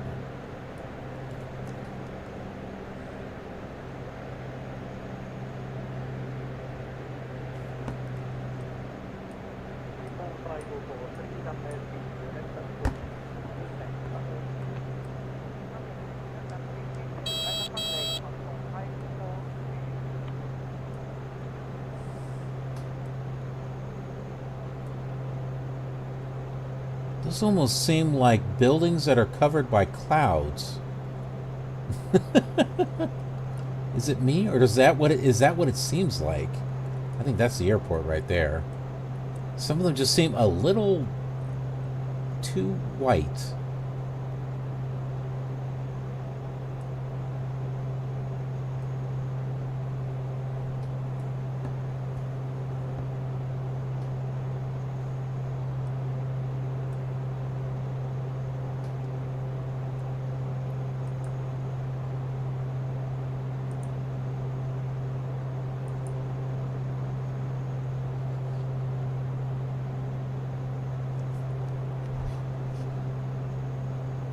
Piper 13 Foxtrot inbound at 8,000 feet. Request ILS approach to runway 06. Aircraft calling tower, say again with your call sign. Oh, I guess I didn't say it completely right. Piper 13 Foxtrot inbound at 8,500 feet. Request ILS approach to runway 06.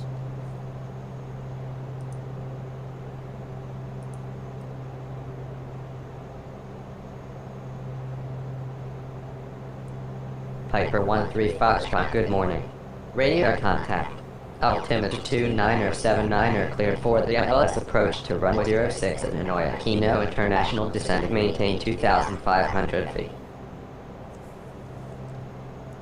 Altimeter 2979 cleared for the ILS approach to runway 06. Descend and maintain 2,500 feet. Piper 13 Foxtrot. There's not really an ILS there. It just happens to be one of the options I could say there. I could have like requested VOR approach. That would have been the more accurate thing to do.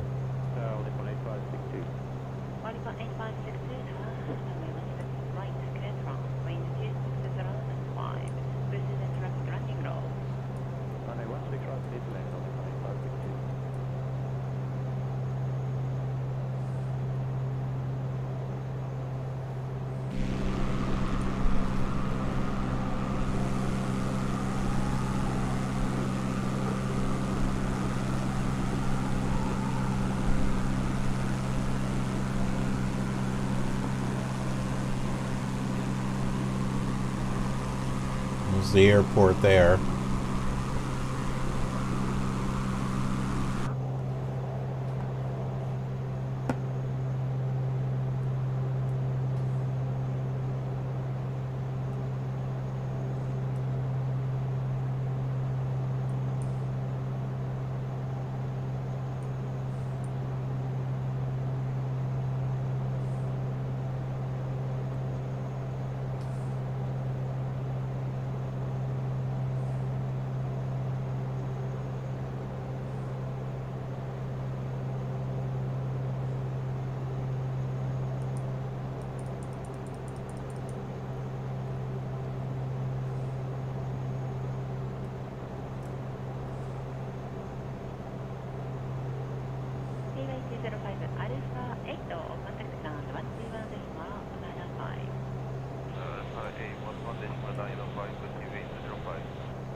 See how we're getting close there.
So we should be coming in at about 1,500 feet.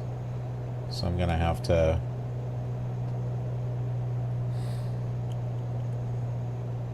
use some elevator trim here.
Good evening, Donnie. 2100 eyes runway 1 at Virgin Island 16 left. We have 7 miles.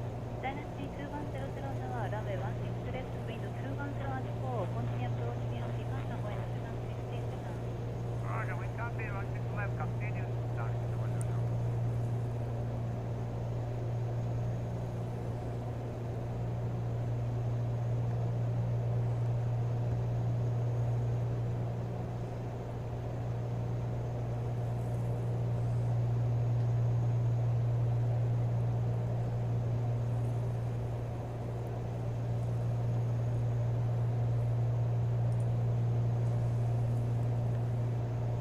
Leaky Patano, hey, may I ask what plane that is?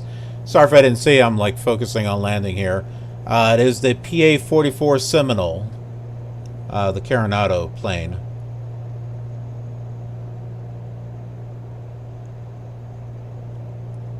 This should be close enough here where I can click that there. And Green Star, 3 days trying now to get a flight plan into 737, but seems like the AIRAC is out of date. I think I was trying to do the same thing too. I had to input my flight plan manually.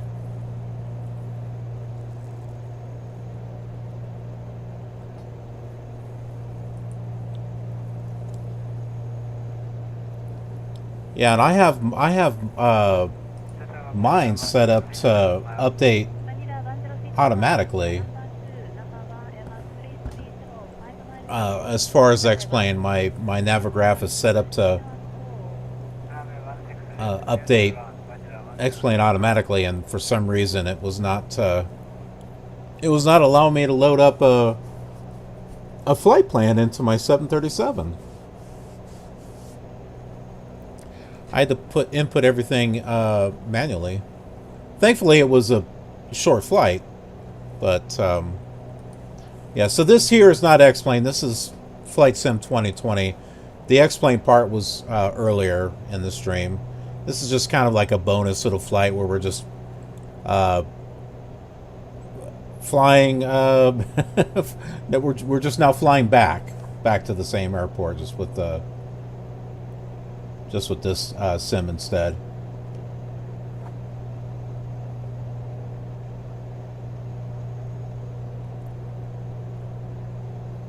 Gives a little chance to kind of just compare, you know, sceneries and stuff.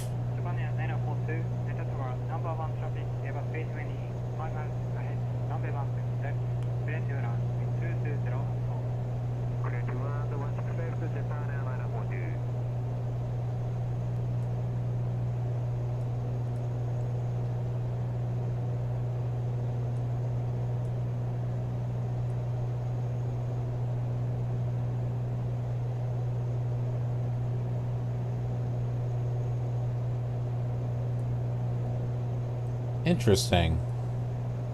We are not...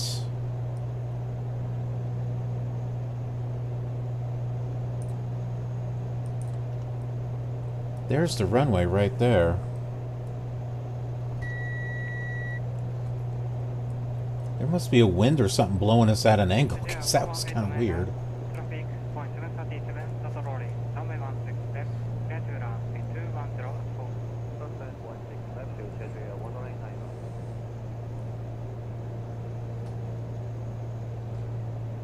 Yeah, there is a wind blowing us. No wonder it had us pointing this direction.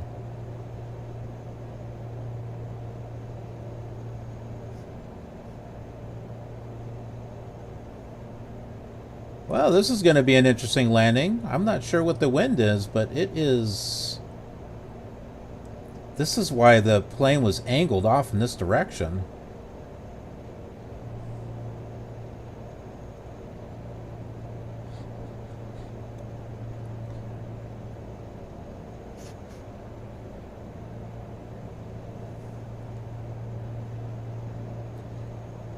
Yeah, imagine trying to fly this in Flight Simulator 2. It frustrated me to no end. When I was being blown one direction, and yeah, I wound up turning the winds off.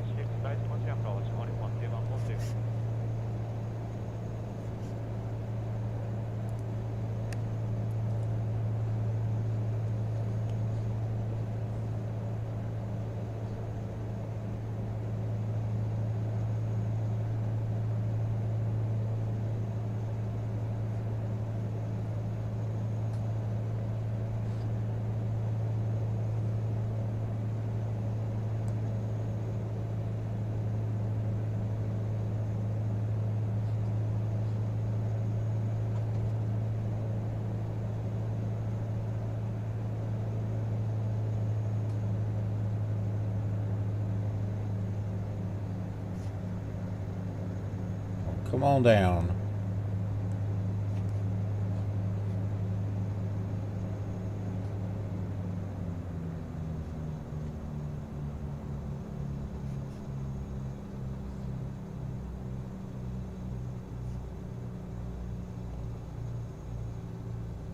It's an 158 runway 16 right, running up and away.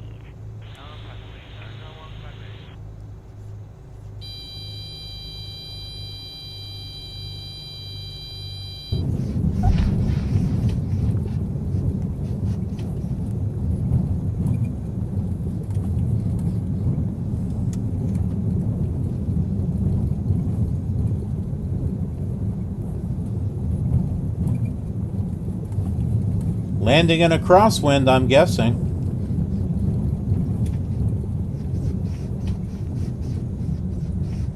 Here, we'll just turn off this direction, even though it's kind of the wrong way, but...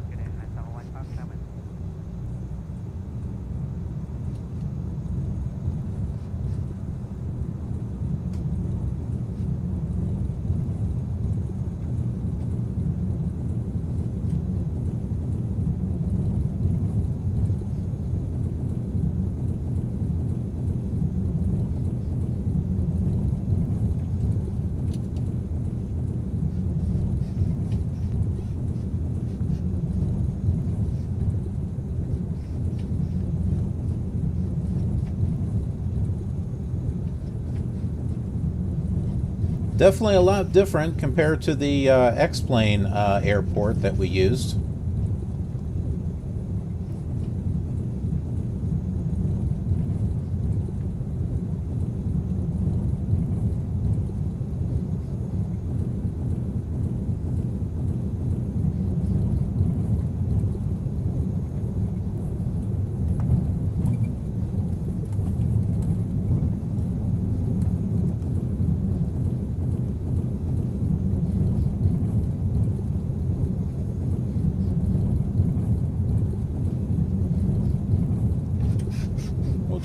Turn over here.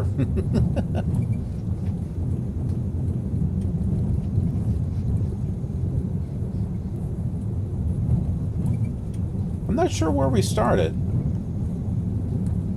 As far as like gate or whatever. I don't remember. We'll just park over here, I guess. Is that Scoot Airlines over there? I was trying to figure out what airline to use. I almost chose Scoot. But Philippine Airlines seemed like it made more sense. Now that just looks like a generic United. I don't think that should be here. Yeah, that's just a generic paint job is all that is.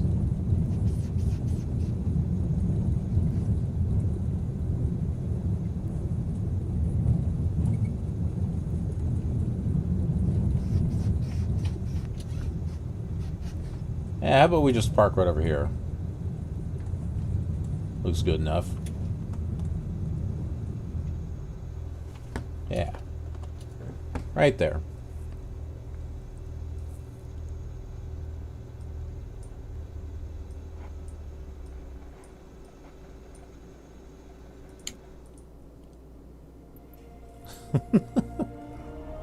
Congratulations! That happens almost every single time now. Every time. It didn't used to always do that when I turned off the plane, but it seems to do it all the time now. Maybe it's some type of feature that they decided to graciously turn on for me that I did not ask for.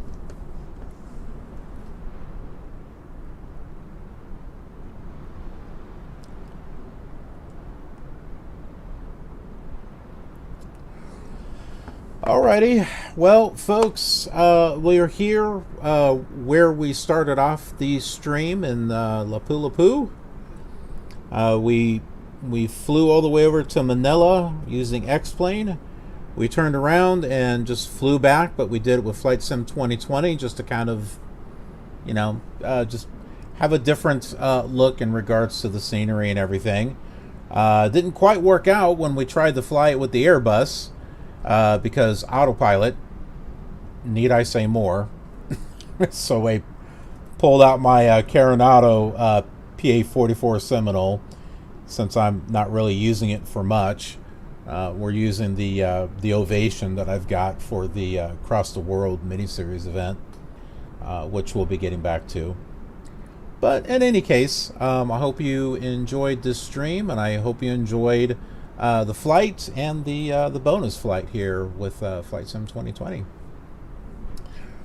For those of you that are new, whether it's on YouTube or Twitch, be sure to subscribe and follow and click that notification bell. That way you get all those notifications of when I go on live and when I upload videos, because I have videos throughout the week, throughout the month, a variety of different things, not just Flight Simulator. And it's not just X-Plane or Flight Simulator 2020 either. I mean, I got stuff that goes all the way back to the old X-Plane 5 and Flight Simulator 1 and everything in between. So if you like to see all those classics, then definitely subscribing and following is a good thing. So that way you get notified all that. And then there's other types of simulation stuff on the channel as well. So hope you'll take a look at that, at all that. And anyways, thanks again for watching, and I will see you on another stream and another video real soon. Have a killer awesome day.